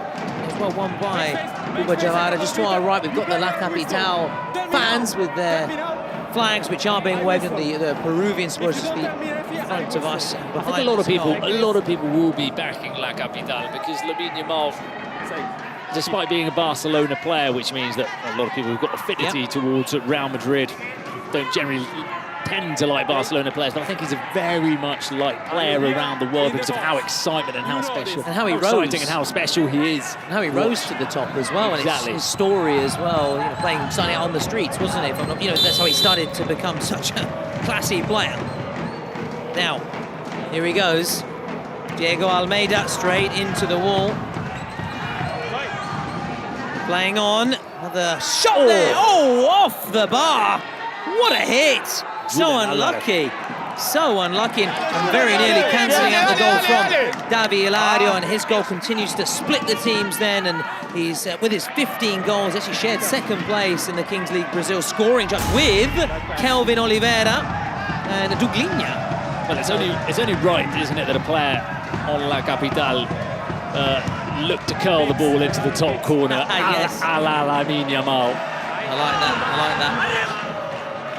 I mean, I know there's been a lot of talk already starting to compare him to the likes of Leo Messi. It's still very early days, but from what we've seen so far, then obviously the signs are very promising. But of course, let's not put too much. Yeah, that's the only worry. Yeah, too much responsibility on him early on, as Jordi Cano tries to get that shot, which he does.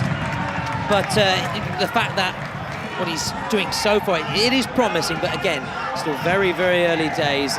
And he's only 17, I think it was 17. Yeah. He started the last Euros at 16 and finished them at 17. Yeah.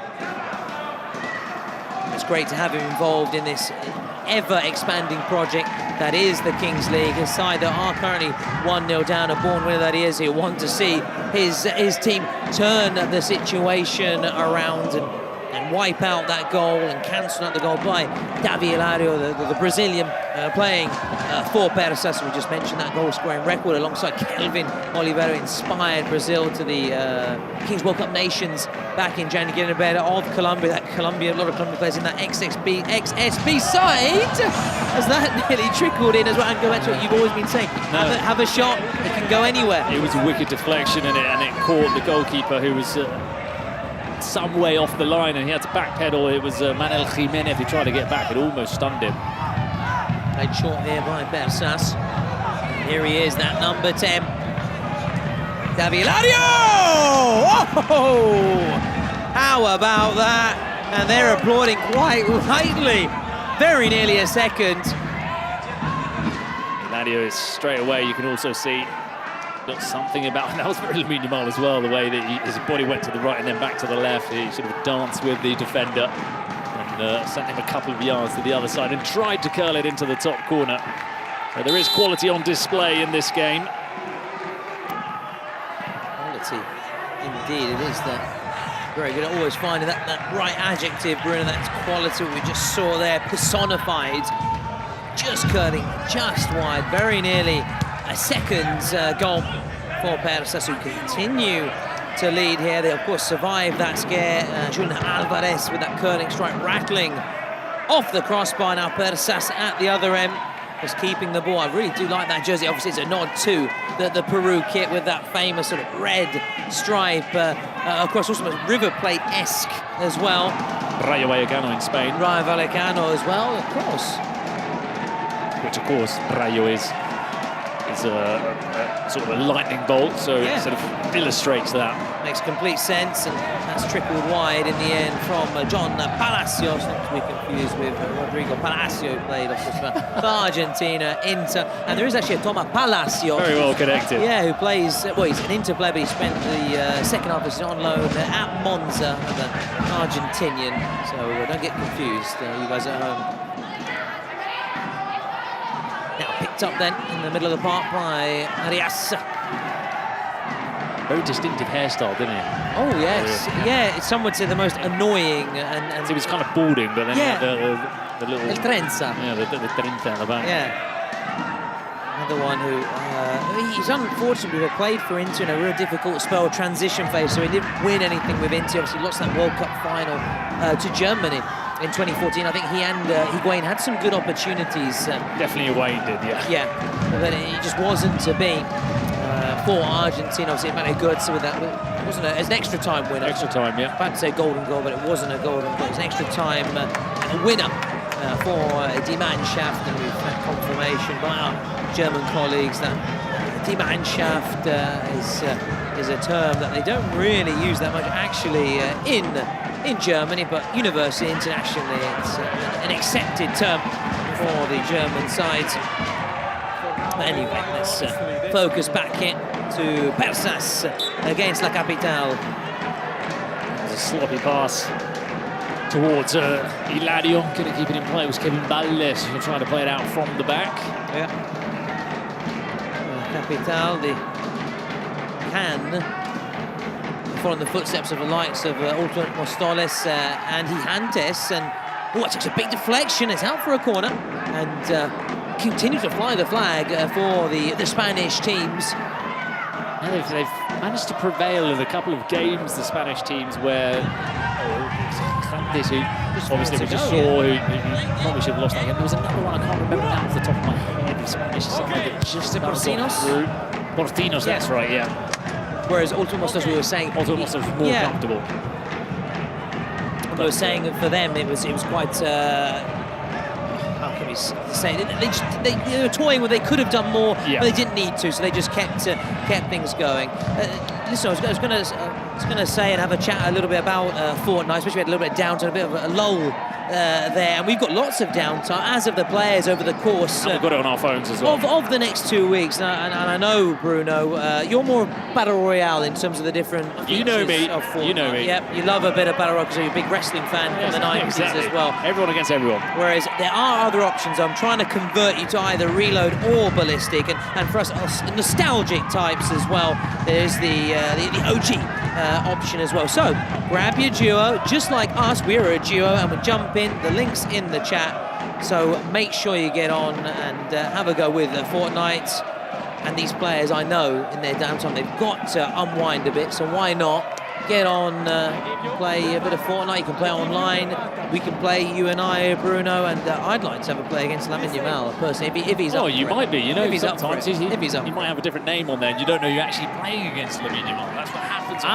Nice. That's a good point. A lot of these youngsters are on there.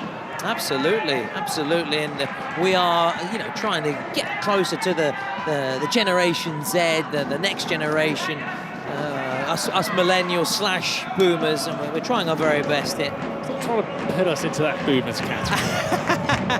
Proud millennials. Fair enough. Proud 90s kids. How about that? We settle on that. We can settle on that. Exactly. And back with the keeper here, taking a bit of a lull, which is why I mentioned Fortnite. Can it now explode back into life here? As we go towards those final 2 minutes of the first one, we're going to have the roll of the dice, which could change things and open things up, certainly. For Persas, they're back on the ball here, just trying to just protect it there, and that's a little bit risky. But they've gotten away with it, and they've seemed to just playing their way out of trouble. There's just no just booting it up the field. There's no old school English football, just hit and hope and try and hit the target man. Far from it. It was John Balaftas there who looked very comfortable on the ball. Actually plays as the centre forward, but there he was in a defensive position, and they need to try and get this man back on the ball because David Eladio had got off to a very good start. Look, there he is again, leaving a couple of players in his wake. Every time he's on that ball, he's such a tricky customer. We just mentioned about the JD role of the dice. We have Gerard Romero, the Nantes FC, with Arnau Tenas, the goalkeeper, of course, of PSG, who's in the house as well, fresh from being and crowned Champions League winner, European champion. But who's going to be the Kings World Cup clubs champion? We've seen certainly signs look to lay down an early marker. Furia really impressed me so far. The Brazilian outfit I like what I saw from FC Zeta as well. Of course, a little soft spot for the Italian sides for obvious reasons, following Serie A, living in Italy. I know, obviously, for you, Bruno, some of the Spanish sides naturally, obviously because of your proximity to Spain, but also a lot of the Kings League Americas. I like a lot of the Americas teams, yeah, because done a lot of commentary on them, and then they've got a bit of a soft spot for them. But watching United play today, I'm excited to see them going forward. I want to see them play a bit more and see them when they play against one of the top teams from Brazil or from Spain. Look, no disrespect to the Italian side boomers, but I would like to see them against the Brazilians and against the Spaniards and see what they can do. Now into that final few moments before those final 2 minutes, again rescued by the frame of the goal there. Glad. It was a Lofazo-esque step over onto the left, and the keeper touched it just about enough. Montero the wall. No way through Il Muro. Absolutely. Again, what a let-off for Persas for the second time in this game. We saw the crossbar rattled earlier by Alvarez. We're now into his final 10 seconds, and then Mouad Nouraoui sending his shot against the post, and the time is up. Roll of the dice then, the JD roll of the dice. And again, here we expect things to open up, and this could be a big turning point in the fixture. It's just Arnau in the end. Oh no, there's Gerard as well. Oh, is there? He is there. There you go. Popped out of the shadows, didn't he? There you go, with those glasses as well, and that dark t-shirt. It just popped up in the nick of time. There he is. Love it. That's a proper throw from Arnau. Surely, I can't believe it. 4 from 4, Bruno. I can't believe it. 4 from 4. 4 from 4. Someone have a look at that dice. 4 from 4. So it means a 1v1. Well, you know that. I've said it 4 times across the afternoon, or rather the evening. It's been almost 11 p.m. here. We're in Paris, of course. See whether La Capitale have obviously learned from the other teams how to the best strategy to approach this 1v1, these final 2 minutes. Plenty of space. We do expect goals then. As that cage is lifted up. It's iconic, isn't it? Iconic. The Kings League, that cage, the drop of the ball. We didn't get to hear from the dugouts, but there's an interesting thing about Persas is that they've got a woman manager, a woman head coach in Gabriela Batocletti. Could be Italian, Batocletti. Yeah, Batocletti, yeah. She's Mexican, if I'm not wrong, and it's nice to see. Here we go. Here he is, here he is. Here he is. Moscow! Yes. Oh, yes. Si. A brilliant brace. Can he find the footsteps of and get a hat-trick? Comes off quickly. They know the rules. They know how to play this best. Brilliant stuff from him. Kept his cool after a lung-bursting run. Not easy, is it, Bruno? After racing almost the full length of the pitch. Oh, and he had to finish with his weaker right foot as well. Look, they've got him. Jane Anies is a feisty defender who's trying to steer Mouad wide. And he's ended up winning back the ball. Yaid, he's just relentless in his defending and his pressing, and he's done his job. Comes off, and now it's time for Elandia to try and do his part. Brilliant. Really smart play from Persis. We didn't see it maybe from the attention from the Boomers, leaving Lofaso on for defensive duties. Now, he's on a hat-trick here. Can he get it? Just about. Stayed on his feet. He stayed on his feet. Yeah. Such a tricky customer, isn't he? Here he goes. Don't let him get onto the left. Here he is. On his left foot, but that was a bit of a scuffed finish. But as you quite rightly pointed out, better to get that shot and it goes out behind, chance to come off. Yeah, either way, whether it's out or in the back of the net, better than just keeping it there for the play, then Springford on the break with all that space. Buba Junior, first goal for La Capitale. Their first ever goal as a club. It's being fought by Lamine Yamal. Vamos! Buba Junior, who's achieved that status, scoring that goal. So 2-1. Yeah, it will always go down as a historic goal for them. Their first ever in the Kings League. Will it, though, be an important goal in terms of the outcome of this fixture, maybe sparking a turnaround? Of course, only time will tell. With the 2 minutes up, we're now into the added time. And Persis immediately restore that 2-goal lead. Nice twisting and turning here from Celada. I beg your pardon, Perez. And goes straight out, and the referee looks at his watch. We still have time left. There is still time left on the clock. It's going to be one more attack for Persis with Chuy Perez. Yep. Against Almeida. Well blocked by slipped. Maybe who could have got on that ball and run away into the empty space, but the referee saying not going to check the free kick, and it's going to be the half-time whistle. Now maybe we'll hear from Gabriella Patocletti and Arnaud Jariot. Let's try and listen in at the break then, with Persis leading 2-1.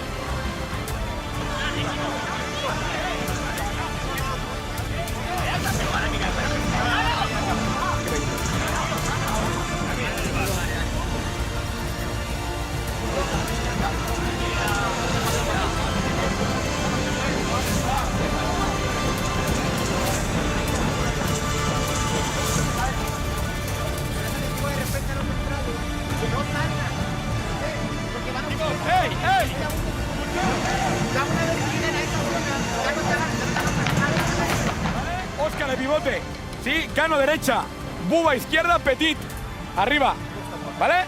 Escuchar, arriba, en el bloque alto, ¿de acuerdo?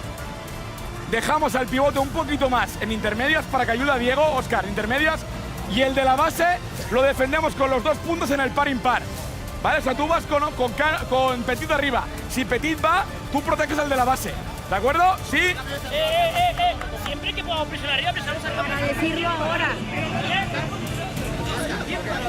Esta no tiene que empezar. ¿Qué es pedo de ellos? No.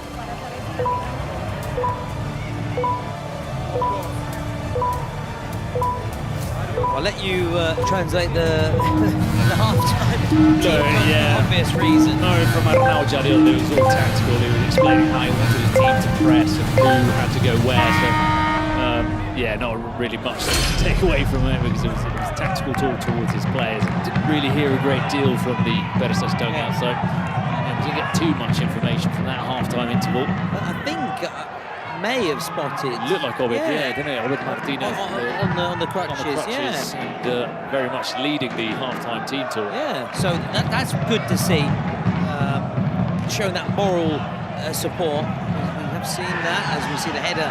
We've seen also Paulo Dybala in recent weeks for Roma, travelling with the team home and away, despite obviously not being out since March. And it is nice to see those sort of senior players and those high-profile figures continuing to show their support for the team, as what I believe anyway, I'm pretty sure, and picked him out together there, even though he can't naturally be showing his flashes and his glimpses of brilliance out on the pitch, but he can certainly help out Gabriele Battocletti and the rest of the Persa squad. And Julian is down. He was the one that rattled the crossbar in the first half. We're now in the second of the final 20 minutes. Clock has currently been stopped to allow Alvarez to either get some treatment, which I think he is going to do right now, get a bit of treatment here. A little immediate break. We've only just started on another break in play. It's going to be a little check here. There's a few question marks from the La Capitale players suggesting it was there a foul a few moments ago. Initially, my gut instinct was no, but maybe something that didn't spot or didn't see first time around, and this is what is being checked. There. Just a few moments before, I think. Here, was he pushed? Yeah, fouled. Oh, in the process. In the process of before that making that header, yeah. The header. Yeah. Not sure really that I saw too much that. Well, I definitely didn't see anything in the replay. Maybe they showed us a little bit earlier, but it doesn't give you the feeling that there was too much going on inside the penalty box. See. Okay. Okay. Yeah. So I call the review. Oh wow. Okay. Is he going to? I call the review, huh? Okay. Oh wow. We are going to have on-field review then. Well, that must mean that please, the replay that we saw wasn't the one that they were seeing. Don't send me the absolutely. Please take outside. You know, more often than not, this means which is the number? off the ball. It's off the ball. That's the issue. No problem. Now we check. Yeah, the arm's outstretched. That's got to be a straight red. For me, anyway, Bruno. Look at this. One. Is there a lot of contact? And that's the question. This is number. But yeah, as you say, it's the intent, though, isn't it? It's the intent to raise the arm. Yeah. This is number 4. This is the Manuela, el 4. El 4. The confirmation of the number. Oh, this could be match defining. We saw it, didn't we? Miami against Corsino. Confermami changed the game. Confermami il numero. Confermami il numero. Just waiting. He wants confirmation. Who was the one? I'm waiting for the number. I'm waiting for the number. Okay. Who committed that foul? I want another angle. Yeah. But I'm sure they've. I wait to know where is it. Seem to have the other angle available. Number 8. Number 8. Okay. Thank you. Perez with the arm. Chuy Perez, yeah. Oh no. Yeah. The view's blocked by Montero. You can go. It is a straight red. It is a straight red. The arm was outstretched. It was the intent. It was aggressive. Don't worry. It was uncalled for, and we got there eventually with the replays that confirmed it. Chuy Perez, 5 minutes suspension. He will play no part in Perez's next game. The second player to be given a straight red card in this tournament. It's a remarkably daft decision when you've come all the way from Mexico to Paris. You get yourself sent off for that. You might not, I mean, you play 20 minutes. You might come all the way here just to play 20 minutes. You're not going to be available in the next game. I mean, he'll probably be regretting that one on his way into the changing rooms. But it's a daft, stupid decision there from Chuy Perez. Yeah, it's disappointing. Not just because of what it means for your team for the rest of the game, but for yourself. Yeah, individually. Individually. It's a trip that he's really looking forward to. Yeah, individually.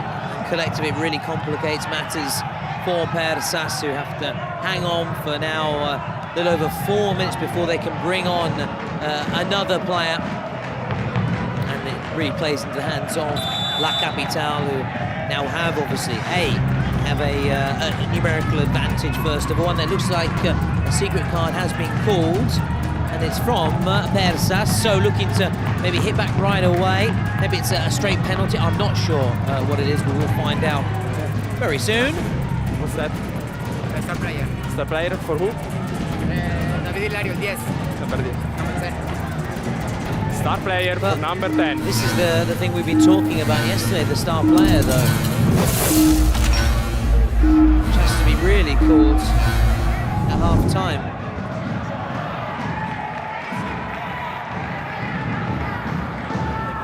Who have they gone for as the star player? Well, of course, the number 10, David Hilario. Yeah, unsurprisingly.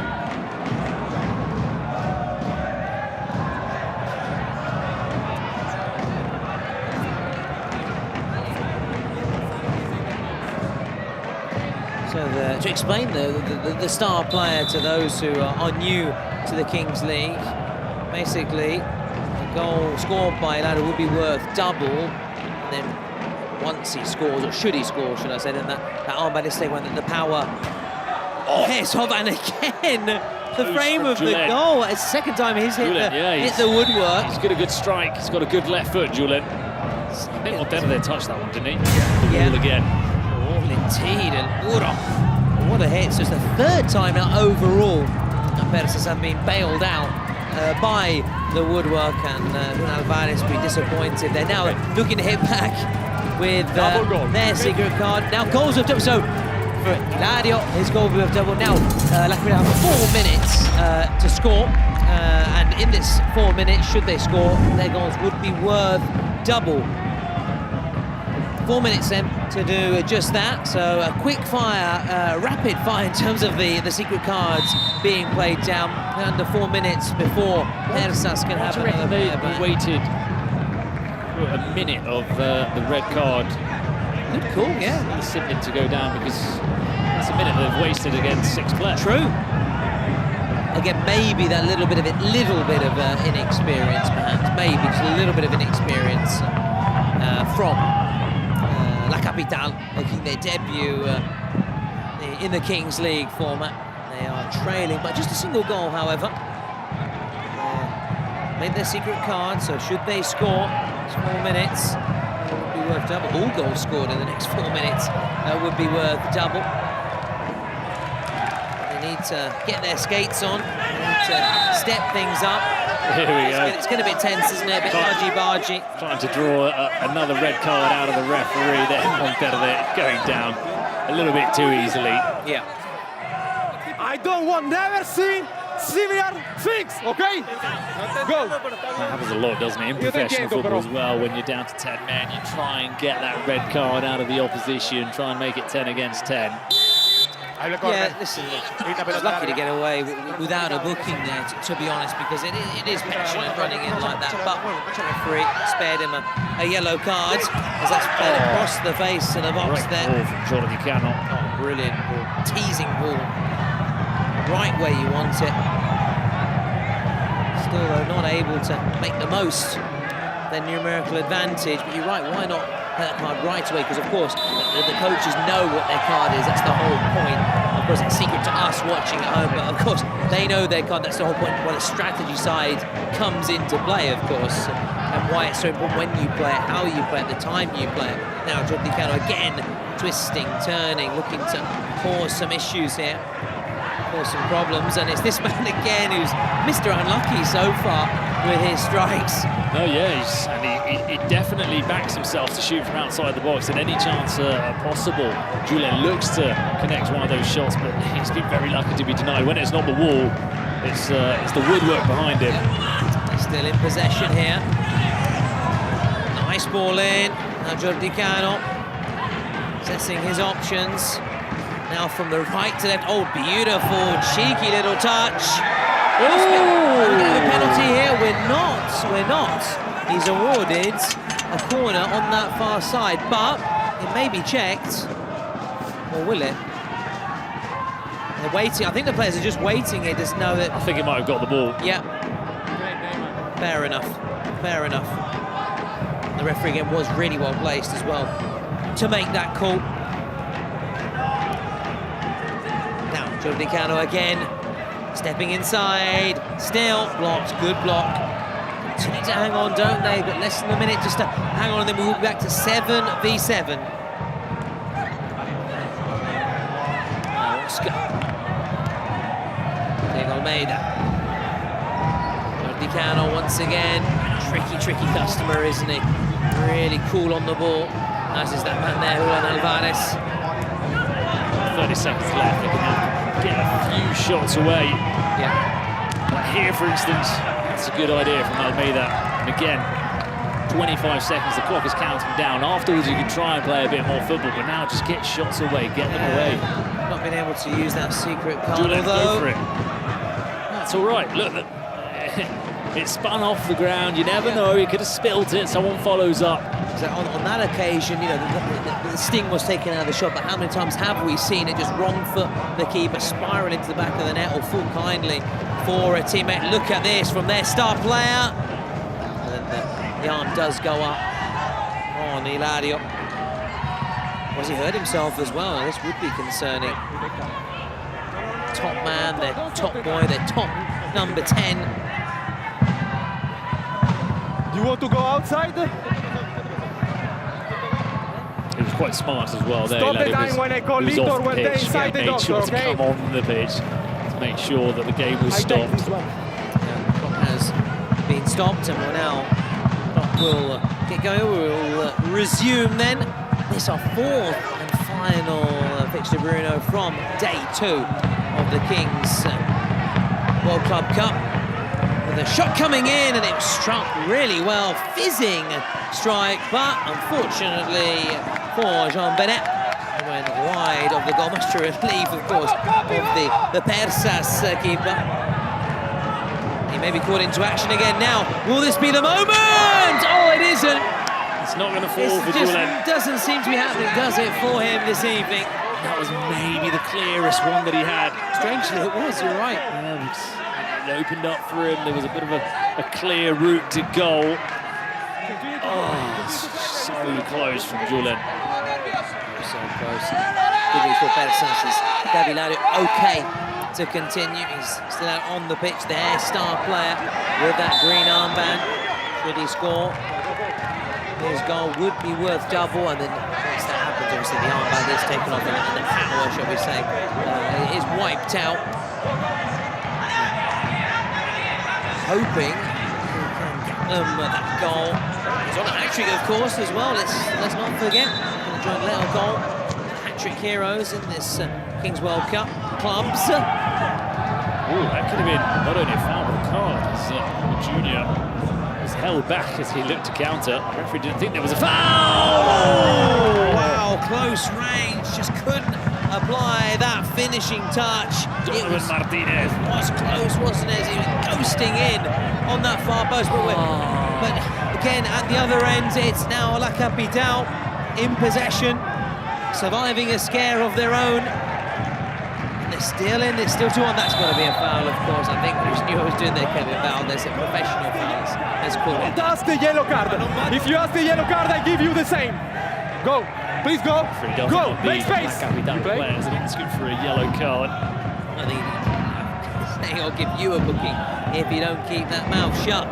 That was the message. Of course, only the captain's really designated player can actually speak to the referee. Now La Capital looking to make it 2-2. Should have played that one across Mouad. He had Ariel waiting. And, well, they had 2 options. Could have cut it back or drilled it across the box, and wrong decision there. I think he did. He did. Of course, got confirmation of the wrong decision with the outcome, of course. So it's confirmed there.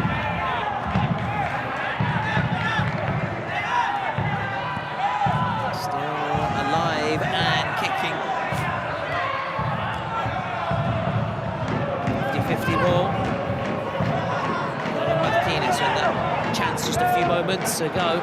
He's lost out on that occasion. They're coming forward here, trying to get numbers forward as well. Diego Almeida, not afraid to shoot.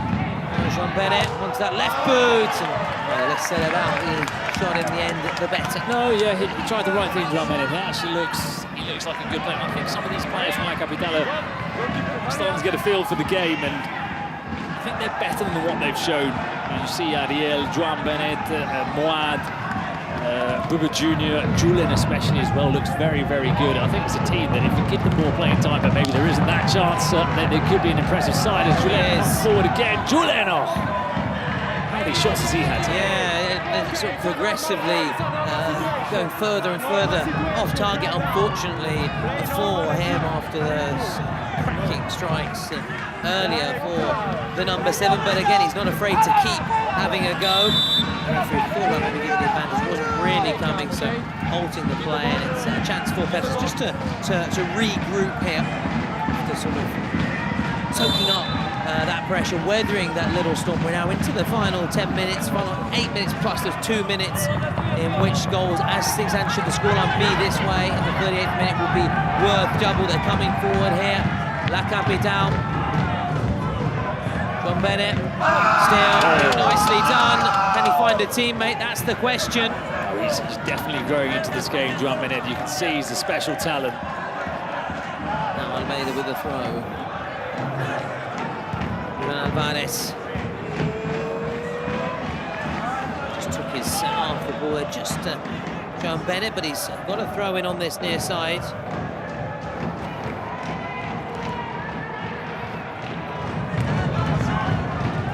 Just thinking, Bruno, for now, every wild card that's played, they've lost all their matches. Just thinking of the situation so far when it comes to the wild cards. Rash, Miami 7. More. SXB, of course. Yeah. Maccabi on course to potentially also join those. Just Phoenix Sports, of course, are also a wild card. Yeah, just what they just sprung to my mind. Tomorrow we'll see Jinx FC play against Ndene FC. The wild card. Now, is this the moment? Struck really well. Just couldn't keep it down though. Well, there's a big group of fans here. Some of them have got the shirts and the flags, but there are others who are neutrals. Yeah. They're clearly supporting La Capitale. It's got to be because of Lamine Yamal, surely. It's got to be of Lamine, but also I think they're a fun team to watch. They're all sort of young group of players. Most of them are quite talented, as another shot was saved. But look, they're knocking at the door incessantly here. It's the keeper or the woodwork that's keeping them out. But the talk about teams that drop into the losers pool tomorrow, this is a team that you'd be worried facing, knowing that your life depends on having to beat them. Absolutely, that's the thing. And then, of course, there's that, to continue to talk about the Swiss system, which the Kings League adopts, is then that last chance saloon, that last chance opportunity, which you said that you can sense the tension in the arena when that happens. That really is make or break moment as it's palmed away, an opportunity to spring forward. Jordi Canno, can he get on the end of it? The answer is no. He's caught me out of it. His attempts to hunt down that ball, Jordi Canno. What do you want exactly? What do you want exactly? We've got a presidential penalty, and it's going to be for La Capitale. Yeah, they need that right now. They need it. They weren't able to really make the most of their secret card, their numerical advantage, obviously. They really need something right now.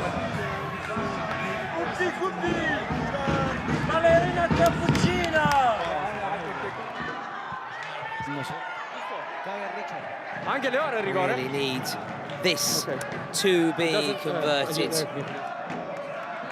Of course, we still have obviously that. Of course, Hilario still has obviously his green armband on as well. I whistle a foul for you. I whistle a foul for you. They're obviously complaining a little bit about that red card from the first half. It's a normal play. Don't take it. Don't take it. It's not quite been accepted, for want of a better word. Now here he is. Look at that, number 9, La Cobra, with a wicked kid, isn't it? That's a stunning jersey, isn't it? He's the co-president of the team, alongside Lamine Yamal. Looking to get the better of Monterde in the Bersas goal. Here he goes.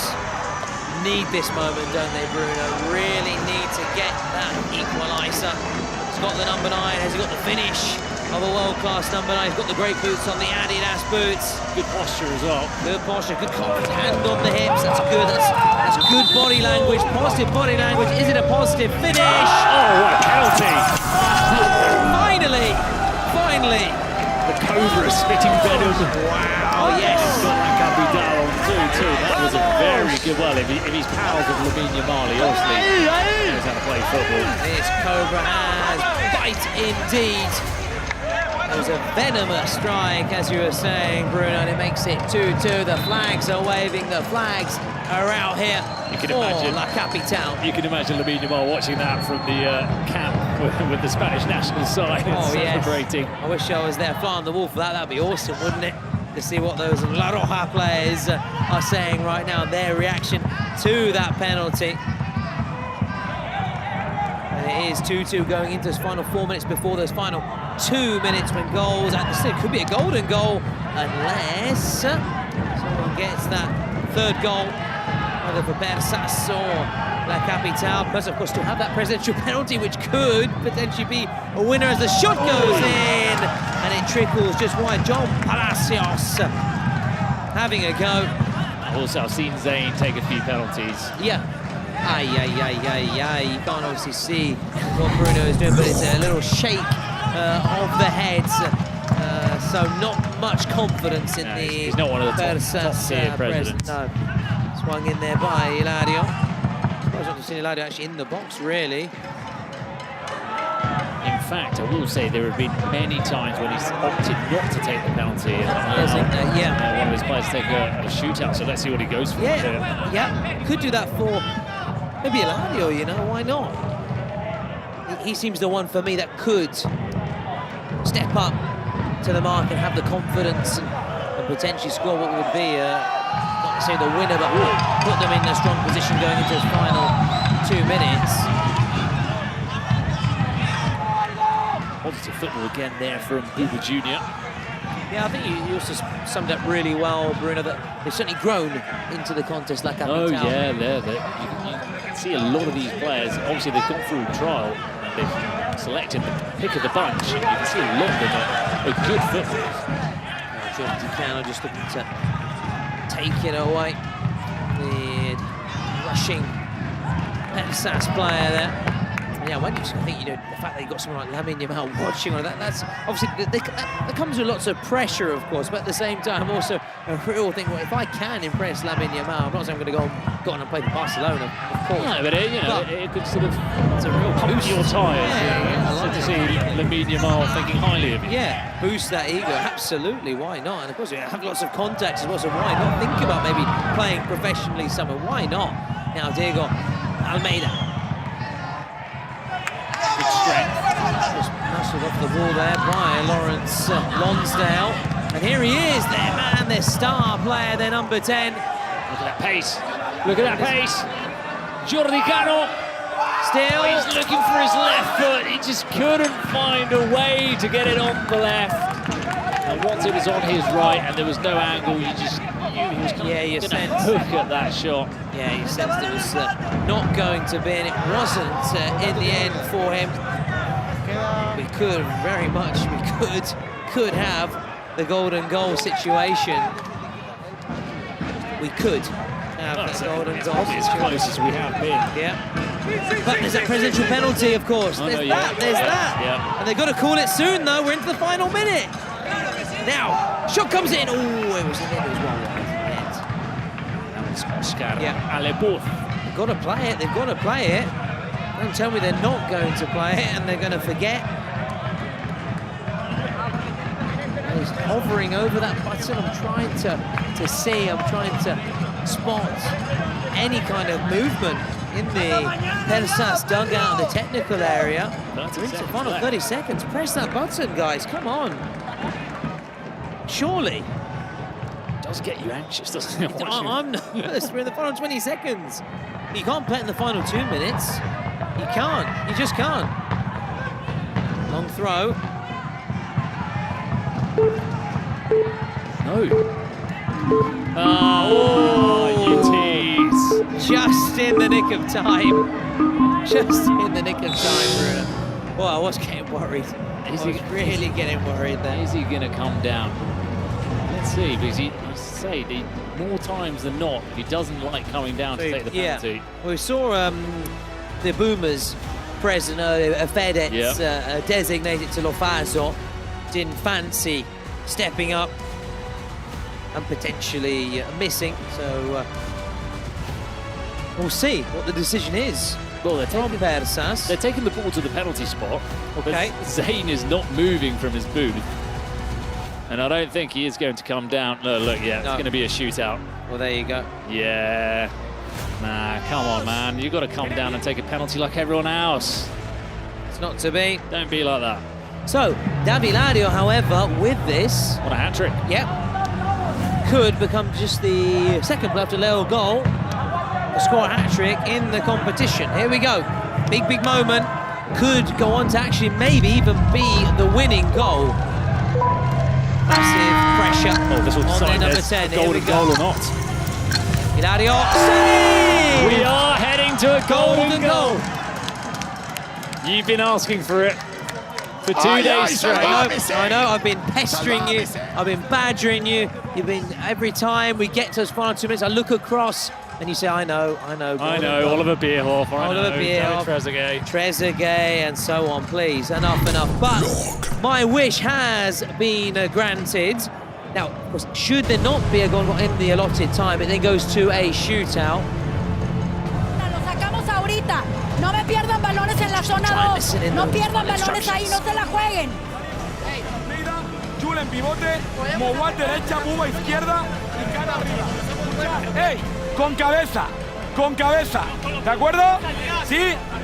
La gente que ataque, que sea la de arriba. Almeida, Óscar, calma, que un gol nos mata. ¿De acuerdo? Acabar acciones.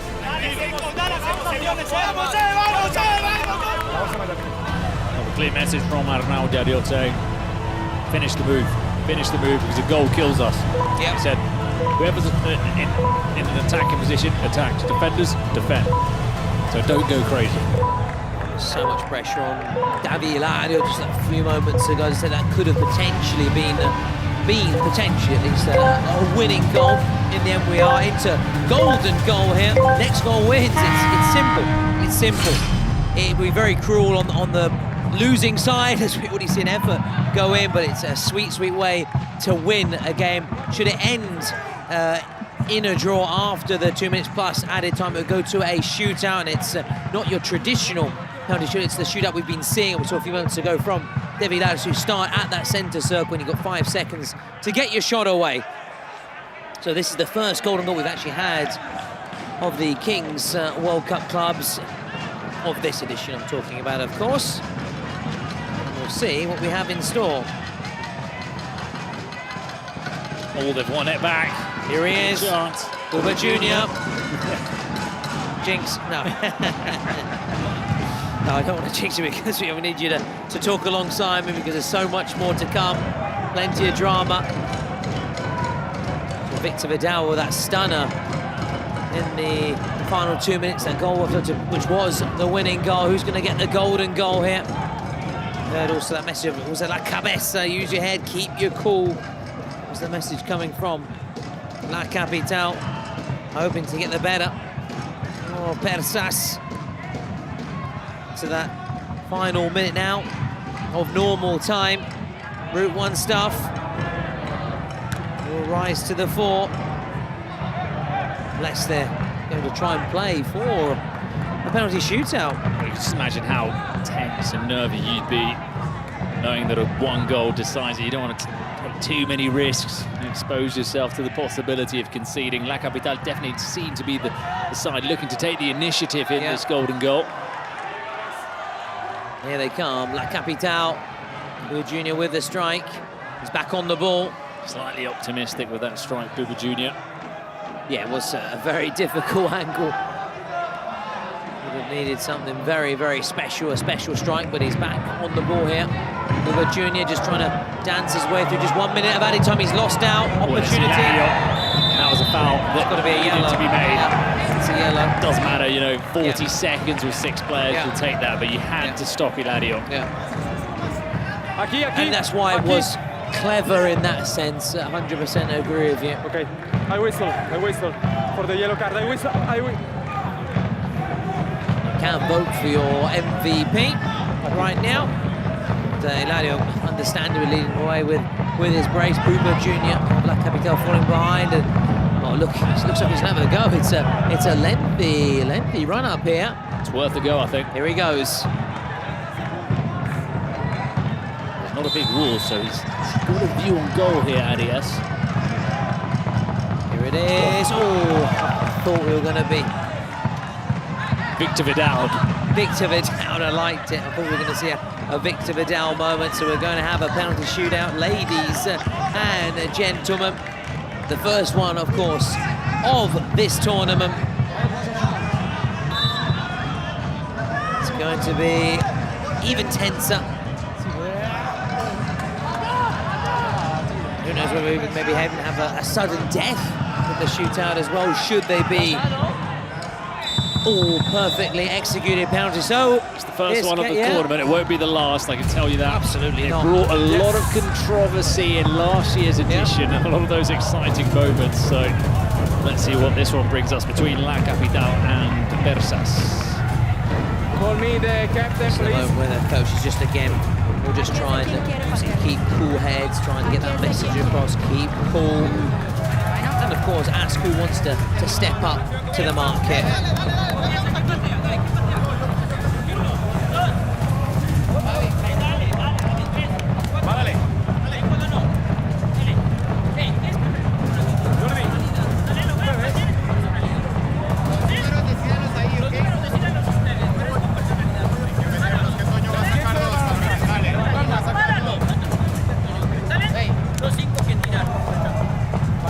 Chicos, 5 que tiran, festejamos, los que atajen, Toño, lo festejamos igual, hay que disfrutar, vamos, dale. That's a nice positive message from Gabriel Abatocleti. Let's enjoy this.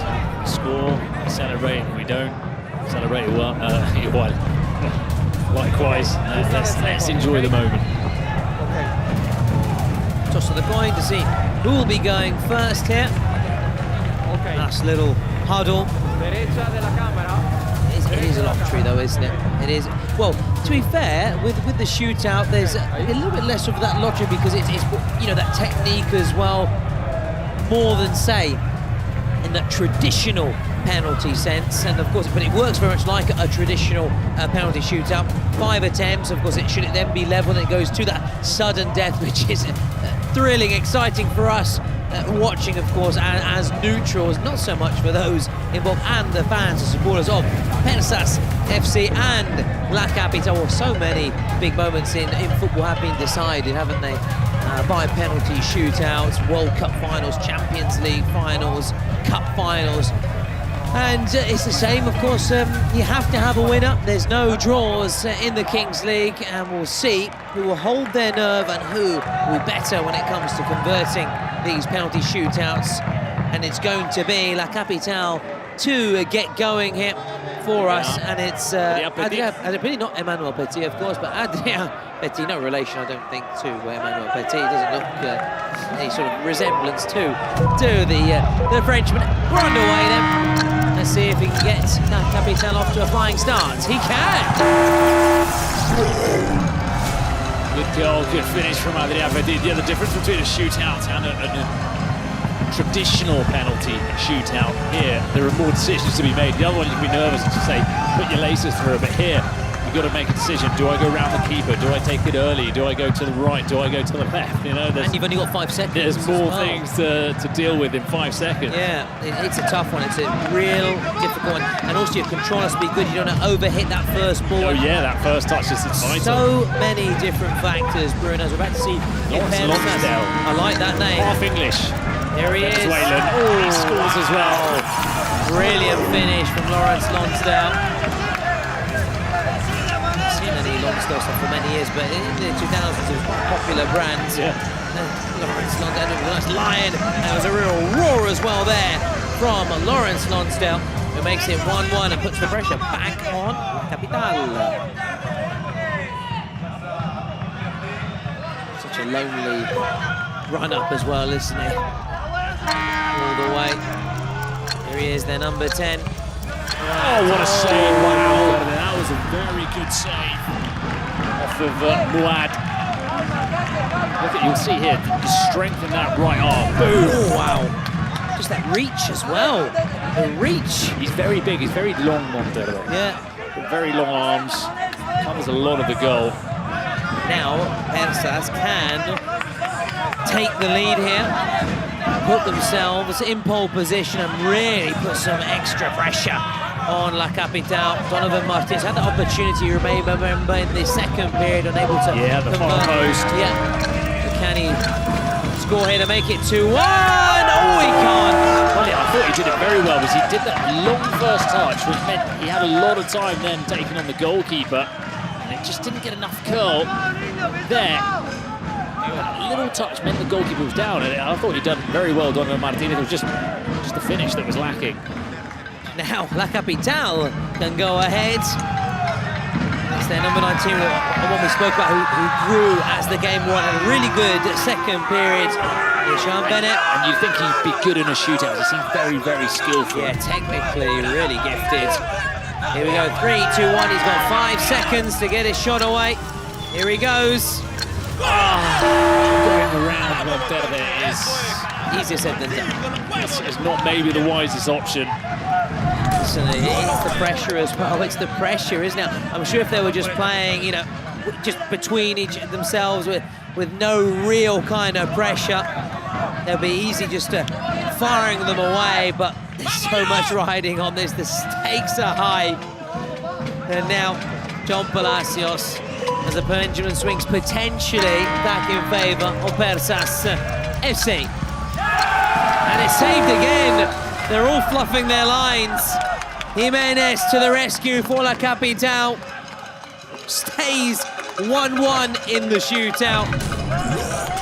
No one can really grab a hold of it and put their marker down unless Daduda can now. Struck it down the middle. It's a disappointing finish for John Palacios. Now, to the camera. Here he goes. Can La Capitale score again in this shootout? Oh, it's a cheeky finish! Come off it. He's done the Lamine Yamal celebration. That is, wow, that is ice-cold veins. That is a finish that Lamine Yamal would be proud of himself. And those pressure moments, Camara playing as if there wasn't any pressure on him. And it now puts, talking of pressure, really on the shoulders here of Arias. Here he goes. Another one goes wide. And now this is the big moment. This is match point for La Capitale. This could be the winning goal, the big moment. If La Capitale score this, they win. And it is Buenos noches to Persas FC, and it is Buba Jr., another one who really grew into the game. Will he have a cheeky finish like we saw before from Camara, or played a bit safer, more conservative? We're going to find out. Here he goes, chance to win it for La Capitale. Right on the edge of the box, Monterde. That was about as far as he could come out.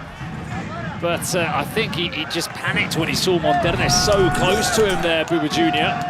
And look, how many times have we said that they score roughly 1 out of 3 shootouts? It's not a given. How many have we seen here? Yeah. 3 scored out of 9 taken. Overall. Well, that's exactly 1 out of 3, actually.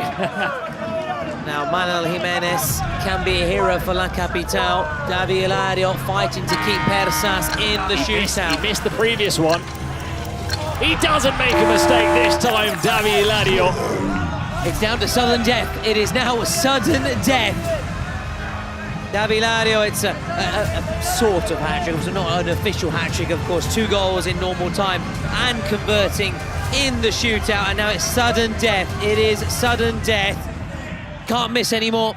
And you feel that the ones that Jimenez has saved have been shots down the middle. You feel like Monterde is the tougher of the 2 goalkeepers to get round and to score again. So I think they've maybe slightly got the upper hand. And look, Jimenez is going to try and take the penalty himself, keeper against keeper. Here we go, a tale of 2 keepers. Jimenez goes for the cheeky chip. No, it's not Christmas 2 days a year. It's only once. And now that hands Persas the opportunity, Bruno, to win it. Score here, and they win the contest. Monterde, we've seen he's been brilliant at keeping out the shootouts. Can he, though, step up and transform himself into a striker? Antonio Monterde, everyone is watching. All eyes on you. 3, 2, 1. No, it's a goalkeeper's finish. It is. They've both been goalkeepers' finishes. They both have. It's now. It just keeps going on and on. Reminder, we're now into sudden death. That's their captain, Jordi Cano, one of their wild cards as well. I'm surprised he's waited for the goalkeeper moment, to take one before him, being the most experienced player in this team. Here he is. Montero's just so good, isn't he? He comes out so far. So I think quickly. if you get there quickly, you can maybe try and take it around him. Maybe. But yeah, the closer you get to him, the more difficult it is. And it's that out. The hands, The way he can stretch.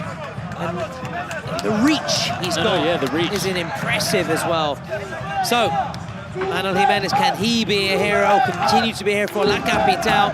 Or will this man here, their captain for Persas, be their hero? Kevin Valdez. Here he goes. Big moment. Kevin Valdez to win it for Persas. He's running out of time. And we continue in sudden death. We continue. That was a brain freeze, mental block from Valdez. He went to the left. He didn't roll it properly, and then he panicked, had to go to the right, ran out of time.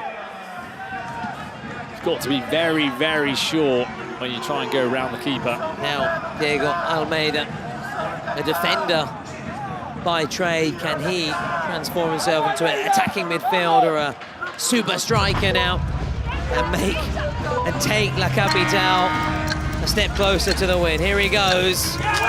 Down the middle, and given the conversion rate on shootouts, that is huge. For La Capital, because we've not seen many scored. And finally, Antonio Monterde beaten. Manuel Jimenez save this, and La Capital are going through to the winners' pool in round 2. Who's going to be stepping up for Persas FC? Is that man? Yeah, they can take. Yeah, now we're into sudden death. Yes, they can do that. They can do that. Here he is, Davilario, fighting to keep Persas in the competition. Oh yes, just about got the shot away. Yeah. Well, it was probably the best player they could have had on a pressure moment in a must-score shootout. And we go on, 3-3. We go on, 3-3. Now back to Antonio Monterde in between the sticks, and Petit, who converted his penalty at the very, very start, the first one, looking to get his second of the shootout, very much like Davilario just a few moments ago. Here he is. It is Adrien Petit against Antonio Monterde. Taking his time. Oh no! But he really took his time there, Petit. A lot of them are trying to do the little scoop over the keeper, the cucharas we've been saying. And now Persas can win it. How many times have we said Persas can win it? La Capital can win it. Now Persas, huge moment. And it's going to be the man who scored one earlier, if I'm not mistaken. Lonsdale. There we go. We've had Hilario and Lonsdale. Can they make it 2 from 2? Now Lawrence Lonsdale to be the hero. He is the hero for Persas. They win it in the shootout. They get the better of La Capital. La Capital's debut ends in disappointment in the Kings League, beaten in the shootout. Persas holding their nerve. Davilario, Lawrence Lonsdale, their heroes in the shootout. They win it 4-3, and they go through to the winners' pool in round 2. La Capital, one of the first Spanish sides then to lose. Yeah, first Spanish side to lose, and another wild card side that is defeated, and they came so close to winning. And what this does as well for Persas, it means that they can go into the next game with that sort of relief of knowing that they can lose, that there is a margin for error, because you've still got that last chance. But for La Capital, it means the noose is tightening around the neck, and you've just sort of found your feet in this competition, but you've lost on day 1, and now no more room for error. But as I said, they grew into the game, and I think there will be a force to be reckoned with in that losers pool. So let's see what beckons for Lamine Yamal's side. In the meantime, though, Davi Hilario taking centre stage, grabbing the limelight. He's coming across for his interview here with Bazar. It'll be really interesting to see how he felt in that shootout to Bruno for the pressure. Let's listen in now.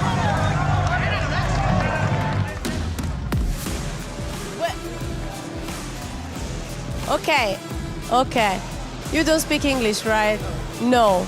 Can we try? Come closer, come closer. I don't bite, I swear, I don't bite.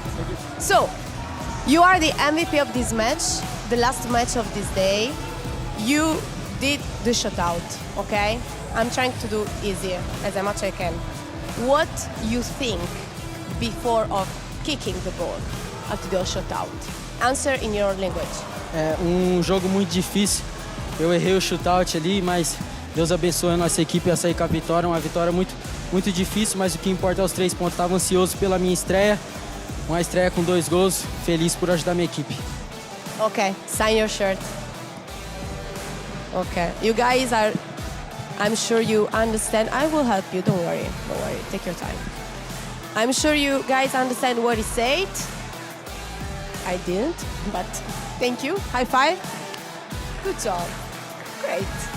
So guys, you can find the jersey of him on Bazaar, of course. So download the app and see you there and get ready.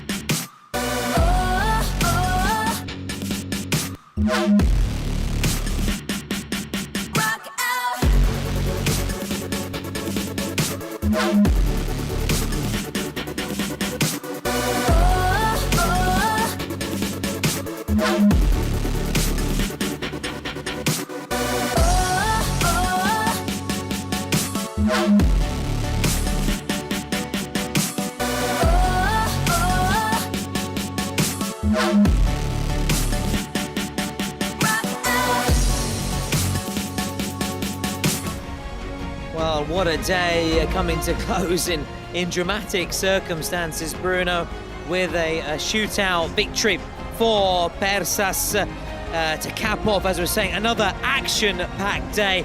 Full marks to David Lario and Lawrence Lonsdale for keeping their cool.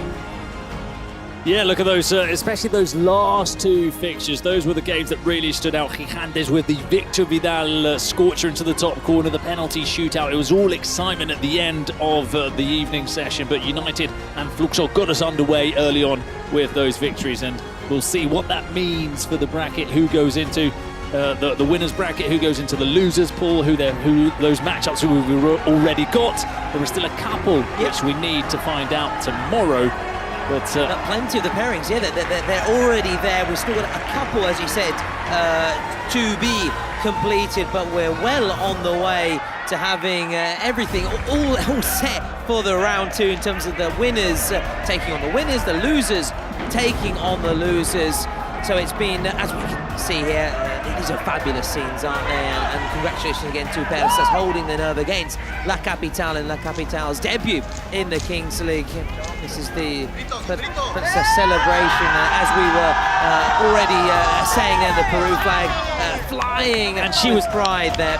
Yeah, and she was saying, wasn't she, earlier, that it was all about celebrating the moment and enjoying it, and that's exactly what you sense in the Persas camp. A lot of smiles and a lot of happiness with Obed Martinez part of the camp. Bruno, let's take a step back, though, and recap the action going all the way back. Do you remember back at 1900 when we saw Bolt score 2 of Fluxo, 6 goals, and he was named the MVP. He was just short of becoming the second man to net a hat-trick so far in the Kings. And he scored 20 seconds into the game, remember? Yes, another fast goal for the man who holds the record for the fastest ever goal, doesn't he, in the Kings League. And the Futbolista, so that was a baby shark celebration, a little nod maybe to his daughter or son, who knows, but either way, they were just too strong, showing their experience, their class, and another German side losing its 3 from 3 in terms and a presidential penalty being scored, which isn't the general rule in this Kings World Cup clubs. And as we always say, the action just keeps on coming, doesn't it? Just keeps on coming. The Boomers, an Italian side, trying to follow in the footsteps of FC Zeta. They couldn't get the better of the French side. United caught a glimpse there of the Pirate mascot. They were doing their very best as well to impress on home soil, and also they scored 9 goals, Tom. That's the most important thing, because we knew that they scored a lot of goals. They had a very high average in the Kings League France, and again today, 9 goals against the Italians. I think both teams played very well, but United, as we've been saying, team to look out for. and stepping up for their injured teammate as well, who picked up an injury in the build-up, of course, to the competition, and they certainly did not disappoint. And then we had, obviously, SXB, packed full of Colombian stars in the third game, and it was an amazing last double goal from the goalkeeper. The moment of the day. Victor Vidal, undoubtedly. For Gigantes FC, who were trailing 4-1, a reminder, 4-1 going into those final 2 minutes of play, and they got a quick goal from Ortega to set up a really nervy finish, and then Victor Vidal. And the best presidential penalty that we've seen in the competition. I'm really looking forward for these highlights to show us that goal from Victor Vidal, because I'm not going to get bored of seeing that moment. It was incredible, the energy inside the arena. Ask and you will receive, Bruno, my dear friend. And there it was, certainly moment of the tournament so far, and look at that, just lapping it all up. And he actually made a mistake earlier in the game, and it was a bit of redemption. And now we will see this is the schedule Tuesday. for tomorrow. That's it for round 1, of course. For day 3 on the Tuesday, we've got again 4 fixtures. We're going to see so much more drama, so more action as we had today. We had late goals, we had shootouts, but it's everybody trying, Bruno, to get there the 14th of June to the Défense Arena. You must be there or you'll be square.